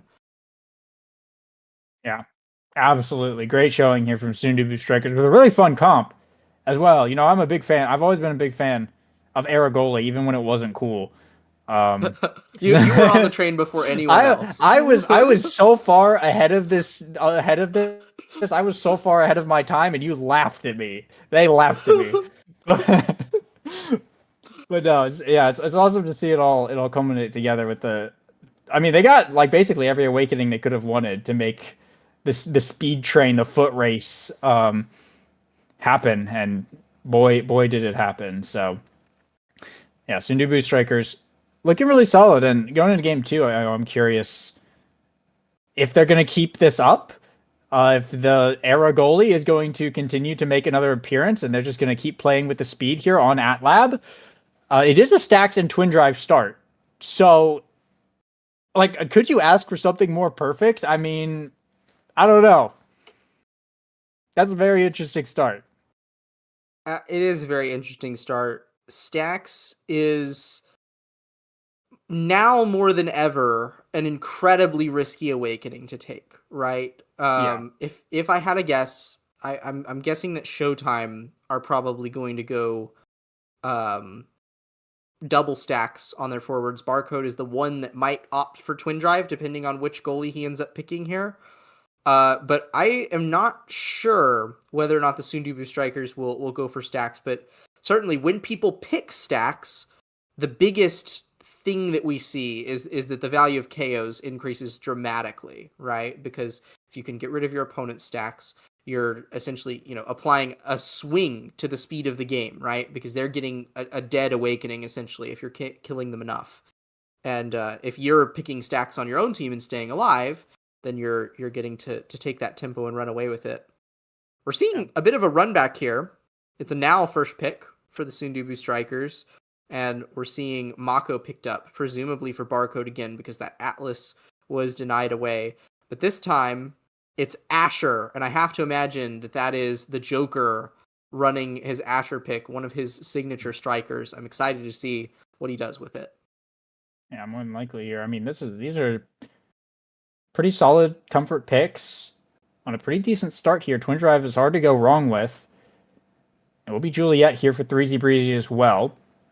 And Dubu locking down the backfield for Sundubu Strikers with the Twin Drive. Makes Dubu exponentially stronger at holding. I think especially on Atlas Lab, Dubu with Twin Drive can hold down those bottom corner pushes so well. So well. It's very difficult to get it through just by stuffing it. So I think that's a really solid pick up against Joker's Asher. And it will be Aimi for Xianzhu here. So this is going to be interesting. I really like what Sundubu Strikers have cooked up. They're kind of rolling with what they had before. I mean, you can't go wrong with Grimilla on now. You really can't. You still have 3Z rocking the Juliet, and you have this impenetrable wall Barcode who's basically going to sit on one barrier and hold it down forever. So it's going to be interesting. I think this Aimi might be a little bit of an X factor. I don't know. I can't say exactly how good it's going to be against this, but it's Xianzhu piloting it, so it'll at least be decently good. But I'm just curious to see how it's going to end up playing out right now. I imagine it's going to be a lot of Twin Drives coming out, maybe Stacks on some midfielders, or maybe on Grimilla. I don't know. Twin Drive's pretty good, but we'll see here. So we're jumping into game 2 in just a moment now. Yeah, I agree. I'm not sure how this Aimi is going to work, because we've seen Xianzhu get some success on it, but usually I think the bigger trend is that Xianzhu loves his speed midfielders, and it's really hard to see him reach the same level of success off of those speed midfielders. with stacks on stacks start, if he's able to keep stacks on stacks and he's running mag souls as well, it'll practically be like he's playing a speed midfielder, especially with Barcode, buffing him with this twin drive Mako from behind. So maybe that's some of the logic that went in here. Shianzu said, you know what, I don't need to play Kai, I don't need to play Era, the now is already gone, but I can play anything because I've got Mako buffing me and I've got, a bunch of speed from the stacks on stacks. So we'll see. We'll see if that is how it plays out, but it looks like we've correctly predicted, Lego, that both of these goalies have opted for Twin Drive just because of the sheer value of both of the secondaries on Dubu and Mako. Everyone else is going for those stacks on stacks. So we saw 3Z Breezy get quite a few KOs last game on this Juliet. If he's able to replicate that, again, high value stuff. But we do also have Joker playing essentially Juliet 2 on the Asher pick. So both of these brawlers have their dash punch potentials to really swing the tempo of this match by finding KOs out of thin air. I wouldn't be surprised if this game ends up being one of the longer ones we see today, just because of... I mean, we do see that Showtime's goal is open at the moment, but I think a lot of these matches is going to be like what Shapeshifting's doing right now, where the melee lockdown goalie with the twin drive is literally just going to sit on this one barrier. It's going to be very difficult to stuff it through, because I mean, even with Juliet and Asher, who are traditionally very good at stuffing, I mean, it's an unstoppable force versus an immovable object, really. And still, Showtime not able to bring down this second barrier. I imagine they're going to have a significant struggle with that, but it will be Sundubu Strikers, a perfect setup here for Grimella, allows 3Z to find that dash punch for the fourth point going to them, but I'd buckle in, because I think this is going to be a long one. Yeah, I'd agree. I think the only reason that point went so fast is because Barcode burned so many of his abilities at range and didn't have anything to respond to 3Z Breezy suddenly being up in his face. Generally, the Mako into Juliet matchup is actually pretty Mako favored. She's got a lot of tools to shut down dash punch, and she can pretty comfortably hold herself against kind of the strike onslaught, which 3Z is particularly good at chaining his abilities together to just kind of outstrike through a defense. So Barcode has a response to a lot of those things, but 3Z is just outplaying it here with Shapeshifting there to back him up, and Grimella and Shianzu both already have their stacks on stacks online here. Yeah, Showtime losing their barriers a bit early yet again. Having some room for Sundubu Strikers to just keep the pressure on, and now it's significantly harder for Barcode to be able to defend against this open net. You have 3Z in the corner and Grimilla able to rotate really, really fast and cover the open sides of the net. Meanwhile, core flip here from the Joker, Shapeshifting, burning everything. I think it's Grimilla who actually got the clear there, but still holding on to the barrier either way. A pass up to 3Z Breezy, looking for the dribble. The snare drum's coming out from Barcode, and it'll just bounce back around. We head deep into this overtime. Pass to 3Z Breezy and core flip from Barcode. Down to the Joker, dashing in, but the donut's just going to drop out. Core flip from Shianzu, send it in. There's a pass putter, but a simple log. The humble log, and a pass to 3Z Breezy, who yet again gets another goalie KO and dunks it in. Sundubu Strikers off to a blazing start this game, doing exactly what they really planned to do coming into this game with this comp. It seems like Showtime are actually kind of struggling to execute. Yeah, well, I mean, 3Z is doing such a fantastic job of punishing in the enemy goal box, right? You cannot let your guard down for a second around this guy. Like, Barcode has to have constant vigilance here against 3Z, because if he steps just a pixel too far back, 3Z is up in your face, and you are going to pay for it dearly. All four forwards now have their stacks on stacks online, though. So this is, big speed on all of the offensive players in this match. And with the help of that Mako secretary, that means Joker's just going to be able to solo 1v1 through Shapeshifting. But when you send it back to 3Z Breezy, that's a quick 3-0 set for the Sundubu Strikers. And Lego, this game might be faster than we were anticipating. Yeah, I feel like the defense of Showtime definitely falling apart a little bit here sooner than I would have expected. Certainly looking a bit rough, and now Grimilla going to get the first pick here. Looks like the Manu going over to the Now. Very solid pickup. Saw it last game. Just going to be applying huge speed boost, and I mean, when 3Z Breezy can run fast, he can do basically anything. Peak performance to this IME demo to 3Z, who's just going to be getting I mean, honestly, that's worth so much value, I think, at this point with how quickly they're able to take down Showtime's barriers.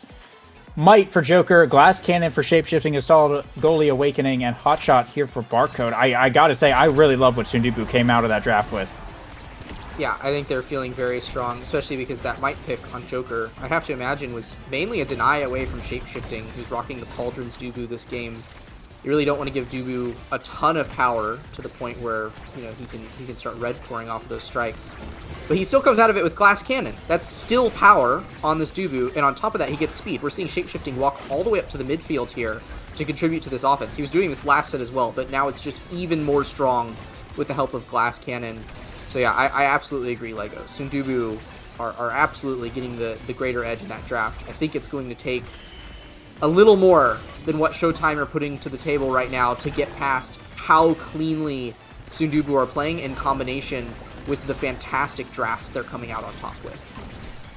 Yeah, Sundubu, it really feels like they're coming into these games with a plan, a very clear-cut plan, and they're finding the awakenings they need, and they're playing the playstyle that they need to execute it. I mean, it's got similarities to what they did last time, but there's certainly some key differences, and it's still all coming together pretty darn well as we head into overtime. And Shapeshifting still has that single barrier, which is all that they really need to keep these rounds on absolute lockdown, because the pressure from 3Z and Grimilla is just so much that when the core gets past Joker for even a moment, they have to do everything just to hold them off, and then when they want to rotate back to offense, it's just Asher versus Dubu. And in these cases, it looks like Dubu is just kind of winning these interactions, just going to have the space and the lockdown to be able to make it out more consistently. That being said, they will be able to open up the goal here. The snare drums onto 3Z Breezy. Grimilla looking for the top side. Golan's going to be able to find it with the primary. Soon Dubu Strikers continuing to look strong, scoring the first point here in set 2. It seems like they're always just one little offensive edge over top of Showtime, right? Because Showtime, they're still finding barriers. They're doing their normal explosive offense where they're able to just kind of, in the blink of an eye, take down a barrier after, you know, what seems like an eternity. But it's very often that Sundubu are able to just convert right back onto offense on the other side of that happening, right? And it's if they're getting, you know, on average 1 to 2 more offensive plays than Showtime, statistically, we said that, you know, both offensive matchups are unfavored. 3Z's not making it look that way, though. I mean, this dude is absolutely bowling over Barcode every chance he gets. But just those 1 to 2 extra offensive opportunities is going to mean miles upon miles of success for Sundubu.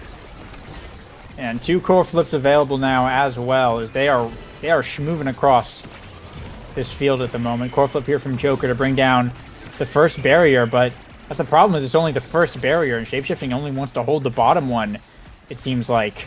Just burning Showtime's resources every chance that they can get, making them pay but as much as they can for every inch of ground. An immediate, almost a double. Looks like it could be a double. They're forcing it hard. The KO comes out from 3Z, and it is a double now. Shapeshifting up, gets put in jail for a bit, but Grimilla with the core, just continuing to put shots on net. Won't find the point, but always good for the Sundubu Strikers. A pass down to Shapeshifting and Grimilla as they work their way back up the field here. KO coming out from 3Z Breezy yet again onto Barcode. And the core going right into the goal. Grimilla with the point. I mean, 3Z putting on a show here for sure. Grimilla the MVP and up 2-0 against Showtime. Yeah, I mean, Shapeshifting and Grimilla did a fantastic job navigating around Shianzu there. Forced out the blink and then just passed around him on the back line. And I feel it important to point out that 3Z has not had any damage awakenings this whole game. He's still not going to have any damage awakenings. He's just grabbing more size, which, I mean, I guess if you're getting kills without the damage awakenings, why do you need to pick up the damage awakenings? So fair enough, 3Z. He sees the vision here. So yeah, this dude has just been finding kills through sheer force of catching just the momentary slip-ups that Showtime are making, right? Yeah, if the previous 2 sets are any sign of how the rest of this game is going to go, I fear for Showtime's future. Yeah, I mean, it feels like they're forcing Barcode to play so far back against this open net because of the way they're just passing this core around. Like, if he moves forward at all, the core is going to slip past him. So it feels like he's kind of forced back into the net, and that's for Threesius being able to find all these goalie KOs. Nice little snipe there from Barcode. Jianzu to pick up that first barrier here. Now it's 1-1. Both teams looking for control over this core. Threezy dashing in, getting around the bottom side again. Core flip here on the line, just punches it through all three members of Showtime. What a flex from Threezy Breezy to dunk it in. And Sundubu Strikers now 2 points away from running away with this.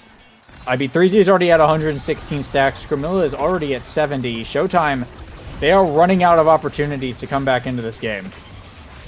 Yeah, a big difference in this game compared to the previous one is Threezy was forced to come back on defense last game, right? That's why Barcode was getting the free Mako secondaries off, is because you needed Threezy to help clear the core off of that Inky's barrier.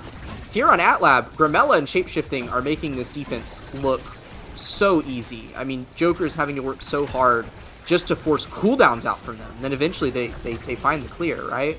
There we go, another clean clear, and Joker once more finds no reward, which leaves Threezy free to go bully Barcode. Every time Barcode has been putting up this Mako secondary, Threezy has just walked over calmly, punched him with the Juliet punch. He's not doing it this time. This time he's coming back to help on defense. But for the most part, Showtime have not been getting any benefit from these Mako secondaries, which is kind of their only way to contest what's being put out by Sundubu Strikers here. And when it's a Sundubu power play like it is right now, it's not going to last much longer for Showtime.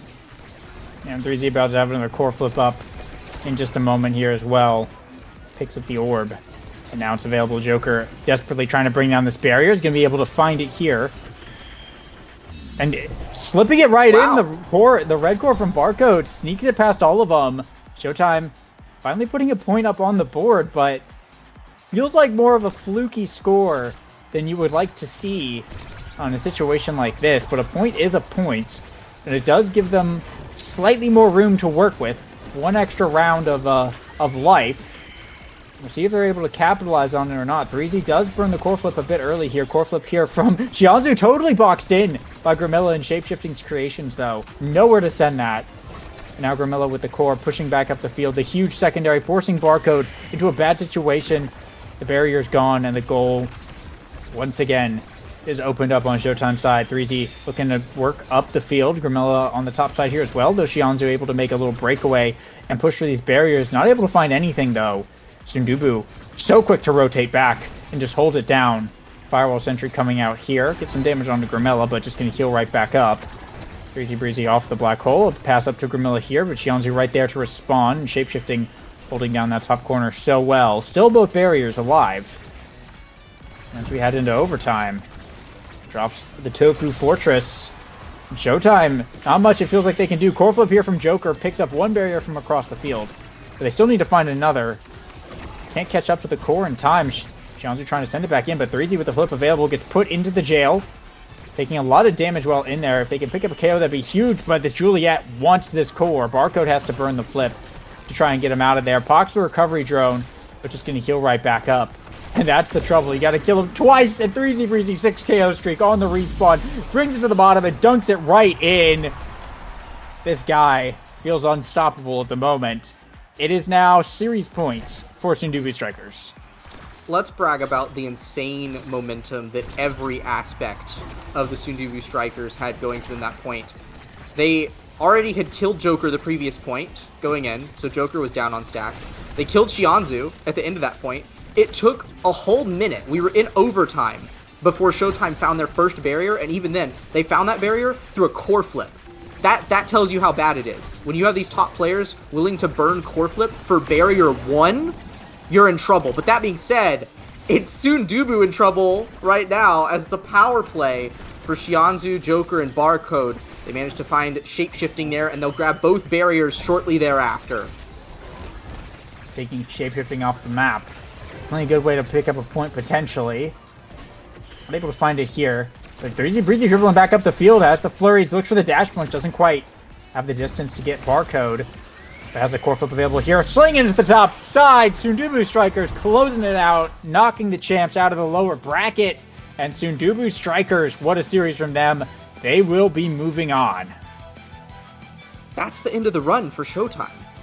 Yeah, that's crazy. That's the end of the run. I mean, after, like you said, these guys were the reigning champs, and Sundubu just stomped them like it was nothing. It was such a... I was impressed with how handily they won in game 1, and then, I mean, this game, Showtime literally only got 1 goal, and it was that weird fluke goal that was scored by Barcode Hotshot with the Mako primary. Every single other moment of that match was completely owned by the Sundubu strikers. We had 6 KOs on 3Z. Shapeshifting even managed to pick up 1, and Gramella demonstrating his normal midfield dominance, 175 redirects, and just 49 shots from Gramella as well, and 39 to 3Z shows how consistently they were up in Barcode's face. And Barcode had the least redirects in that match, Lego. Only 96. This dude was under 100 redirects because Gramella and 3Z were just outplaying him every step of the way. That is about as dominant of a victory as you can ask for.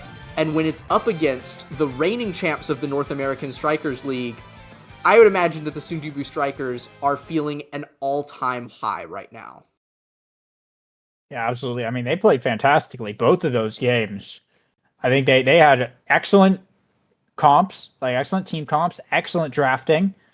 They knew what they were doing. They had the synergy among characters. They had the synergy among themselves, and not only that, they executed it. They executed it really well, and we only hope that they carry that momentum into their future matches. Just to see this team make a really deep playoffs run, I think would be a lot of fun for a lot of people. So great to see them off to such an amazing start here. But that's all for this series, and that's all for us, Cloak. You have anything else you want to say before we head out of here?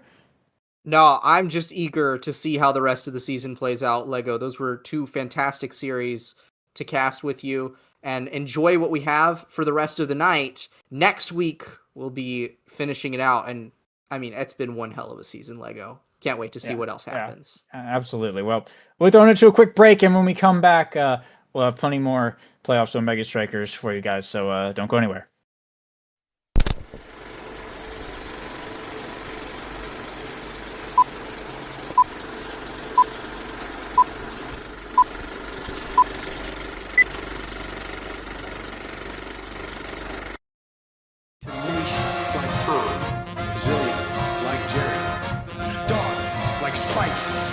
Hungry like Matthew.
And welcome back, everybody, to the North American Strikers League. You didn't think I'd miss a playoffs day, did you? I'm K-Bot, now joined by Weston for our final match of the night here for the right to go on to Championship Day. It's the Sundubu Strikers versus Return to Form. The two teams that didn't have a second life today are still on their one and only and on a collision course for one another here, Weston.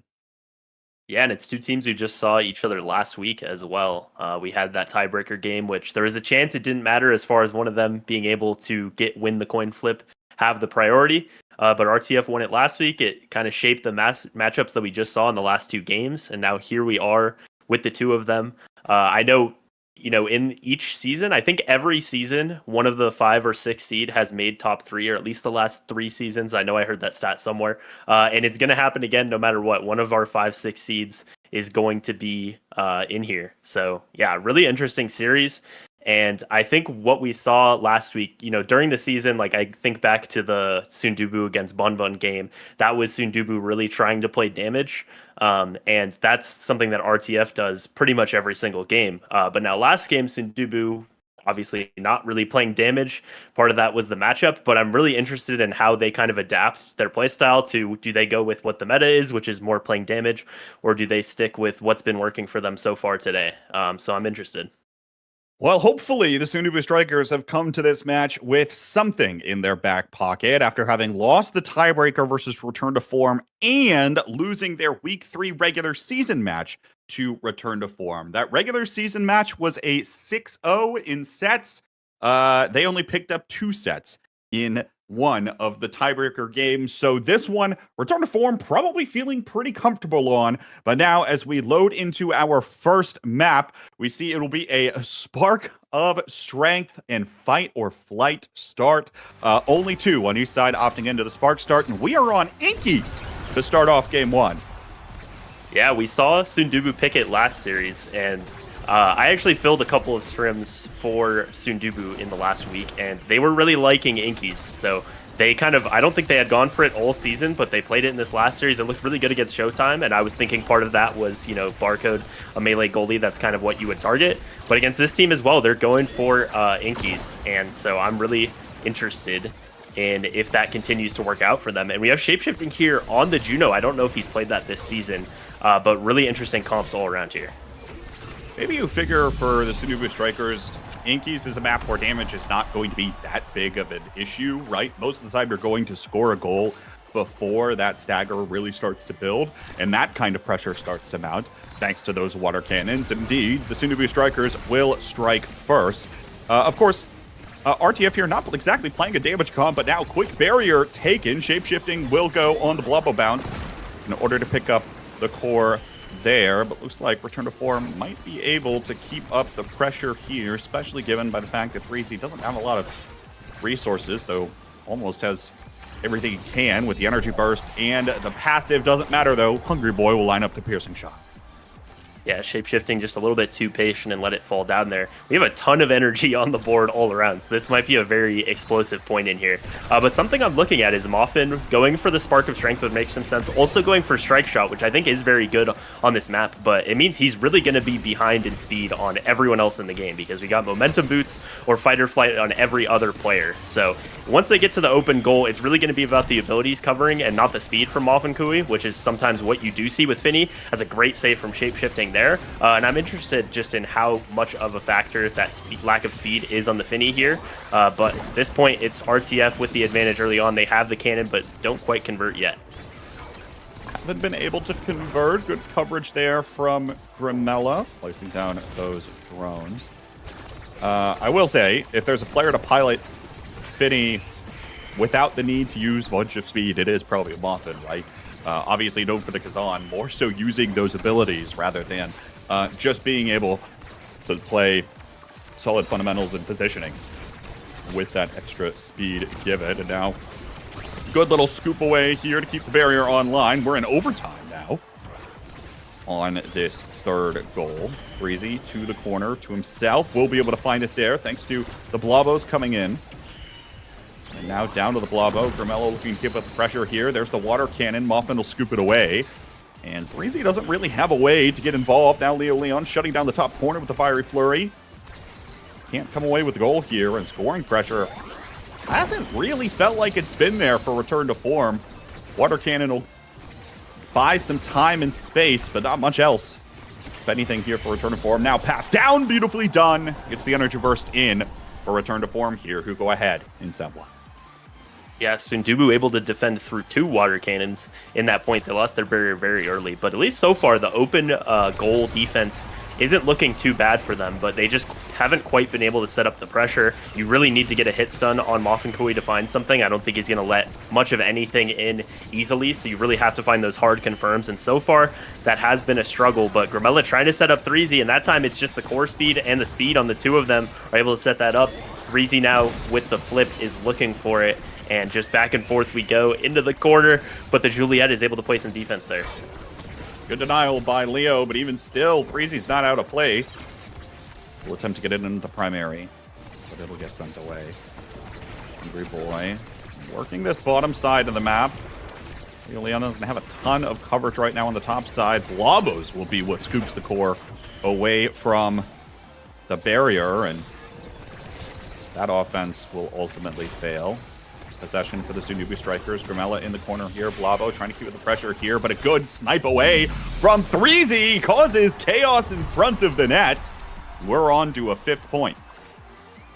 Yeah, that was a crazy situation. The card from Moffinkui turned around, hit it up toward him, and then he had already struck. Wasn't expecting that at all. So just a crazy circus goal there. But that does mean we're just heading to a 0.5. And, you know, none of the series today, even though within point-to-point they've been close, of course, we haven't had a series go to 3 games. We haven't had any that felt that close. But so far, this seems like a dogfight. And with not a lot of KOs happening, although maybe here with a few members low, it's just going to be about strikes, using your abilities to the advantage. It's really a core control game so far.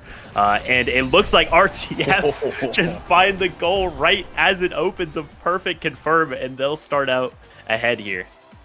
Excellent shot to the gap from Hungry Boy to put that one away. So you don't really expect that one to happen, but I dare say that obviously with the goal barrier in the corner, that kind of shot and setup is going to be easier and rewarded with the hot shot here.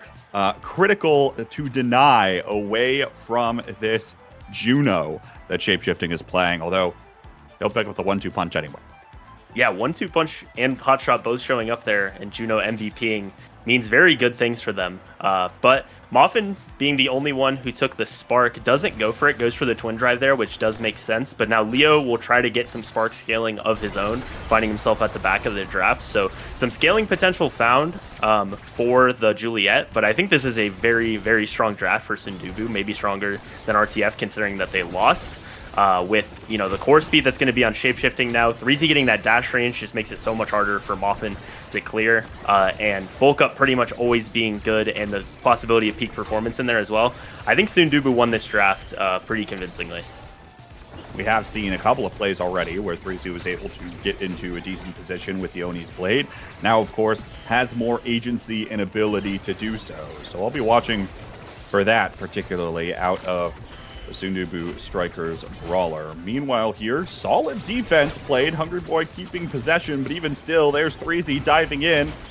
We'll find a barrier here, and now the passing play from the 2 roommates will put the core in the net. Yeah, just making use of the open space that they created there, and the water cannon was on its way as well, so not much they could do there. And this twin drive from Moffin is going to set up some difficult situations for Sundubu, but so far they're not as much going for those hard corner confirms like you kind of saw there. They're making use of the open space really well, which is I think what now can excel at with the right build.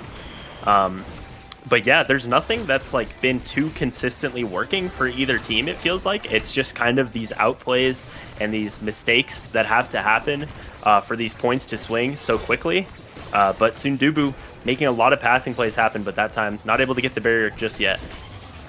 You expect to see those kinds of passing plays out of 2 players that have been playing together for so long, and plenty of synergy both in the game and out of the game.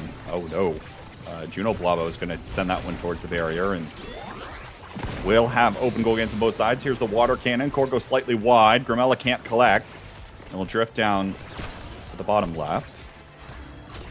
We'll Looking again here, not able to find it. There's the Blabo as Shapeshifting tries to get involved.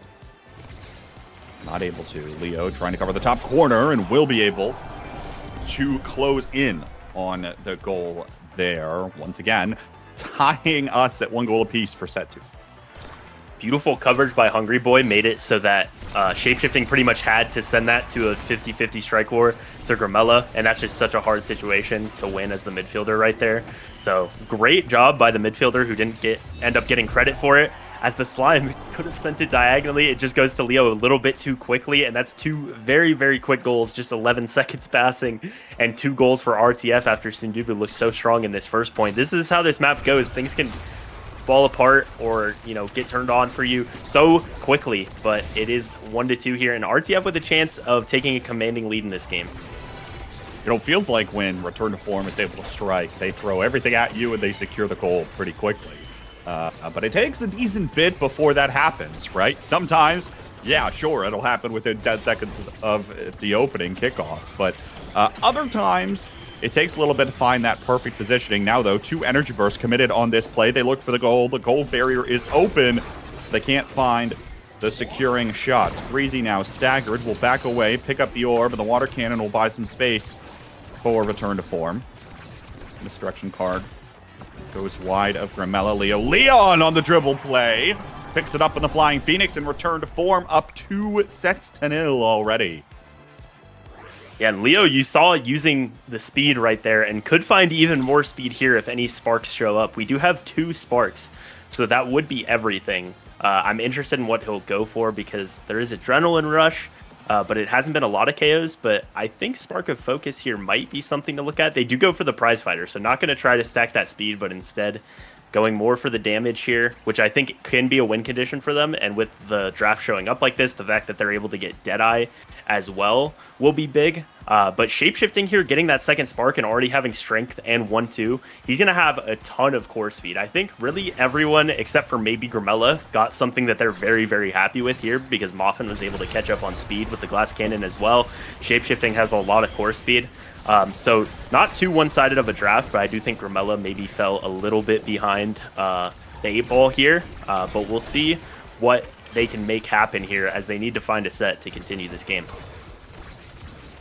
Reese's got to be playing pretty careful here, especially with Leon on the prize fighter. Almost does get the KO there. Doesn't quite find it yet. Still low. Orbs have now spawned and trying to dash for the goalie orb, but now finally the KO comes through. Meanwhile, goal gets close. Flips behind Hungry Boy there, and Grimella steps up to the plate to win the strike war, even in the man down position. Yeah, Slick clicks Flight or Flight, just so much speed there and had the cooldowns up to be able to punish that play, even though 3Z went down. So another set where they're starting out with the first point, but we'll see if they can close it out this time. They're really looking for the damage on Grimella or even 3Z there, both of them getting hit by that primary, and the Deadeye now from Hungry Boy is so much damage, but 3Z doing a great job with this dash range he found a couple drafts ago, really taking advantage of things, but nothing found from the flip or the water cannon there for Sundubu.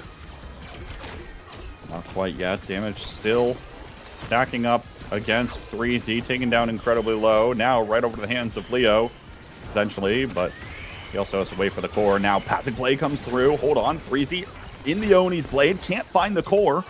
Slips behind him, but doesn't matter. There's the eye rush and the stun to put it away, and the Sundubu Strikers are on set point.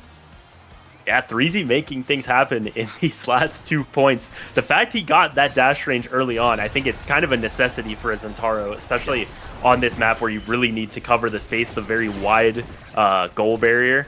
And you've seen the value. Maybe didn't see it as much in that last set, but here, with the size as well, the speed, just really everything you could want in your Zentaro build. He has a little bit of it all here. Is making things happen. That dash goes wide, but it's the core speed from Shapeshifting and Grimella that set it up. 3Z not quite finding it in the corner, but they will have the jet to try to reset here, and that's what they go for. Triple take, keeps it out of the corner. Here's the Oni's blade. Doesn't get the core. It gets knocked away. Energy burst burned out of Hungry Boy.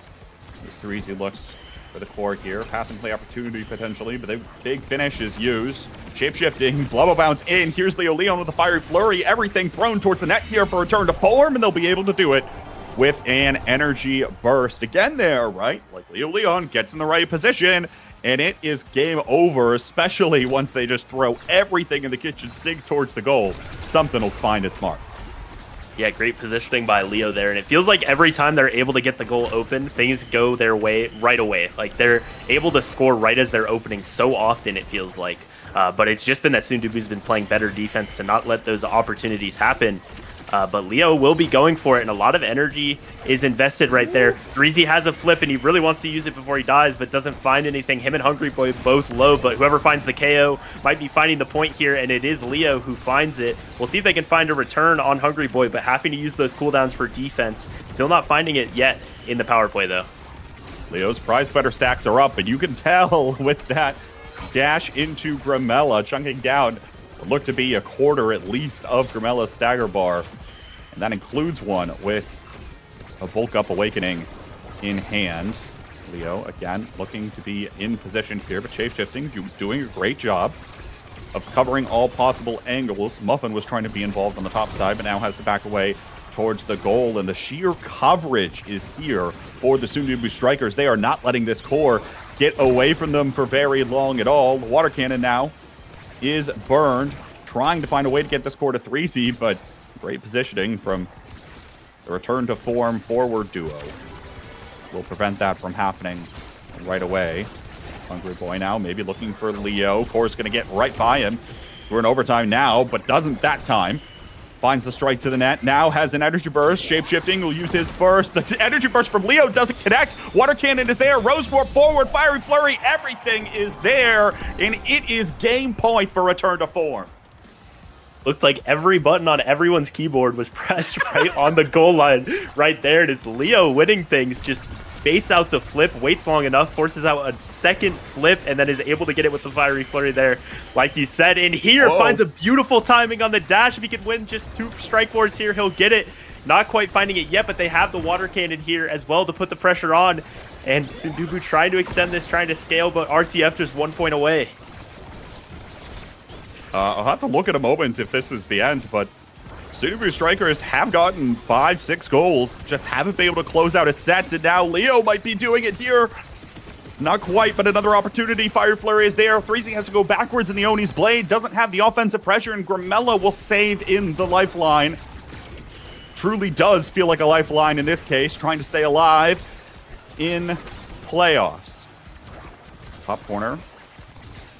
Maybe looking to just be patient for a moment, but Leo is right on top of shape-shifting. The piercing shot is out. Doesn't find its mark of the core. Central top corner, but Muffin's got enough speed, and Leo comes in from the top rope, finds the KO, and a power play opportunity. The Blavos are in position here, trying to just buy some time for the Sundubu Strikers. Waiting on Threes to come back online. Energy burst, shot towards the net. Shape-shifting's got it covered. And now Threezy's back. Water cannon is out, almost catches Threezy on the back, and now Grimella has to leap backwards. The core speed is going so fast in this quarter right now. Leo can't put it away. But return to form will hold on to it for now. Shape-shifting has seen those games before. Will be able to do it. Grimella covers the top corner beautifully. Threezy looking to collect out of the corner, but can't quite get it done, and now Shape-shifting walks just a little too far north, and Leo sends it home. Return to form 3-0 again against the Sundubu Strikers for game 1 on their map pick. Yeah, some insane defense played on that last point to extend that by Shape and Grimella. All 3 of them almost died to the water cannon at one point. They had some very quick decision making with all the core speed that was happening, but it was just Leo who made everything happen in those last 2 points, especially. Was just voted as the first team All-Pro brawler today, and really showing it in that game. And, you know, it felt close. It was a lot of back and forth, 5 goals for Sundubu, but it is a 3-0 overall. And that's really kind of been the story between these 2 teams. It's been RTF getting the better of them. And once again, now they're just 1 away from finding themselves on championship Saturday next week. But we do have 1 or potentially 2 more maps. A very close feeling one there. But yeah, and I don't have it pulled up. What map will we be headed to next? 5 goals means that 2 out of the 3 sets went to 5 points apiece. And in neither of those two were the Sunubu Strikers able to close it out. As a matter of fact, I think, well, at least in one of them, I'm pretty sure the Sunubu Strikers got there first, but wasn't able to close it out at the end of the day. Map 2 is going to be Imy's application. So we are told is the return to form map pick. Makes a little bit of sense here, especially if you're putting a decent amount of presence on this Juliet. And then the final deciding map will be Oni Village if we need it. Yeah, and we just saw Return to Form win, I believe, earlier on this map against EKC, who picked it. So now them going for the pick this time, Amy Zap, something they've already played today. So they have a plan. They'll be able to try to, find that same scenario that they won earlier. But, when you think of Sundubu, typically it's, core control. Like when we saw them win at LAN, it was a lot of melee goalie and now and, core control, all that kind of stuff. And now we're going to Amy Zap, where even more than Inkies, I think you really have to be scared of that damage. So we'll see what our start ends up being. But yeah, very interesting circumstances. A little bit scary if you're Sundubu here. You bring in the LAN performance for the Sunubu Strikers. There has yet to be a full roster that has both won a LAN and won a season of the North American Strikers League. The Sunubu Strikers would be a team to do it if they were to win next week. But of course, that requires them winning the next 2 games versus an opponent they have not won a game off of all season this season. So it'll come down to this one here to see if they can turn around that momentum. Our start is prime time missile propulsion here for the application.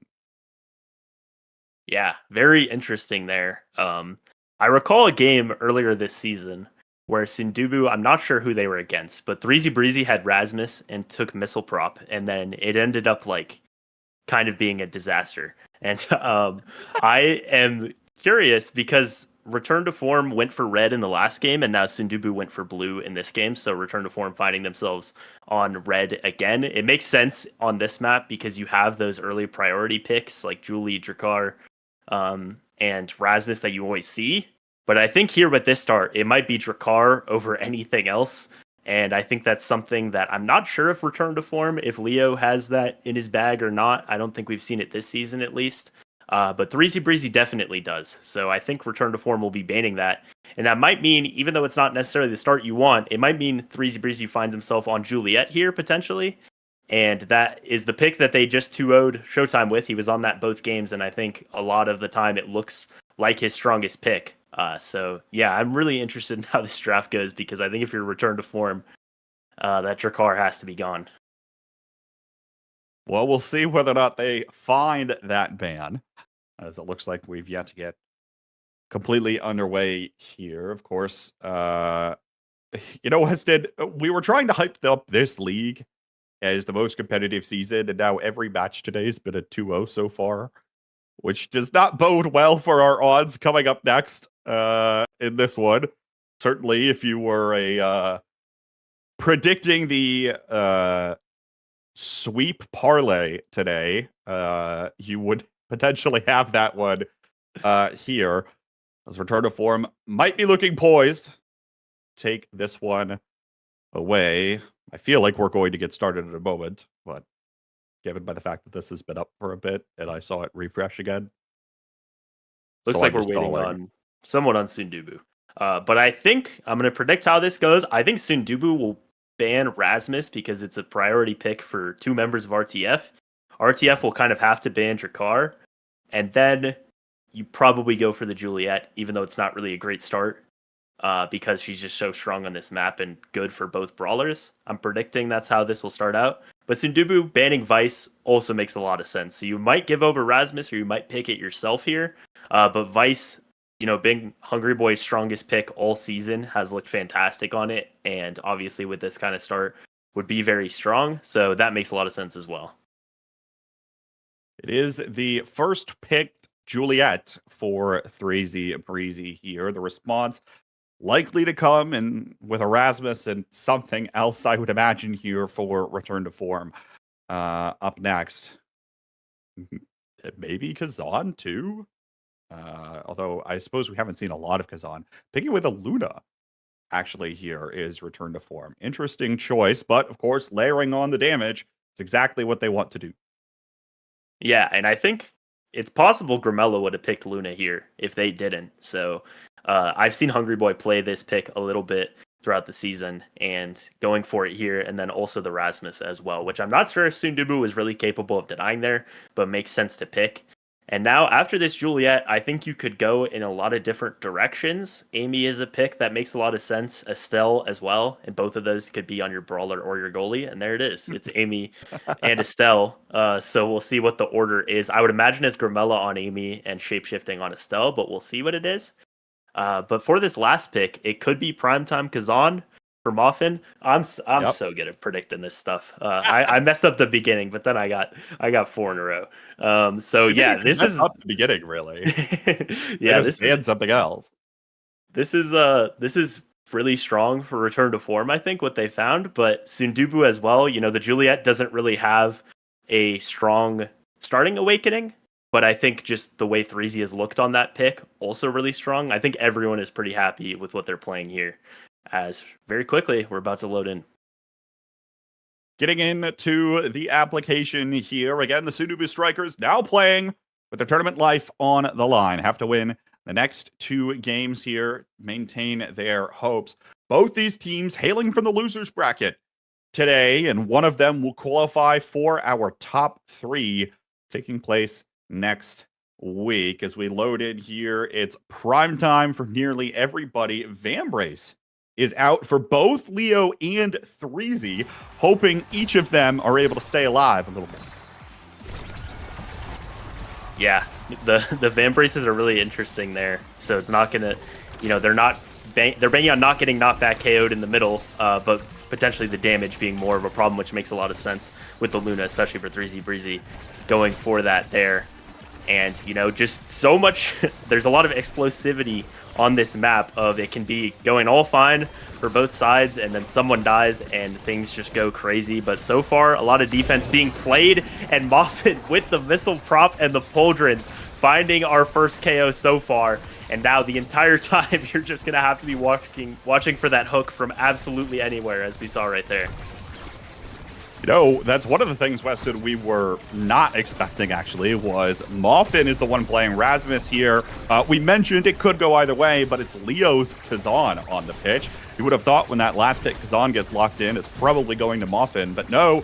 The missile propulsion here for the Rasmus makes it so that the Rasmus can still have just as much impact on the map with that death touch around the center of the map. And you see that, of course, getting taken care of here up first, but now it's the Sundubu Strikers' turn for a power play. Is able to find one. Moffin trying to hold down the fort here. Leo does have an energy burst at the ready, but the goal barrier is going to fall, and Leo's energy burst also is going to get burned. Here's the crater, and no. Flex that sad boys emoji, because that's the coping mechanism you need for a goal like that. Yeah, unfortunately, the turret and the Luna nuke left not many options for Moffin there, and tried to get it down in time, but not quite. I'm not sure if Hungry Boy has played Luna in NASL so far this season, but I think it is a strong pick, but an unfortunate first point. But another power play found.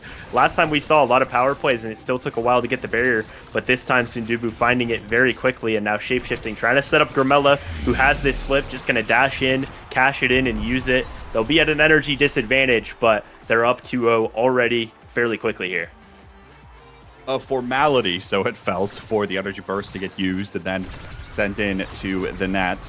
Now see what they're going to be able to come away with here. The Sundubu Strikers have the wind in their sails at the moment. They'll just need to try to find this one more goal. Taking a set away here, especially early, would be huge. And now you see the KO come through again, once more against Hungry Boy, and a power play opportunity here with Threezy Breezy does have the energy burst. Will use it there, and just is able to send it through. Sundubu Strikers 3-0 in set 1. Yeah, every time 3Z's been on this Juliet, it's meant good things for them so far. And I think also you're seeing the power of that Estelle and Amy combination they found in the middle of the draft. You know, you had that hook kill from Moffin, but the Kazan and the Luna, at least so far, just have not been able to keep up with the damage that the Estelle and the Amy, and of course the Juliet can as well. And here, as we get into the draft, we have Adrenaline Rush, Hotshot showing up. You know, the Estelle trying to get that Adrenaline Rush down to the Amy, and does. Spark of Strength also going over to 3Z as well here. So damage found on both sides, but the Adrenaline Rush, I think the fact that it goes to Sundubu is the most explosive thing and the thing that's going to help you convert those power plays most consistently. So both teams fairly happy with this as another hook KO found from the goal box there. But that Adrenaline Rush is something to really look for once Grimella comes back on the field here. It's the Adrenaline Rush plus the Spark of Strength picked up from 3Z, meaning that obviously everything's going to hit a little bit harder, though almost able to basically cancel out the primetime debuff there as well. So we'll be liking that. Core goes around the backside here after the power play. 3Z looks for the gold. Moffin's able to send it away. Grimella very low on Stagger, going to run away for the moment. And now 3Z finds an energy burst for the gold barrier and the KO. Hungry Boy is on the back lines here. Does have an energy burst. 2 energy bursts online for return to form right now. We'll use it there to try to keep this one away from Grimella. But 3Z wins the strike war in the net and will keep the drought rolling here. Yeah, and Grimella has really found himself in the targets of Leo, Hungry Boy, and Moffin so far in that first point. Got KO'd, then got staggered, but was able to live long enough for that goal to happen. But this damage that they've found has been very scary for him in particular. And that time, it's 3Z who goes down into the back goal. Grimella taking a lot of damage here as well, but winning all of these strike wars and running down the field, not quite able to get the barrier that time, but does stall out most of that power play. Kinds of plays that Grimella's known to make are just plenty of strikes repeatedly towards the same corner and maintaining possession along the way. Doesn't mean that the goal goes in, though, as Leo's able to steal it away and put the first one on the board here for return to form. After their handful of power plays, finally able to capitalize on one here, but Shapeshifting finds a strike shot for the early pressure, and not again, man! Oh, no! Oh, second time for Hungry Boy, and just threaded the needle between himself and Moffin. Both times, just going for the damage, and that's really been their, win condition, what they're going for in this second set, and they found a lot of good damage, but just some unfortunate circumstances for 2 own goals so far. But with the flip coming out, not finding much of anything, even though the goal is open, Sundubu in a pretty strong position here with Shape having one, some damage being found on Leo. But if 3Z goes down, it could all fall apart.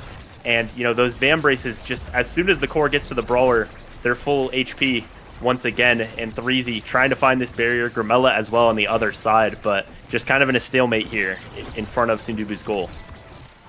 Yeah, Leo's got plenty of pressure right now for a return to form. Given the fact that net is open, Grimella's opting to play a little more passively. Goal barrier found, though, and an opportunity potentially here for the Sundubu Strikers. The Firewall Sentry is out. Grimella covers the top side with the Cyber Swipe, but it's still stuck on this bottom corner. There's the Fiery Flurry, and it feels like almost every ability has been burned. The Sundubu Strikers here not able to find the goal, and now Moffin finds the KO as punishment. Power play opportunity now as Leo's got the energy burst. Doesn't even need it as the core finds a weird angle, and Shapeshifting can't get back in time. It's anyone's set for set 2. Yeah, but 2 flips here. Both can be good for Sundubu, but also puts a target on your back. You have to use it pretty early, and Grimella does there and just gets blocked out. Almost KO'd on the edge here, and it is the flip from Leo that finds it. So that flip kind of being a curse that time doesn't let him evade twice in that period of time. And now Shapeshifting going to have to use it after the Crater Maker from Hungry Boy. So that energy advantage we had all goes away, but at least both barriers are still up here after the power play. But that Amy turret is going to set up good situation for Sundubu. Moffin forced to use the energy burst to get the core out of there. Great work from Shapeshifting as well to keep up pressure on that play with the cross slice forwards. Now down 2-3Z from Grimella. Don't find the passing play that time around. 3Z does find the KO. Power play opportunity, but no. Grimella take it off the pitch right back. Gold barrier taken in the 2v2. Shapeshifting to 3Z, trying to pass to himself. Doesn't really have enough agency to go for a large dribble play here. No real speed to his name at the moment. Firewall Sentry is out here. Beautiful setup as 3Z closes in to cover the clear angle, and it is the Sundubu Strikers up 2-0. Yeah, just barely the punch catching it, and even if it had got out, Moffin dying to the turret's first shot there on the goal line kind of would have sealed the fate anyways. That team player, which we didn't really talk about, looking really strong for return to form. You know, they went to 5 points there, but it just hasn't been enough. And Shapeshifting now with primetime, hot shot, and heavy impact is pretty much always going to have a primary. It's pretty much always going to red core, and it's going to make Leo Leon's life very difficult, even though he has primetime himself. Both brawlers finding some speed here with the peak performance and the fight or flight. And otherwise, not a ton being found, although that dash range for Grimella is going to be really strong. So even though the first draft felt a little bit closer, this feels like a very good draft for Sundubu and like what they need to potentially close this one out pretty quickly here. And close it out quickly they do for the first one in the set. You know, the first thing I was looking at in the last set was I was like, oh, kind of weird for 3Z to pick Peak over Fight or Flight, but then you remember he's at risk of getting KO'd all the time right now, so certainly makes sense to have a little bit of extra stagger, and that means that the pressure is going to be on Grimella even more in terms of first KO, and stuck between the Kazan and the Luna is not exactly where you want to be. Muffin, though, able to find 1-2-3Z with the death touch, and in the power play, the goal barrier is taken. Grimella covers the bottom side with a glitch pop here, trying to just walk up. Is able to kill a little bit of time. Doesn't get a lot done, and now 3Z on the clapback takes down Hungry Boy.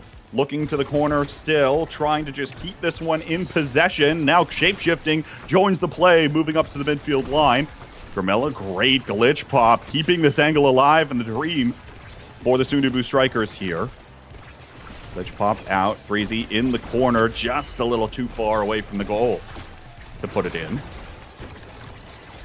And now Grimella has to be a little careful, low on stagger. 3Z's got the energy burst here, though. If the core gets back up to him, expect him to use it. Never mind, doesn't even need to. Actually burns it at the end of the point, but the goal goes in. Nonetheless, it's game point for the Sundubu Strikers to send us to the decider.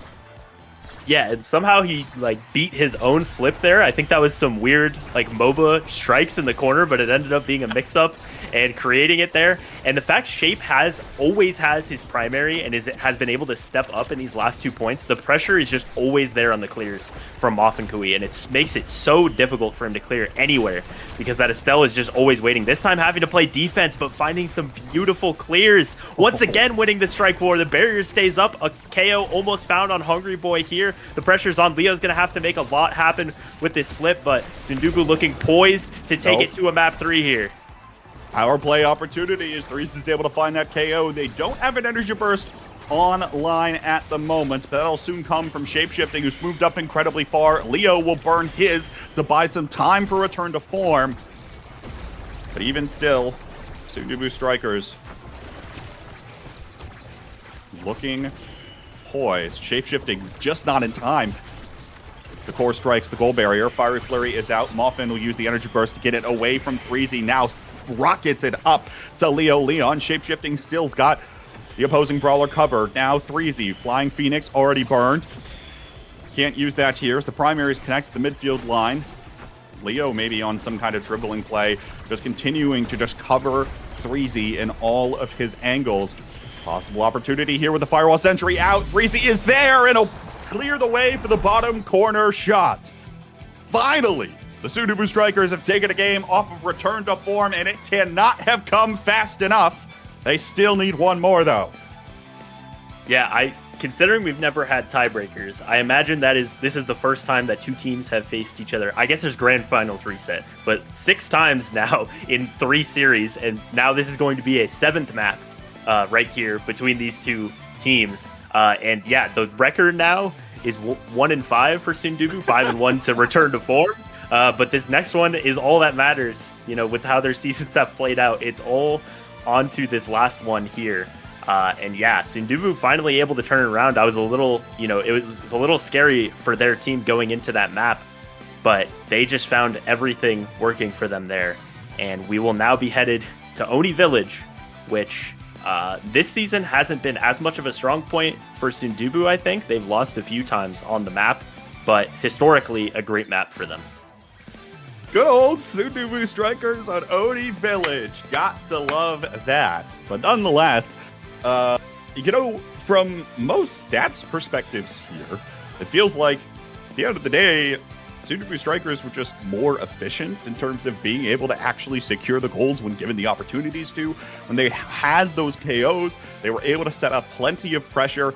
Oftentimes, 2 or 3 of those were off the back of Gramella's Firewall Sentry, as you see in the replay montage here. But, and of course, the last one is largely set up by that very ultimate. But a little more towards the core control side here for the Sundubu Strikers. They're able to come away with it. Now, of course, setting up this decider, the tournament lives on the line for both teams as we head over to Oni Village. Yeah, and it's gonna have to be, a mix-up, I think, from both teams. You do have, this is another map where I think Rasmus and Kazan are very high priority, and Return to Form always has that kind of pressure, that wrinkle in their draft of they can always flex both of those picks, which makes it really interesting here. And Threezy, they are 3-0 when he's been on Juliet, and the one map that they lost today was when he wasn't on Juliet. So that's something to consider. But on this map, it's normally Rasmus, Zen, and Kazan. So it makes for a very interesting draft. I think a difficult one to parse, especially for Sundubu. But we have here our start. It's Orb Replicator and Built Different. No damage to be found, just size and some energy if you want it. And the Dubu has been banned away. This Dubu has been a decent pick for the majority of the day today. Haven't seen it appear in this particular series, but having that melee goalie off the table and something that shapeshifting is also known to play, it's got to feel pretty good here for a return to form, especially Leo Leon. And now the Finny banned away here as well. So the pick 1 coming in for return to form, likely going to set a decent way of how this one will go. Yeah, you assume it could be. Actually, they don't really have to take Rasmus or Kazan because you assume that Sundubu isn't going to take both of them. So instead, you just go for the best midfielder available on this map, which is Estelle. So I think some smart drafting there. And then Sundubu, not making us worry about it at all, just immediately locking in the Juliet. It's worked so far today, even if it's maybe not her best map, you just go for it again here. And we'll see what they pair it with. But it's going to be the Kai for Gramella, presumably Gramella here. In the midfield, and I think this is kind of a classic, Threezy and Gramella duo here. Maybe I didn't expect to see it today, but that's what they go for here. The only thing that would make it more classic is if shapeshifting did have the Dubu, I suppose. But of course, that one was banned away. Gotta be feeling pretty good. Threezy right now just saying, all right, put the fries in the bag, give me Juliet, we're gonna move on. And it's both Kazan and Zentaro picked up here for return to form. That's right, Muffin on the signature pick, almost assuredly here of this Kazan. Yeah, and against something like the Kazan goalie, you really have to find those stuns and those confirms because he can just manipulate the core so well to get it out of your way. And the fact that they took the Estelle with that first pick, I think makes this so much stronger. You're going to be against the Kai, which that barrage can cause troubles, the Giga Blast as well, of course. But the fact that you get to play Kazan if you're Moppin here and you don't have to play into Estelle is huge. But it looks here like it's actually going to be shapeshifting on the Kai most likely. And now here for Gramella, which also has been a great pick for him today. But I'm just a little bit worried of, they don't have super reliable hit stun other than Juliet here. So really, return to form, they have to make sure that 3Z isn't getting set up for those close range punches and kicks that are, going to be the hard confirms. I wonder if the logic and part of the now getting picked up here as well is trying to provide a little bit of extra speed for 3Z on Oni. Of course, with those secondaries out of that midfielder. I imagine that's part of the logic here, because as you kind of mentioned, this is not the map where you would generally see Juliet played, though we know that this is going to be 3Z's bread and butter. So the trade-off is kind of where you have to fall for this one, and we are loading in to this third one. It's 6 teddy bears. Everyone has picked up built different to start off here on Oni Village. And it is Grimella actually going for the Kai and shapeshifting on the now with Strike Shot as well. I don't know if he's played now at all this season. I can't recall it. But it is a pick that you've seen a lot of success with on this map. Like I think of last year at LAN, Bozo Bunch, Reds was definitely playing this into this Sundubu team. But yeah, shapeshifting going for it here, and that does mean that Grimella is really every single time they're just going to be looking to set it up on those speed lanes with 3Z, Barrage, and then the punch for 3Z is going to be their bread and butter, their game plan every single time here. But so far, it's one barrier on each side, no goal open yet. Good old Oni Village. Welcome to what we'll be seeing for the majority of the game here. Is one goal barrier is up on each side of the pitch. Oh, here, don't know exactly what happened there. Now Hungry Boy is going to be able to capitalize with a Rose Warped, but the first one on the board here for return to form. Hopefully that wasn't lag or something out of shape-shifting. Just got out of his hands a little bit there. Yeah. But the fact only one of Leo and Hungry Boy had to use the flip there to find the goal is very big for them. If he would have used 2, would have been tough here. But the Reezy just really trying to find that level 2, finds it just in time, almost finding a KO on Hungry Boy, but not finding the barrier either. So it'll be a great position here for return to form. 3Z finds it, but I think it was the Estelle secondary that killed or something there. It is 3Z going down, and the goal is open, but normally on this map, once the goal is open, that team is extremely favored, but Kazan is so good at defending that open goal that I think it'll still be a struggle here for Sundubu to score consistently.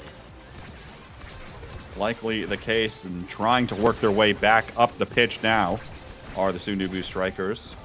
There's the crooked leverage, pulled back. Grimella in the corner, looking to funnel this one up to 3Z. The primary from now gives it a second chance. It's not able to come away with it there, and now Leo collecting in the Oni's blade. Back to Hungry Boy. Crystallized Thorns come up just shy. Now up to 3Z. Beautiful conversion there from Shape to get it up to 3Z, and 3Z will put it away.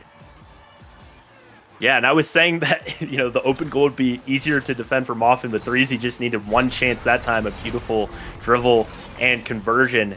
So we'll see if they set that up. It feels like Sundubu really has to execute well here to get the goal open and then to score as well, whereas Leo and Zentaro can just do things like that, just mix the hell out of you and find it there. But they're trying to set up 3Z here on the side lane to open this up once again. They do force the flip out from Moffin, but they get the core here to Leo, trying to set up a stun. Nothing found yet, and they do clear it out for now. Very close to coming away with it. Was returned to form. Now back to the corner. Oni's blade. Gramella's still there. Will find the way to get it away. And the now drone will come up just shy as well. 3Z does have an energy burst again. Last time he was KO'd for using it, but found the goal barrier in the process. This time almost able to do that, but Muffin's got the crooked leverage to pull it back in. Grimella now uses his just a little bit high on the goal barrier. The pop-up is used by Muffin to keep it away, and Shape is still able to keep the core to the corners. Not letting it go through just yet. Grimella, great punish against Muffin. Now the pass and play back and forth. It does get intercepted for a moment. Leo, potential opportunity here, but Shape's got the energy burst. Top side, breezy stun. Another opportunity, pop-up used from Muffin again, and to your point, Weston, right? Very difficult with the amount of options that this Kazan has to cover, especially on a built different start, where the extra size comes through there as well. Another opportunity. Potential here for the Sunubu Strikers, and we'll be able to finally get it in as it comes out of the speed lane just behind Muffin's Papa. Yeah, and Grumella just doing a great job of controlling the midfield and not letting Leo get too many opportunities against Shape. This now, I think, does a decent job at pushing the core away, but those stuns can be very scary, and you have less options than something like the Kazan does. But so far, just controlling to not create too many of those scenarios has been the game plan so far, and it is working. The secondary from now actually helping on offense there, and now 3Z uses the flip, so does Leo, so kind of gets canceled out there. Leo finding himself a bit low. We'll see if they can actually find a KO on this map, which I don't think has happened yet this game, but the goal open once again first here for Sundubu. Just going to need another Herculean performance from Muffin, but 3Z doesn't let that one happen this time. Comes in on the Flying Phoenix and will score for the Sundubu Strikers. They are up once more over Return to Form. Actually, like, first time in a match they have been up over Return to Form, being a set ahead at the moment. Yeah, in their 6th map, or 7th map rather, of the season here. And no more size showing up here, so nothing to deny from the Kazan. I think that's like the biggest pressure point in this game is going to be Muffin getting even more size and built different and team player, but none of that showing up here means that Hungry Boy gets that hot shot. The prime time or the hot shot was going to him, so either one of those was going to be big. Grumella getting a lot more speed, you know, the burst of speed with the super surge there, and Leo finding the stacks here. These points have been going for a long time, even though they lost that set, so I think the stacks are going to be very strong here. But 3Z finding some speed of his own, pretty much everyone finding a little bit there, but Muffin being a little bit denied, gonna go for the prize fighter, which you're not expecting that to get to 2 stacks at any point, but just a little bit more core speed is what you're going for there. But the Herculean performance so far has been out of 3Z in some of these scenarios, and so far he hasn't lost on Juliet, and it looks like he doesn't want to. Certainly doesn't want to here, because a loss means you're out. And that's enough. Great passing play between Grumella and Shape to keep this core out. Muffin trying to buy some time, spread out the Sundubu Strikers, and find a way to clear this one out. Very difficult to do with the extra speed from Grumella, but now the energy burst burned by Leo means a KO on the pitch and a power play opportunity. Feels like Return to Form just not quite as quick getting to the core at the moment. Of course, you imagine the stacks will help, but don't need it when you can just skyrocket the core through the corner. Hungry Boy credited with the goal, and it's 1-up for Return to Form. Yeah, and I said Muffin wasn't going to find a second stack, and he does in the first point right there. So a stacks update for everyone is Leo's at 106 here, 114 now. Muffin has 2 on his prize fighter, so a little bit more damage if you get close to this Kazan. And the fact that point went so long and they won it means Leo is in great position to have those stacks up for a long time, which I think is going to make Shape-Shifting's life way more difficult. But Muffin maybe pushing up a little bit too much, gets punished that time. 3Z trying to set up with the flip and doesn't even have to use it. Just found into the corner by Grumella to tie this set up. That's the risk you play when you're moving that far forward, but you see that Muffin was trying to just be more involved on the offensive side. That just means that you are completely vulnerable, and it is very difficult to control once that core does end up getting behind you. And in that case, the Sundubu Strikers are able to capitalize. Again, just feels like they're able to react faster to wherever the core might end up going. We'll see whether or not those stacks will help Leo. Certainly they will, but to what extent, only being a set into the game, will certainly be looking for another Dash Awakening down the line. But it hasn't come up yet. 3Z, Fiery Flurry does have the Van Braces, but now basically has no abilities to his name to try to heal back up.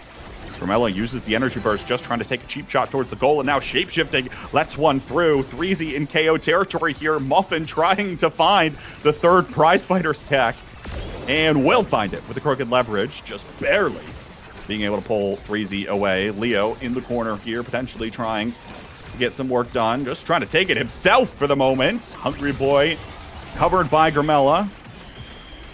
Now the energy burst used out of shapeshifting, but it still feels like it's possession to return to form. They're still maintaining their presence, and now Grimmello wins the strike war, trying to snipe this one away. Snipe it he does with the Giga Blast, almost gets over to 3Z, but the gold barrier is held by Muffin. Another passing play, kills some time, as Leo now is the one that is in the danger zone of getting KO'd.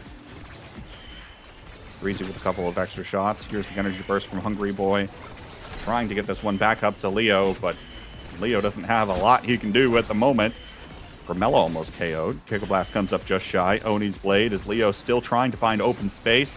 Grimmello covers on the barrage, but a nice pass up to Hungry Boy will put the core away.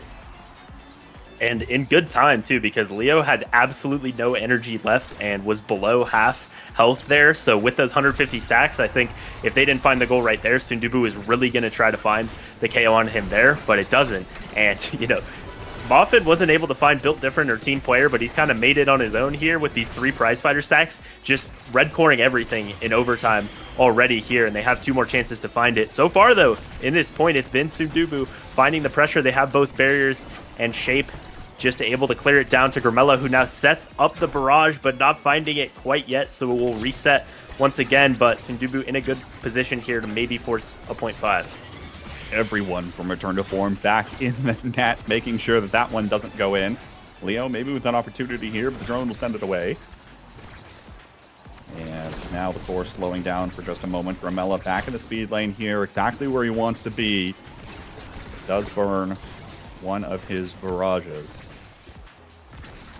Once again, just trying to find some open space right now. Grimmello has won a couple of strike wars in critical moments, so it feels, to start turning possession over to the Sundubu Strikers.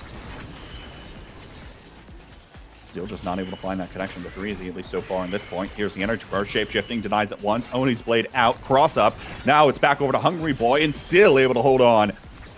Is shapeshifting here, now through to Grimmello. There's the fiery flurry, it's out of 3Z. Maintains his energy burst, and it's anyone's set point. Yeah, and that was like maybe the first time 3Z had touched the core in like 45 seconds, but he made great use of it there. Grimmello and shapeshifting just taking their time, not panicking, not getting impatient, just playing the defense slowly, and then they're able to set up that scenario. Risky situation there, almost double barriered, but Shape is able to keep it up now.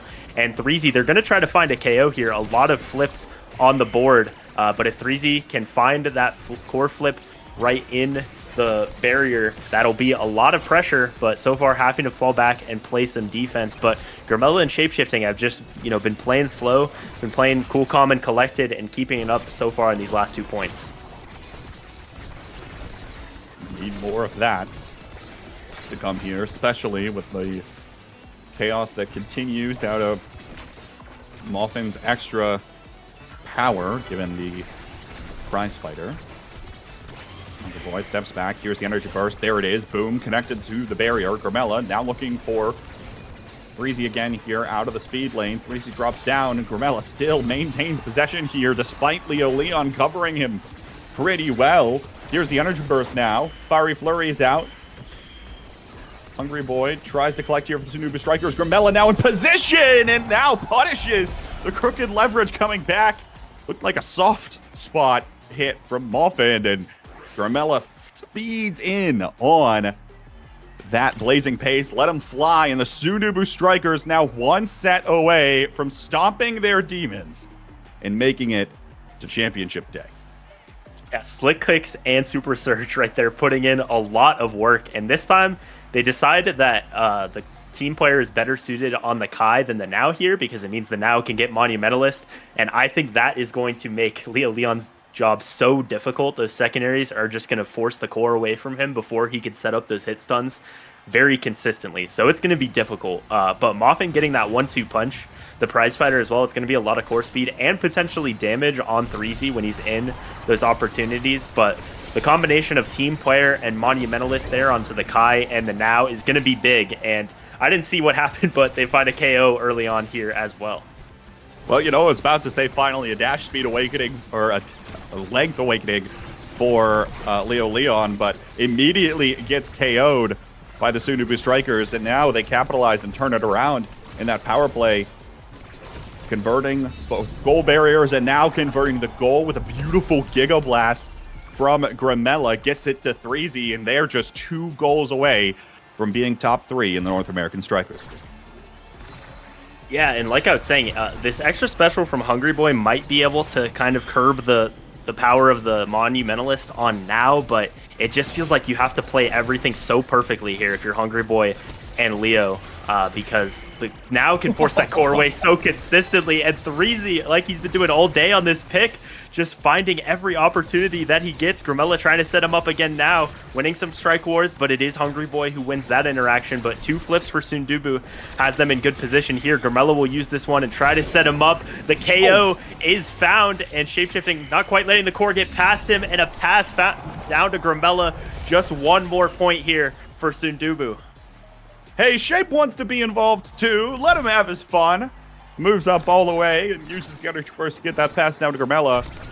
1 goal away. You know, for a team that has consistently been so close, that on multiple occasions has been hyped up on playoffs day as a team to watch out for, could squeak a top 3 placement, haven't been able to do that. Grimella hasn't come in to the day today winning a single playoff series. Now on the precipice of winning 2 on his way to Championship Day. The North American Strikers League. The goal barriers are open now for the Sundubu Strikers. Grimella up to 3Z. Again, crooked leverage from Muffin will be able to pull it back. Leo's got an energy burst, which you might have to use defensively. Closing in on the goal barrier on the other side here. There's 1 burst. Already used. Can't find the dash in now. Very low on stagger is Leo. Might have found the goal barrier, but can't really get into a good position here. Has to be playing incredibly carefully. Grimella wins another strike war. Knocks this one up to 3Z again, but the pop-up from Muffin is still there. Now Leo tries to close in on the goal. Will be looking for it. Not able to just yet. Possible opportunity here. There's the Giga Blast. Grimella on the Blazing Pace again. Just a little bit too slow for the core. Strike shot comes out. Hungry Boy meets the core with the Rose Warp. And here's the proximity drones. Laid out by Shapeshifting. Just need to find a way to get this core over to 3Z once more, but the top spin is out there from Muffin, and 3Z's burned the Fiery Flurry. Here's the barrage from Grimella, very close to putting it back, but all 3 members of Return to Form are in their own net. Here's the energy burst from Muffin, trying to buy space. Now 1 in response out of Shapeshifting. Just have to find another goal. Here it is from 3Z. No, denied by the crooked leverage. Grimella back on up to 3Z. Still gotta look for it. Barrage comes through. Doesn't connect. Here's Hungry Boy. There's the energy burst used from Leo. Stalls it out for a moment. Hungry Boy doesn't collect on the energy burst. The nerves feel like they're so high at the moment. Return to Form knows they're on the ropes and have to make a stand now. Not able to put away the goal on this one just yet. The eye rush is slightly late. Here's 3Z, another opportunity with core speed. But it's denied again from play from Muffin. Here's the Fiery Flurry. Doesn't have the strike in time, but Grimella is there. And the Sundubu Strikers have finally made themselves a top 3 team in the North American Strikers League. Wow, that was a crazy last point. You kept going through the whole thing. And, you know, we talked about 3Z Breezy on the Julie making use of so many of those opportunities. But Grimella, it just felt like he could not lose a strike war, could not lose an interaction there as the scoreboard comes up and you see the redirects that he had in that game, 226. And yeah, after losing 5 straight maps to Return to Form this season, Sundubu has the mental fortitude to be able to bring that series back and win it. Just a really impressive performance in that series. And, you know, enough can't be said about Return to Form. Like, they went into this season with literally without a midfielder to start. And Hungry Boy had a fantastic season. They all had fantastic seasons and find themselves in 4th place here. But it is Sundubu who wins the series. And yeah, just an awesome series, an awesome season from both teams. And it'll continue for Sundubu next weekend. Have to be feeling pretty good right now for the Sundubu Strikers. Of course, you know, Return to Form's got to be looking back in the record books, being like, come on, really? We beat this team? Like, how many times we still ended up losing to them in the one that mattered? end of the day, though, a lot of the maps that they played on ended up being maps that the Sudoku Strikers can play their core control style on.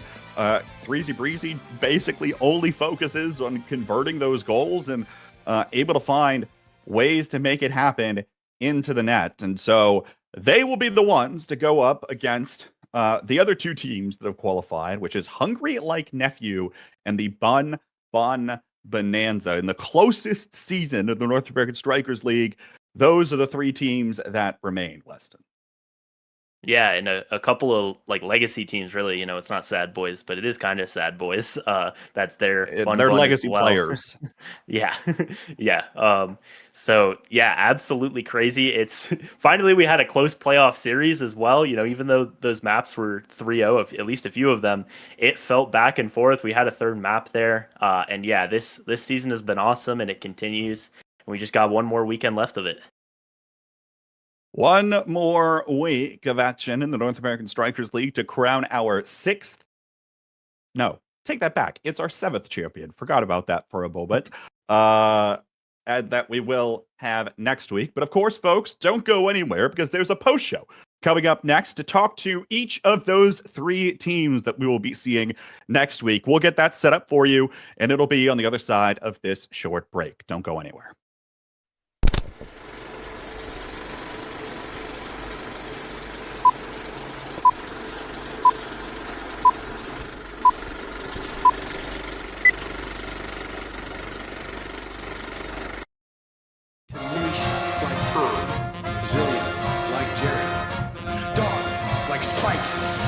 Hungry like Matthew.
And welcome back, everybody, to coverage of the North American Strikers League Season 6. Our top 3 has now been set. It'll be Hungry Like Nephew, Bun Bun Bonanza, and the Sundubu Strikers playing for the best of the best, as the championship will conclude next week. Grimella, I'll turn it to you first. Now, earlier today, you came on this show, and you were all doomer. You were like, I've never won in playoffs. We haven't been playing very recently. This time, though, this is the go-around where the Sundubu Strikers make it through top 3. You've got to be feeling on cloud 9 right now. Yeah, I'm happy. My cat's probably a little scared right now. But 2025 has been an interesting journey for me as a competitor and dealing with my mindset. And I've noticed over the course of the year that the most effective thing that I can do and where I found the most success is by just kind of letting it all go, like dove emoji, and just not really focusing too much on the outcome. So on the free show, I just yapped and had fun because that was the goal going into today, was to have as much fun as possible and then win or lose as gracefully as we could. Well, sometimes the power of friendship is all it takes to be in top 3 of the North American Strikers League. But shape-shifting, the Sundubu Strikers, should they win next week, will be the first team to have, as a trio, won both a LAN and an S tier. What does that mean for you to be in the running as potentially the only team to have ever done that in Omega Strikers? It's big. And, all I got to say to that, it's time to go on. It's time to go on. Time to go on. Hey, man, that's it. That's it. I mean, okay. No other reactions to beating the team finally that has had your number all season, or that you lost to last week? We were just scaling. We let them have those just to make it interesting, so everyone would come in doubting us. And then we even let them have the first game, raise their confidence, be like, oh, these guys are so free. And then we just 2-0 easy. I mean, we baited them into picking the Luna, bro. We baited them into picking the Luna. And it scored 2 goals for you, so. Amen. Amen, it did. You'll take those. One from each perspective, I suppose, out of the Sundubu Strikers. I'll turn now to Hungry Like Nephew. Caleb, of course, you all win over Era's Kitten Club earlier today. Has got to feel like no different task in the North American Strikers League playoffs, beating EKC. But this time around, of course, you were in the midfield slot. Now, of course, after having been one of the most winningest goalies in all of, or probably the most winningest goalie in all of Omega Strikers, you now, of course, are in this midfield slot. How does it feel now to be a top 3 midfielder? Well, I would say I would be a top 3 goalie right now because I'm not really playing midfield anymore. But yeah, I think I was a lot worse at midfield. So Vaughn had to take a trip, and I just filled his spot. So is he back next week? Who knows? I don't think so. I don't know. I think I'm playing both weeks, so it'll be interesting. Okay. But of course, no big deal because you've got Kainoob, right? Yeah, I mean, this guy's freaky. You saw his 3-man. That was a clip. Weissel on ABZAP. Oh my goodness. Yeah.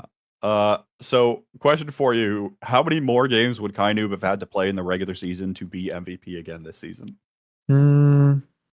Probably 2. If he played the last series that Hug had, and then maybe one more from me, he probably would have had it. Okay. All right. Well, we'll of course look forward to his performance. It's got to be one of the most impactful midseason pickups on a roster so far. So always a treat, of course, to watch him play. Liari, the Bun Bun Bonanza, also finds themselves on the winner's side of the bracket after beating Showtime earlier today. Now I realize unfortunate circumstances might have stricken on the midfielder, but you all still end up here all of the same in a very tight neck race. for especially the top of the table here. How does it feel now to be on the winner side heading into the final day? It feels great, honestly. Last playoffs that we were in, we went 0-6 in set score. Last season, we went 0-9 in the regular season. Obviously, roll soft, but I mean, we tried our best. And now, like, we 2-0'd Showtime, which felt really good because they were one of the teams that just 6-0'd us in set score in season 4 playoffs. And I'm really excited about these matchups that we have against Hug with Kainub in the midfield. I think it'll be really interesting. Obviously in season 3 we beat Demons Raw, so like I have experience beating that guy. And I'm hoping that I can bring in like the same kind of mental that I went into today with, and just like I hope my team, like they played so well today. I hope they like do whatever they did. And also we have Dubu and loser side, and week 5, like it was both 2-3-2 games, but like they played KO, we played core control. The fact we won that, we're so much better. Well, question for you now, of course, because it feels like two new strikers played a little more core control today. You all, of course, known to be more on the core control sided team, and so two teams that favor towards core control are in our top 3 after today. Is KO weak? Well, I think Theezy Breezy got a lot of KOs on Juliet in that last game. But sorry, I'm joking. Yeah, definitely like Sundubu and us were both more on the core control side. I personally think KO is still like the strongest this patch. We just played better than our opponents. Including Sundubu. I thought they looked like way better in their in game 3 in particular. And they also seem to like, I liked how their comps fit together more, even though I think core control is weaker than KO. I think Sundubu's comps looked like they worked together as picks better. Fair enough. Of course, that extra synergy is always going to be important. One question before we go to shout outs in your final case heading into the final week of competition. Go down the list. Obviously, maybe you all don't plan this far in advance. What do you think is the one ritual you're going to do next Saturday morning to prepare yourself for playoffs? Gramella, I'll go to you first. What's the one thing on your morning routine that you'll have to do before playing? So I do this every morning. It's kind of like a religious thing for me. But every morning I get up and I curse my stupid cat Cricket. Cricket, you torment me, and you are the worst thing to ever happen to me. Just wanted to let everyone know that. Oh man. W Cricket Cam for the fans. W Cricket Cam. Say hi, Cricket. Every single morning. So next Saturday, just gonna make sure that I'm doing that. You know, keeping things routine, keeping things regular, and making sure that I go into that day with the same mentality I went into today. All right. Maybe a little bit different as the true lights will be on next week. Shapeshifting to you, one thing you've got in your morning routine for next Saturday. Well, I'll probably do whatever Threezy does for his ritual, but just because I think he always comes out with a lot of clarity. No, he comes into games with like a lot of clarity, so yeah, a lot I kind of have to like follow. A lot of mental headspace. I have to follow with whatever he does. But you know, I'll probably, if you know me, if I have the day off of work today, I came off my 10-hour shift. But if I have the day off, usually I'm in the solo queue mines before NASL, so yeah, I'll probably be in the mines queue up on Saturday morning. All right, you already lose to you. One thing on your pre-championship day routine. I don't know. Maybe just the same as Shape. I usually like to get ready like same as an hour and a half before I play. So I just have to get into the mindset, you know. An hour and a half. Yeah, I don't wake up that early. Oh wow, that's a lot of headspace. Ari, to you. For me, it starts the night before, especially this time because I've been doing pre-show questions, and the headspace I have to be in for pre-show is like very different. Last night when I was going to sleep, I like made sure like when my thoughts would start straying to like, oh, what happens if I win tomorrow, or what happens if I lose, I kind of like refocused and just obviously I was excited about Omega Strikers. I couldn't stop thinking about that, but I thought about the game itself instead of all the narratives, and especially because of pre-show, that's hard. But yeah, it starts the night before, and that's what I'll do. Well, my bad, Liari. Thanks for throwing together something so I don't look like a fish out of water. I will just be probably eating my usual breakfast because I prepare 6 breakfasts when I meal prep, because that's the way the batches usually work. So I have an extra one for Saturday. All right. Last one. I will give you each an opportunity to give the final case. Why should the fans root for your team next week? Grimella, I'll go down and start with you. So there's a few reasons to root for us. One, we had the best animation. A little bit of nepotism in on that. The Kung Fu Boo went a little crazy. Thanks, Ian. At the beginning of the season, I said, Ian, I'm not gonna lie, like the Sundubu section of the pre-season like animation, it was good, but like it wasn't the best one. So this time around, like let's make sure that we're making some changes compared to the preseason one. So that's a big reason to root for us. Animator bias is way out of hand. We have if you go and buy him as much Jack in the Box as I have bought him, then you can be as nepotism as I am. That's up to you to decide. Number 2, we have the best mascot in the world. We have Cricket. No one even comes close to how awesome this cat is. This cat just shows up all the time in all my streams and everything. Everyone loves Cricket. Everyone says W Cricket. They say W Cricket Cam. She's really, really just such an awesome cat. So friendly. Big fan of Cricket. Come here, Cricket. And number 3, no one's got, the mental clarity that our team has. No one has like the headspace that we have. We're always coming into games prepared. We're putting in that time just before the match to like get in the zone, and we're ready to go on to big things next Saturday. That's for sure.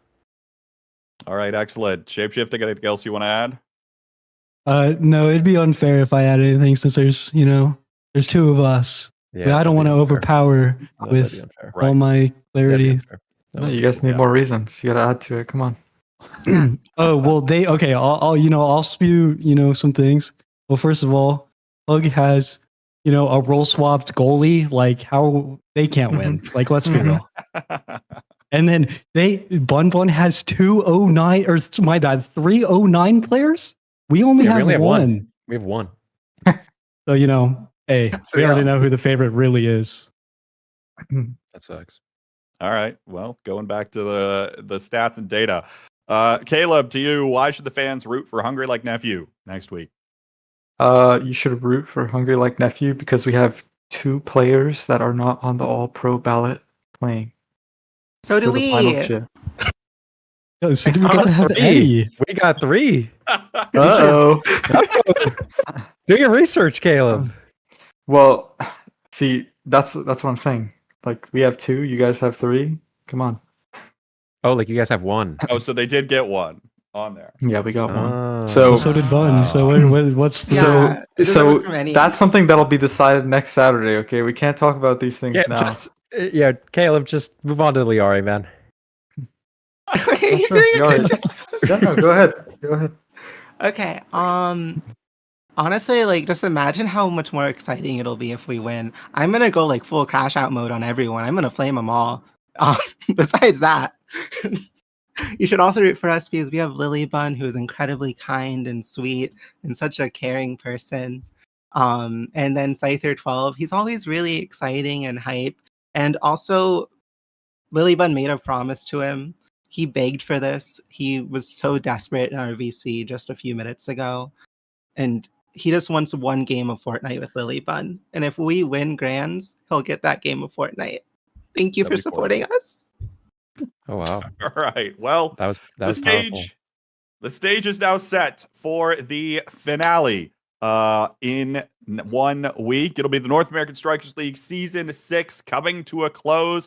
Same time, same place. We will see you then right here on twitch.tv/BestieInSlot. Folks, that'll do it for us here tonight. Have a good one, and we'll see you then.